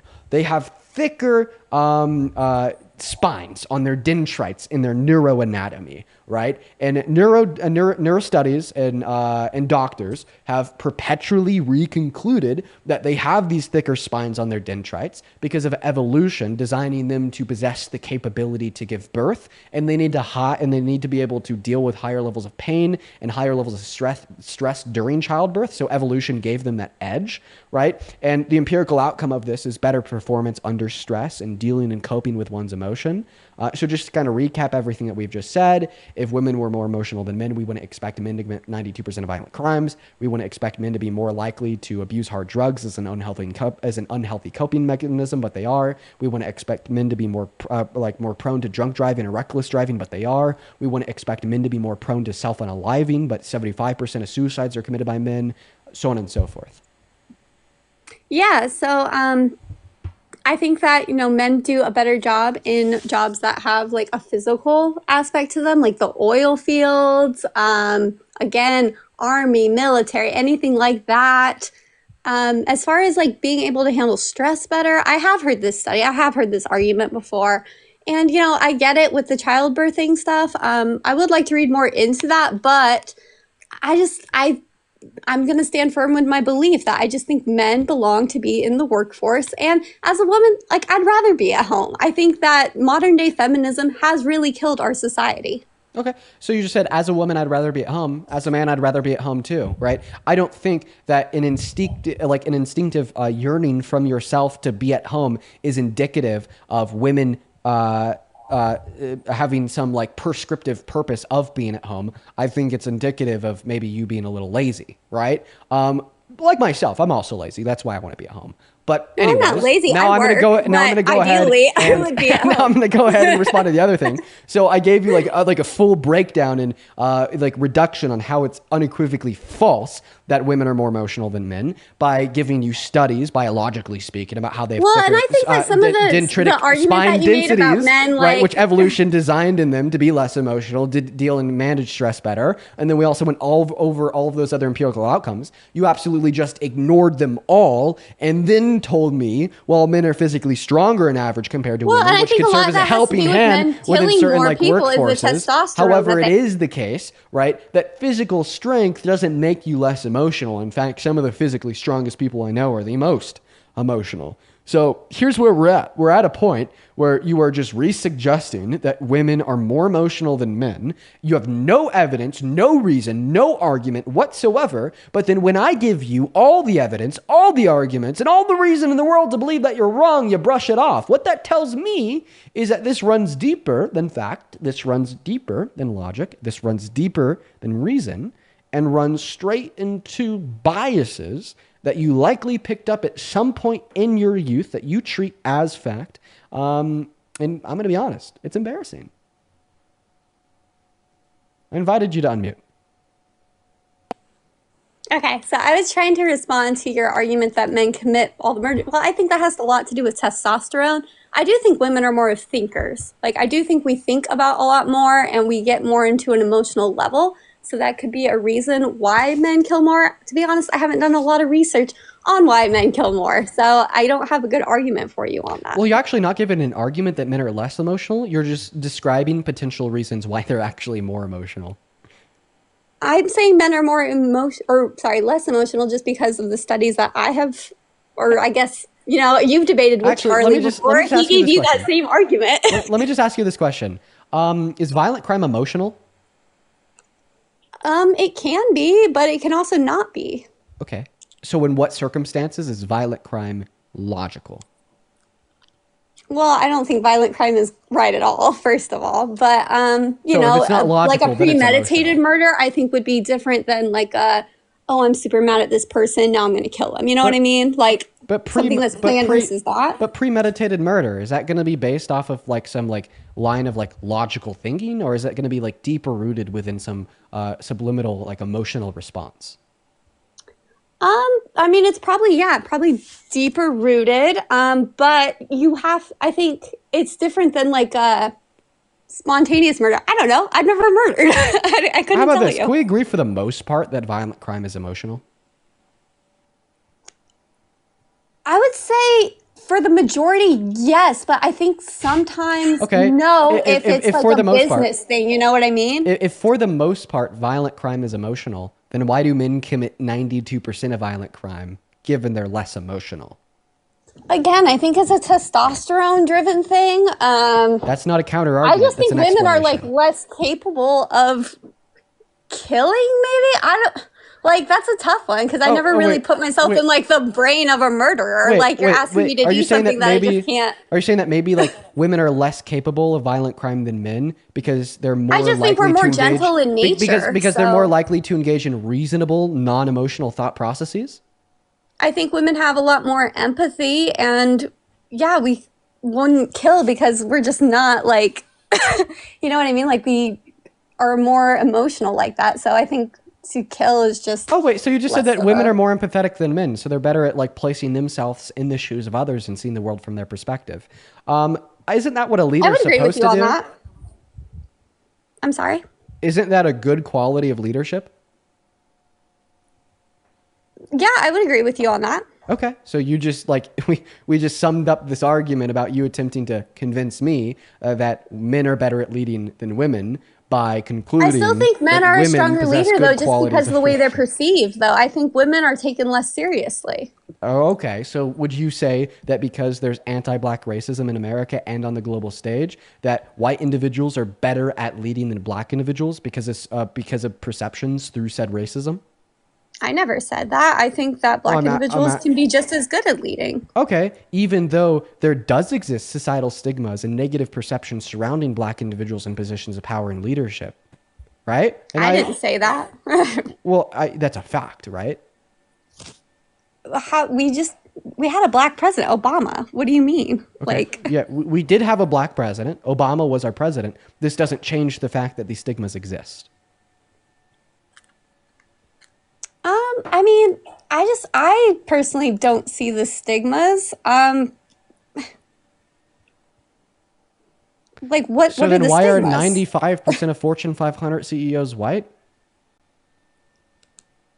That's a great question. I'm not 100% sure on that. Your I two would options are to assume, be a racist or to say that racial stigmas exist, leading to a I don't think those are disproportionate the amount of only two leaders that are white. options. And no, it is. Like, you either have to say that white people are better at leading than black people, or black people have been systemically disadvantaged to exist in positions of leadership.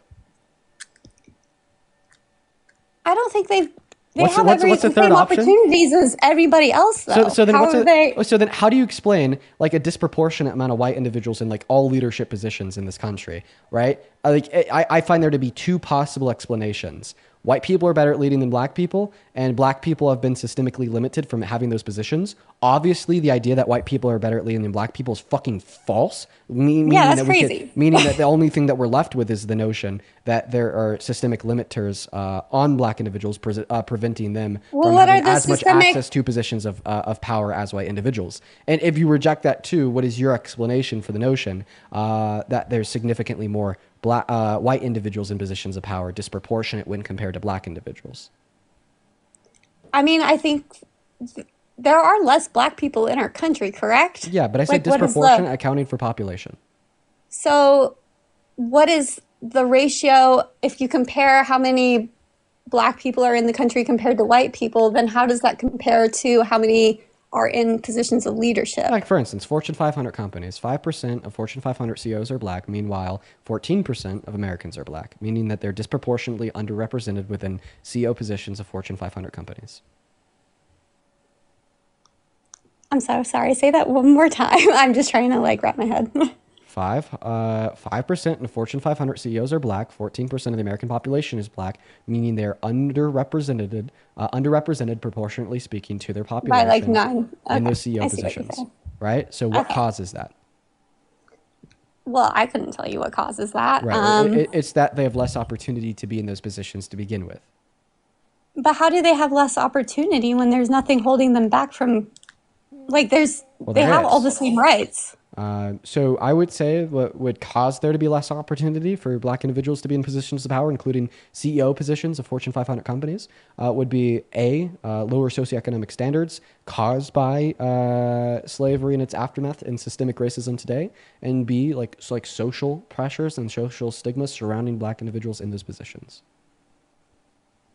Okay, I see what you're saying there. I don't have a good debate for you on this one. I do agree that I think that they do have a harder time just because of that, systemic racism. I think that's what you said. Yeah. But Yeah. Right. but I still think they have all the same opportunities, and maybe they do have to work a little bit harder to get out of being in those shitty situations. Right, And which means that they have less overall opportunity, right? That's just how we use the word opportunity. Definitionally speaking, it would follow via the existence of systemic racism and your acceptance of those facts, right? Which would lead to the conclusion, right, that because of systemic racism, individuals are more likely to criticize a black individual in a position of leadership compared to a white individual. And your last argument for why men are better at leading than women had to do with those same optical perceptions of women in positions of leadership compared to men. So if you'd say because they're more likely to criticize women in these positions, therefore women are worse at leading, would you therefore also say that because society is more likely to criticize black individuals in these positions, that therefore black individuals are worse at leading?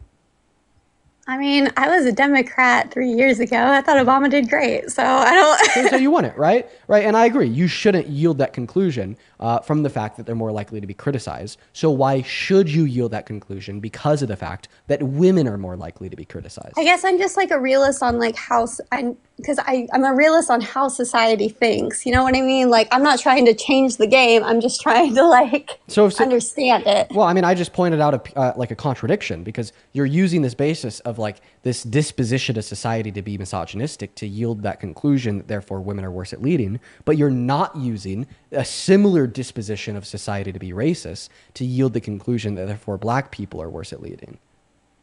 Right? And I find that to be No, contradictory. I'm not saying black people are worse at leading. Right, exactly. I'm happy you're not. But you just therefore also shouldn't say that because of this reason, women are worse at leading. In neither scenario should we use one society's disposition to be misogynistic or racist to yield the conclusions that therefore women are worse at leading or BIPOC individuals are worse at leading.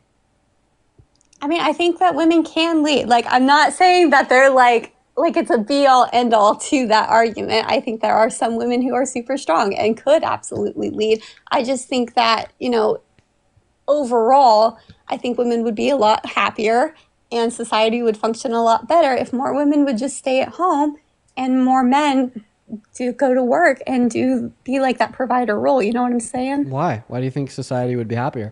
I mean, last time we tried that, women ended up just like fucking dosing themselves with Quaaludes because of how fucking depressed they were because of the way that society treated them. Right? Are you sure you want to try that again?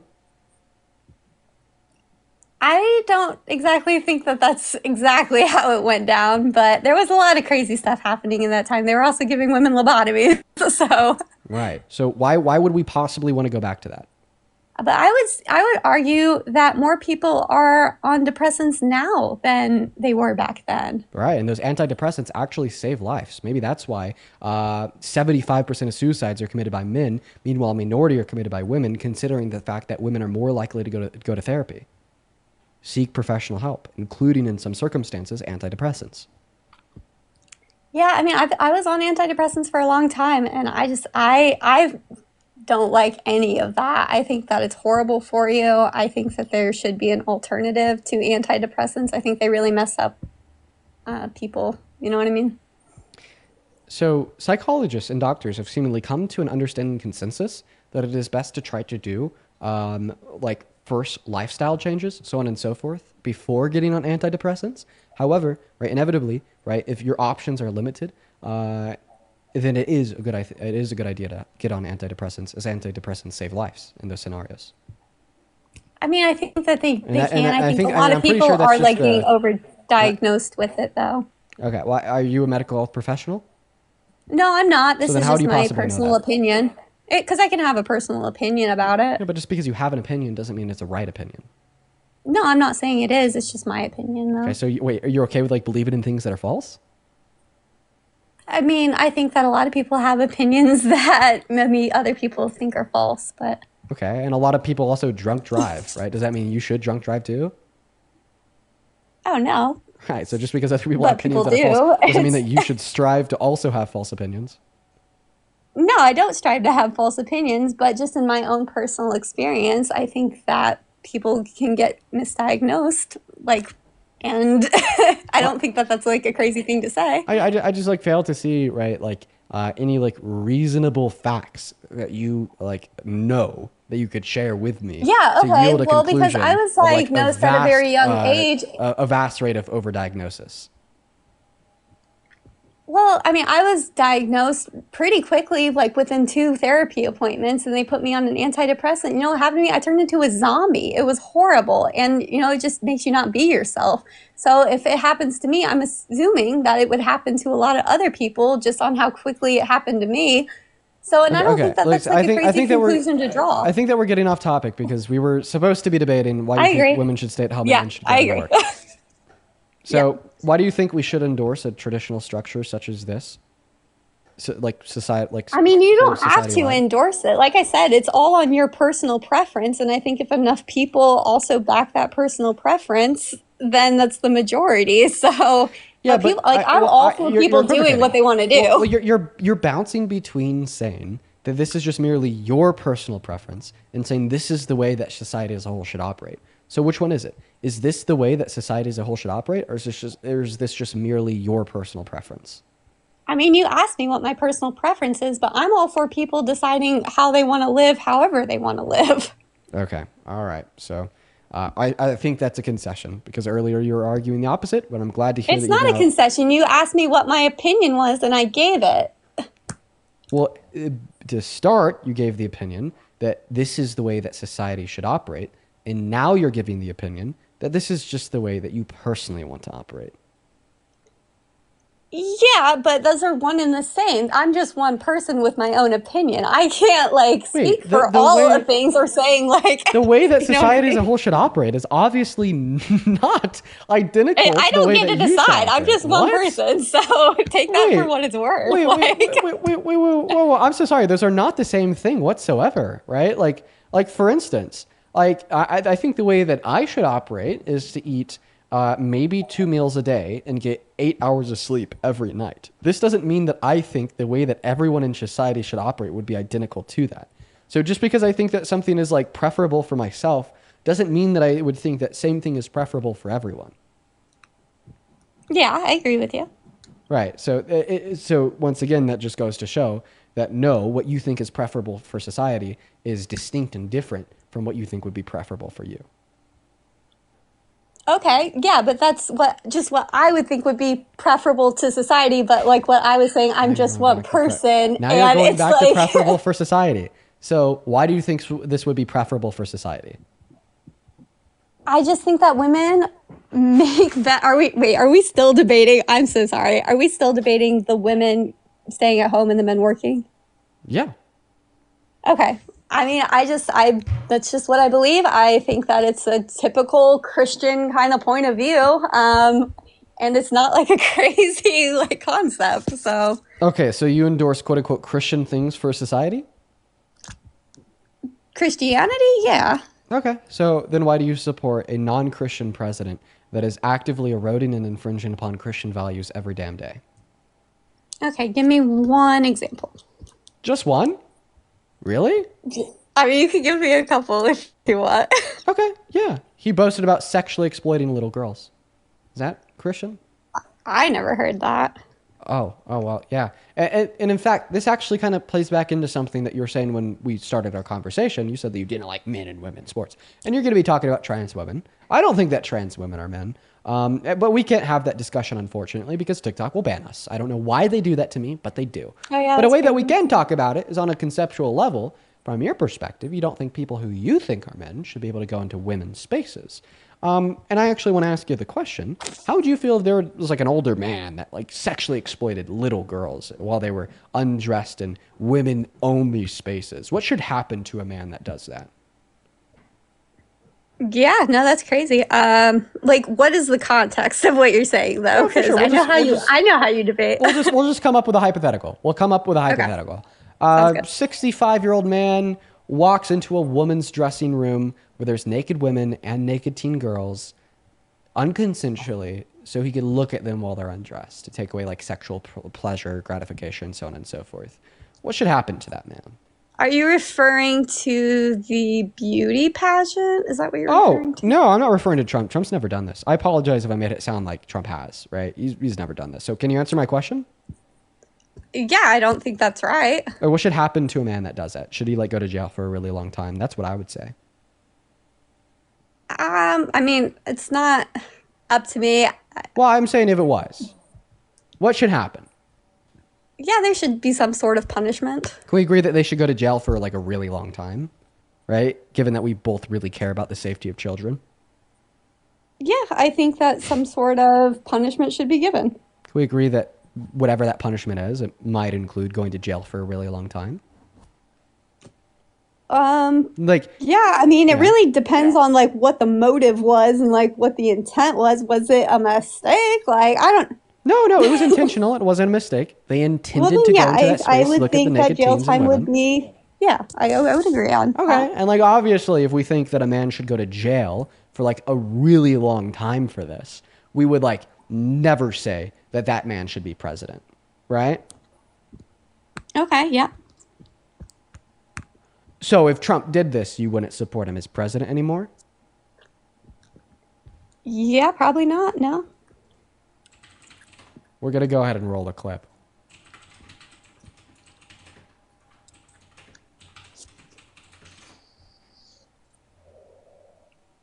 Got an ad.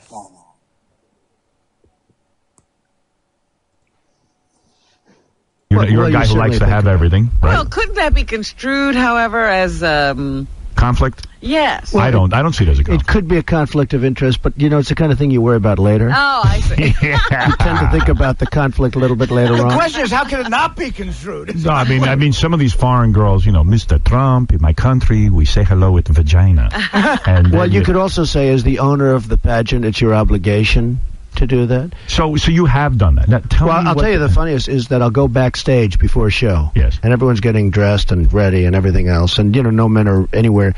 and I'm allowed to go in because I'm the owner of the pageant, and therefore I'm inspecting it. I'm inspecting. I want to make sure that You're like a everything is doctor. good. You're there. Yeah, the dress. Is everyone okay? They're standing there with no clothes. Is everybody okay? And you see these incredible looking women, and so I sort of get away with things like that. Yeah, I'm joined now by Senator Dean. Bernie Sanders. Thanks so much for joining. Go ahead. I don't know about that one, Dean, because the way Howard Stern kind of framed it was like everybody was cool with that. He opened up the statement with the girl saying, "Welcome, Mr. President," and opens her vagina. Like, Oh, yeah, no, Howard Stern is just as disgusting as Trump. yeah. When was that interview? Like, what year? Yeah, that was in 2005. So you just heard We're Donald talking Trump. 20 years ago? Yeah. Yeah, 20 years ago when he was over 60 years old, older than us both, he admitted to sexually exploiting little girls and talked about it like it was a cool thing. And I mean, what is the credibility to that? Because, men, they do sometimes tweak some stories, and could we give it a plausibility? He was just trying to sound cool for Howard Stern and be like broing with him. Like, do we have anybody who's like actually coming out and saying like, "Oh yeah, no, this is terrible"? Like, have you ever heard anyone else try to just sound cool by lying about being a pedophile? I think in the context of that interview where Howard Stern was kind of pushing for him to say something like that, yeah. Okay, give me another example about somebody trying to sound cool by lying about like being a predator. I'm not saying I could. I'm just saying that if I were to like just try to play on this side, that could be an argument that's made for that. So if he was just trying to sound cool, then how come we've had multiple contestants at Miss Teen USA come out and say this has happened to them, such as an 18-year-old beauty pageant contestant at Miss Teen USA that came out At and Miss said that Teen, this this happened 20 years ago. They wouldn't be a teen. They're not a teen anymore. Okay, I see what you're saying. But when they're competing, they're an 18-year-old. And they came out and they said that this happened to them and many other individuals there with ages as young as 15 years old. So obviously he wasn't just trying to sound cool, which by the way is like insane to suggest that someone would lie about them like being a predator and sexually exploiting children. Okay, people lie, yes, but people lie in self-benefit. Obviously, lying about being a predator and sexually exploiting children is not in self-benefit. So I think it'd be insane to assume that anyone would ever lie about doing that, right? But just to further discount your position, I find it to be very clear that he wasn't lying, especially in consideration of the fact that we had girls that competed at Miss Teen USA come out and say that this happened to them.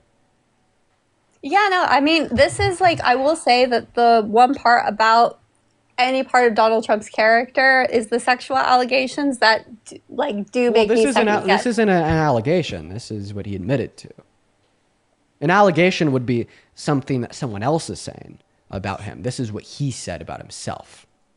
Okay, well, I'll correct my phrasing. Then this is the part of Donald Trump that I do absolutely despise, and I hate it. When I was Democratic, this was the part that I was just screaming at the top of my lungs that, like, this is super wrong. Okay, but yeah, remember how, like, 5 minutes ago I asked you if Donald Trump had done this referring to the sexual exploitation of naked teen girls in their dressing rooms? Would you still support him? And you said Then no. why haven't the courts arrested him and thrown him in jail for a very long time, Dean? Why Like, do I if need it to was like answer a that full question? fact. Why do I need Because to I'm answer just that saying, question? if it was like considering a the fact that he definite admitted to fact, it? then why isn't he in jail? Well, you're saying if it's a documented fact, it is. We just heard him admit to it. Then why isn't he in jail? Then I don't know. Go ask like the shitty prosecutors of wherever this happened. Go ask them why they never pursued any That's charges. what I'm saying. I think that's after why he a lot admitted of to it. I think that's why a lot of people just don't believe it. That's a good question, but it's completely irrelevant to if it occurred or not. You should obviously believe that he did this because he told you he did this. Like, it doesn't get any more simple than that, you spineless MAGA coward with no brain that seeks truth or a better understanding of the reality around I you. haven't insulted you one time, so I don't appreciate that. I don't care if you appreciate it or not. I honestly, listen, okay, I'm going to go ahead and count on my fingers how many shits I give that it's like disrespectful. Zero. That's a zero. That's what right? happens. You because guys just... I'm going to be honest. I will call you spineless. I will call you a coward for sitting here in the active defense of the proposition that Donald Trump didn't do these things that he admitted to. It is like one of the most cowardice things that anyone in this country can do today. You are perpetually propping up an egomaniacal piece of shit that is probably laughing behind the screens, considering the fact that there's people out there that will listen to a clip like this where he boldface admits to sexually exploiting little girls. He's probably laughing so hard considering the fact that his supporters will hear that and then still deny that he's done it. I mean, that is like seriously one of the most, if not the most idiotic things that people will ever do on my live stream. You will listen to him admit it right to your face. You will hear how there were girls that competed at Miss Teen USA that said this happened to him, and you will still deny it. It is like, shame on you. I just don't understand. I'm saying then shame on the prosecutors I don't understand. and the legal system I don't for understand not doing it. Like why you've willingly opted to be such a shameful, disgusting person. Oh my goodness, Dean. I mean what I say. I'm going to be honest. I mean that. I know you mean that, but I'm saying that if there was enough evidence, then why isn't he in jail is what I'm saying. Now listen, I hear your question. Why isn't he in jail? There is about 1 billion different possible reasons why he was never prosecuted for this. Maybe where it happened, in order for like him to be prosecuted, someone had to file charges, and the people that he did it to never filed charges. But Maybe why didn't by the they time. file charges though? I feel like if Why are I you was in that blaming position, then them? why wouldn't? Why are you blaming them? Why are you hyperfixating on the victims on the underage victims of sexual exploitations and how they responded to being sexually exploited instead of condemning the fact that they were sexually exploited to begin with? Oh my goodness! Dean. Why, like, what the fuck? Why is the response of the victims of sexual exploitation relevant at all in a conversation simply requesting your condemnation of their sexual exploitation to begin with?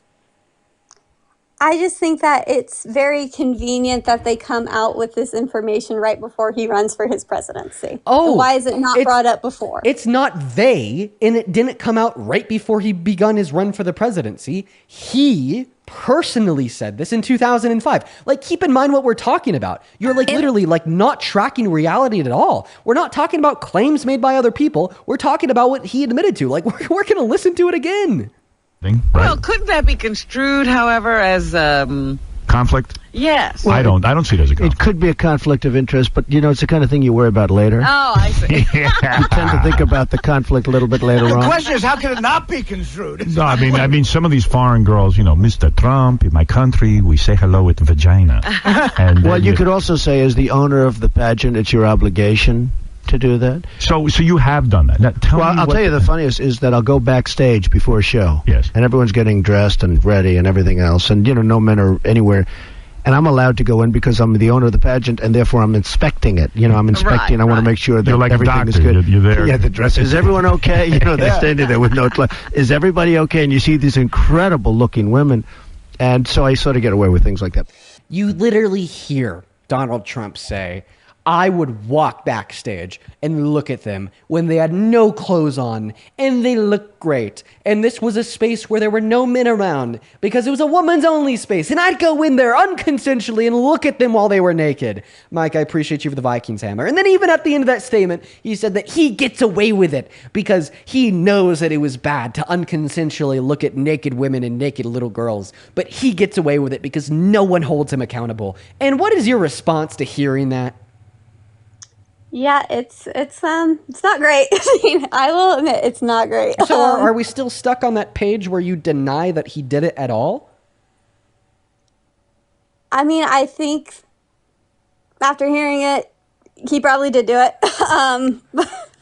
Okay, so now, after 15 minutes, me trying to give you every compounding reason outside of his direct admission to believe that he did it, and calling you a spineless coward for denying that he did it, we finally got you to a point where you now agree that he probably did it. Okay, So now that you agree he did it, and 15 minutes ago you told us that if he did it, then you would no longer support him as president, it's time for a question. Are you a woman of your word? Do you still support him as president? I will definitely be re-looking at what I think is true. I had no idea about this clip that you just showed me. So it is a little bit alarming that the Republican side just seems to have totally not ever shared that part. Just like they're not sharing the Epstein files by almost unanimously voting against their release in the House. I think they should release the Epstein files. That's crazy too. They're quite protective of exploitation. And of I children. further your comment section. It's not that I think it's funny. I just get nervous and I laugh. So. Okay. All right. Well, just know. I'm going to be very explicit about this. This is directed towards you and anyone else watching this live. If you listen to that and your response is to deny that it happened, even though he admitted to it, you're like a really bad person, right? Right? Because this isn't a game. This is a conversation about the very real world problem of the sexual exploitation of not just children, but of everyone, including children, because he did this to women too. And if your response is to laugh it off, if your response is to ignore it and say it never happened, even though he told you it did, right? You are fundamentally an actor of regressive tendencies, behaviors, ideologies, and beliefs to what society should stand for, what society should condemn, and what society should act on. And I mean that. I do. Yeah, no, I mean, I totally get what you're saying. I mean, yeah, it's definitely something that I think should be looked into more and just shared more and made more like public, because before you, it's like, I just don't understand why this was so hidden. Like, yeah, I would think that that would have been like from the Democratic running standpoint, like why wouldn't they have just like ran that clip over and over again? You know what I mean? Well, they tried that before his run against Hillary Clinton, but they just determined that the GOP doesn't care. Anyways, is there anything else you want to go over? No, I'm good. It has been a pleasure debating with you. You're my first like real debate, so that was pretty cool. We're gonna move on. All right, everyone.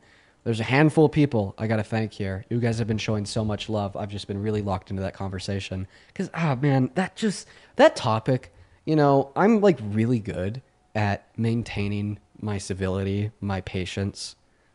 But like when it comes to that topic and what her reaction was, I can't do it. And I don't know if I ever will. That like genuinely enrages me.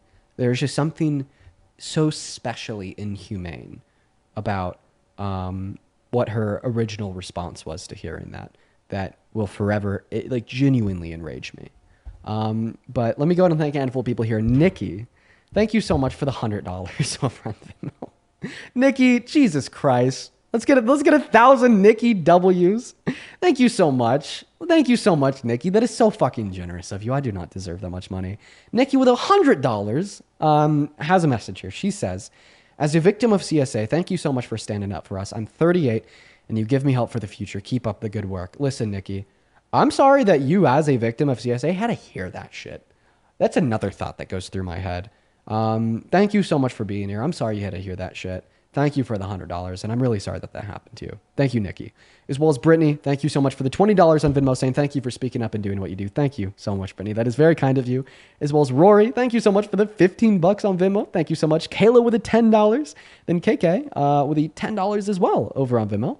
I'd also like to thank Gianna, Gracie, and Cooper for the $5 each over on Venmo. And then Mary, thank you so much for the $20 over on Venmo. Mary says, hey, this is Cool as Mimi. Not sure why I'm not getting your notifications when you go live. Did I do something wrong on Discord? Okay. Cool as Mimi, I love you. You're like the stream grandma. You have been forever. I stopped posting the notifications in Discord because I found it more advantageous to post them on like some Instagram channel. But Coolest Mimi, I'll personally send you a DM on Discord every time I go live so you have a notification. Just DM me over there. I will. Seriously. You've been here for a couple of years, so I got you. As well as Elizabeth, thank you so much for the $25 on Venmo. Thank you so much, Elizabeth. And yeah, congratulations on your double major in poli-sci and public admin. You're gonna kill it. Shout out to Elizabeth. As well as Sandra, 35 minutes ago. I appreciate you so much for the $10 over on Venmo. Thank you so much. And then, Chelsea, this was 42 minutes ago. I really hope that you're still in here. Thank you for the $50 over on Venmo. Jesus, Chelsea.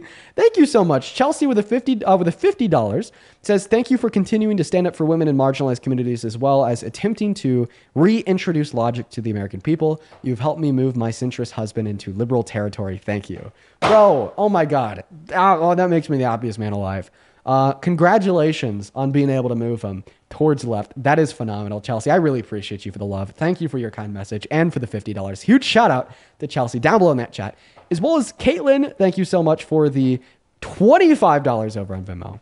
We are all cut up on Venmo. Let's make sure that I'm also all cut up on PayPal. I really appreciate you guys for the love. It has been a while since I read off the donation, so we do have quite a few. Let's see here. I'd also like to thank Abigail. Thank you for the $10 on PayPal, saying that your reaction is justified. Dean, I appreciate you.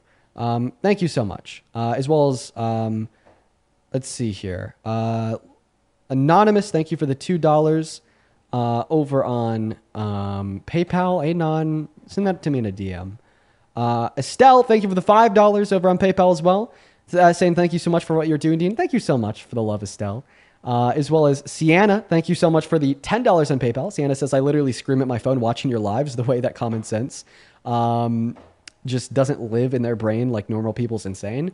Yeah, Sienna, after doing these live for 2 years, I've kind of reduced myself down to the point where I have not much optimism about the nature of humans, but I try to always keep that optimism. It is hard at times, though. I'd also like to thank Felicity. Thank you for the $20 on PayPal, saying thank you for being an educated voice amongst a cackle of chaos. It's comforting. Love from Canada. All the love to Canada. Thank you for your kindness. And then Lydia, thank you so much for the $40 on PayPal, saying you are far about your age and knowledge about what is going on in so many fields. I love listening to you. Thank you, Lydia. Huge shout out to Lydia. Thank you so much. There we go. All right. I believe that we're all cut up. Everyone in the chat continues to spam about Levi. Who is this Levi person you guys keep spamming about? Please tell me. And then 3 more people, brand new donations. Kristen, thank you for the $25 over on Venmo. I will read your note to myself. And then Kristen again with a different spelling of a different person. Thank you for the $25 as well. Saying been listening a long time. Thank you today for the explicit call out on this girl. We need more of that. Thank you so much, Kristen. As well as Hannah with the $10. And then Chael and Gracie, I both appreciate you both for the 5. All right. Everyone in the chat is telling me Levi 854. Let's go ahead and see if we can find them. And by the way, this is going to be the last donation of the night. I'm like well overdue to get off. We're actually at about 5 hours. And I also really have to use the restroom. So if we can't find them, I'm going to go ahead and end the stream and send you guys on a raid over to Parker. Wait, I feel like I just saw them in the queue. Is that the Levi everyone's talking about? I'm sorry, guys. The queue's just moving so fucking fast.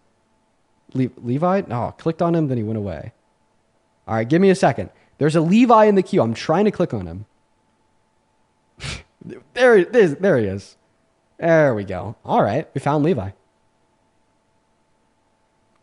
Get him up here.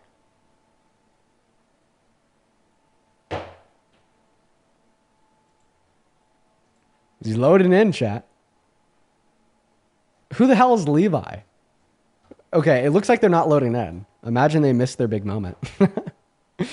Yo, Ro, thank you for the $11 over on PayPal. Saying, Dean, as a European, I want to thank you for what you're doing. Thank you so much for the love, Ro. That is very kind of you. And then Jamie with the $10, saying, nice work today. Thank you. And then Daniel, thank you so much for the $50 on PayPal. Saying, Dean, I have sisters and a mother and many cousins, whom are women. Some are victims. You give them a voice. Thank you, brother. Listen, Daniel, I appreciate you so much for the $50. And it sounds like you're a good man. So thank you for being a good man. Thank you for caring about this shit, dude. It means a lot to more individuals than just myself. Thank you for the $50, Daniel. All right, we're gonna allow Levi like another 30 seconds to try to load in. If he doesn't, I'm gonna end and send you guys on a raid over to Parker.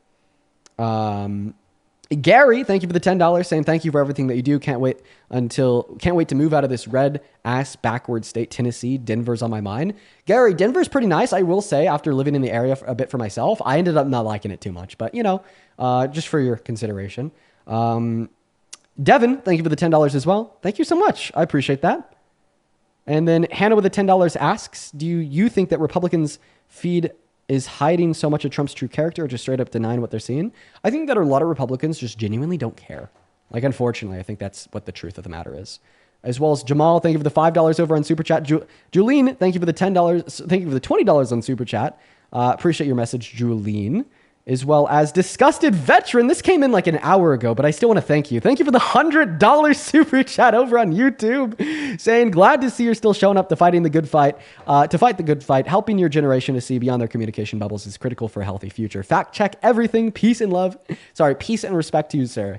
Peace and respect to you as well, Disgusted Veteran. It's good to see you again. I feel like I haven't seen you in a while. Hope everything's been well for you, man. And thank you for the $100. As well as Alex, thank you so much for the $20 over on Super Chat. Alex, remember, it is not your obligation to take illegal orders from the president if you're in the Navy. And then CJ and Che, I appreciate you both for the $10 over on YouTube Super Chat. Che says that TikTok is taken down and age restricted. Everyone is saying, oh yeah, I guess it did get age restricted. Okay, anyways, so Levi didn't load in, guys. I'm going to go ahead and send you all over on a raid to Mr. Parker. Right now, he's fixing his audio issues, and then he'll hopefully be live. Let me go ahead and... Oh, now he's restarting his BC. Dude, okay. Okay, Parker will hopefully be on soon.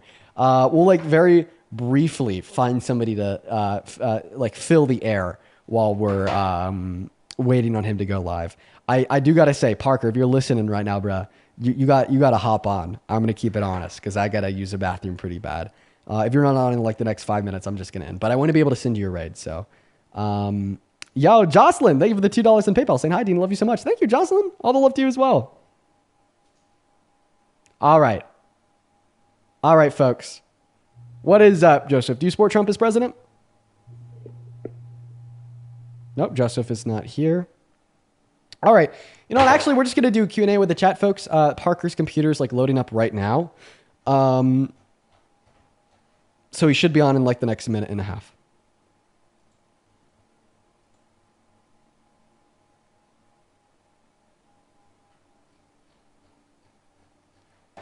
So feel free to ask away down below in that chat if you have any questions. Okay. All right. Looks like we're all locked in. Listen, here's actually what I want to say to you guys. I really appreciate y'all for showing up and hanging out on these streams. You know, it's kind of crazy, like the impacts that these streams have had. And I think that I really only see the impacts of these streams when I'm like out in public, like meeting people that like enjoy the streams or have had their minds changed. And it's just like so crazy, you know? Like there's a lot of people that I will come across in the public that tune into these streams. And that just makes me so happy to know that there's a lot of people that care about critical thought and upholding good, well-supported belief structures with good reason. I think it's awesome. And ultimately, from my perspective, I think it is this critical thought. It is going to get our country back on track, heading in a positive direction.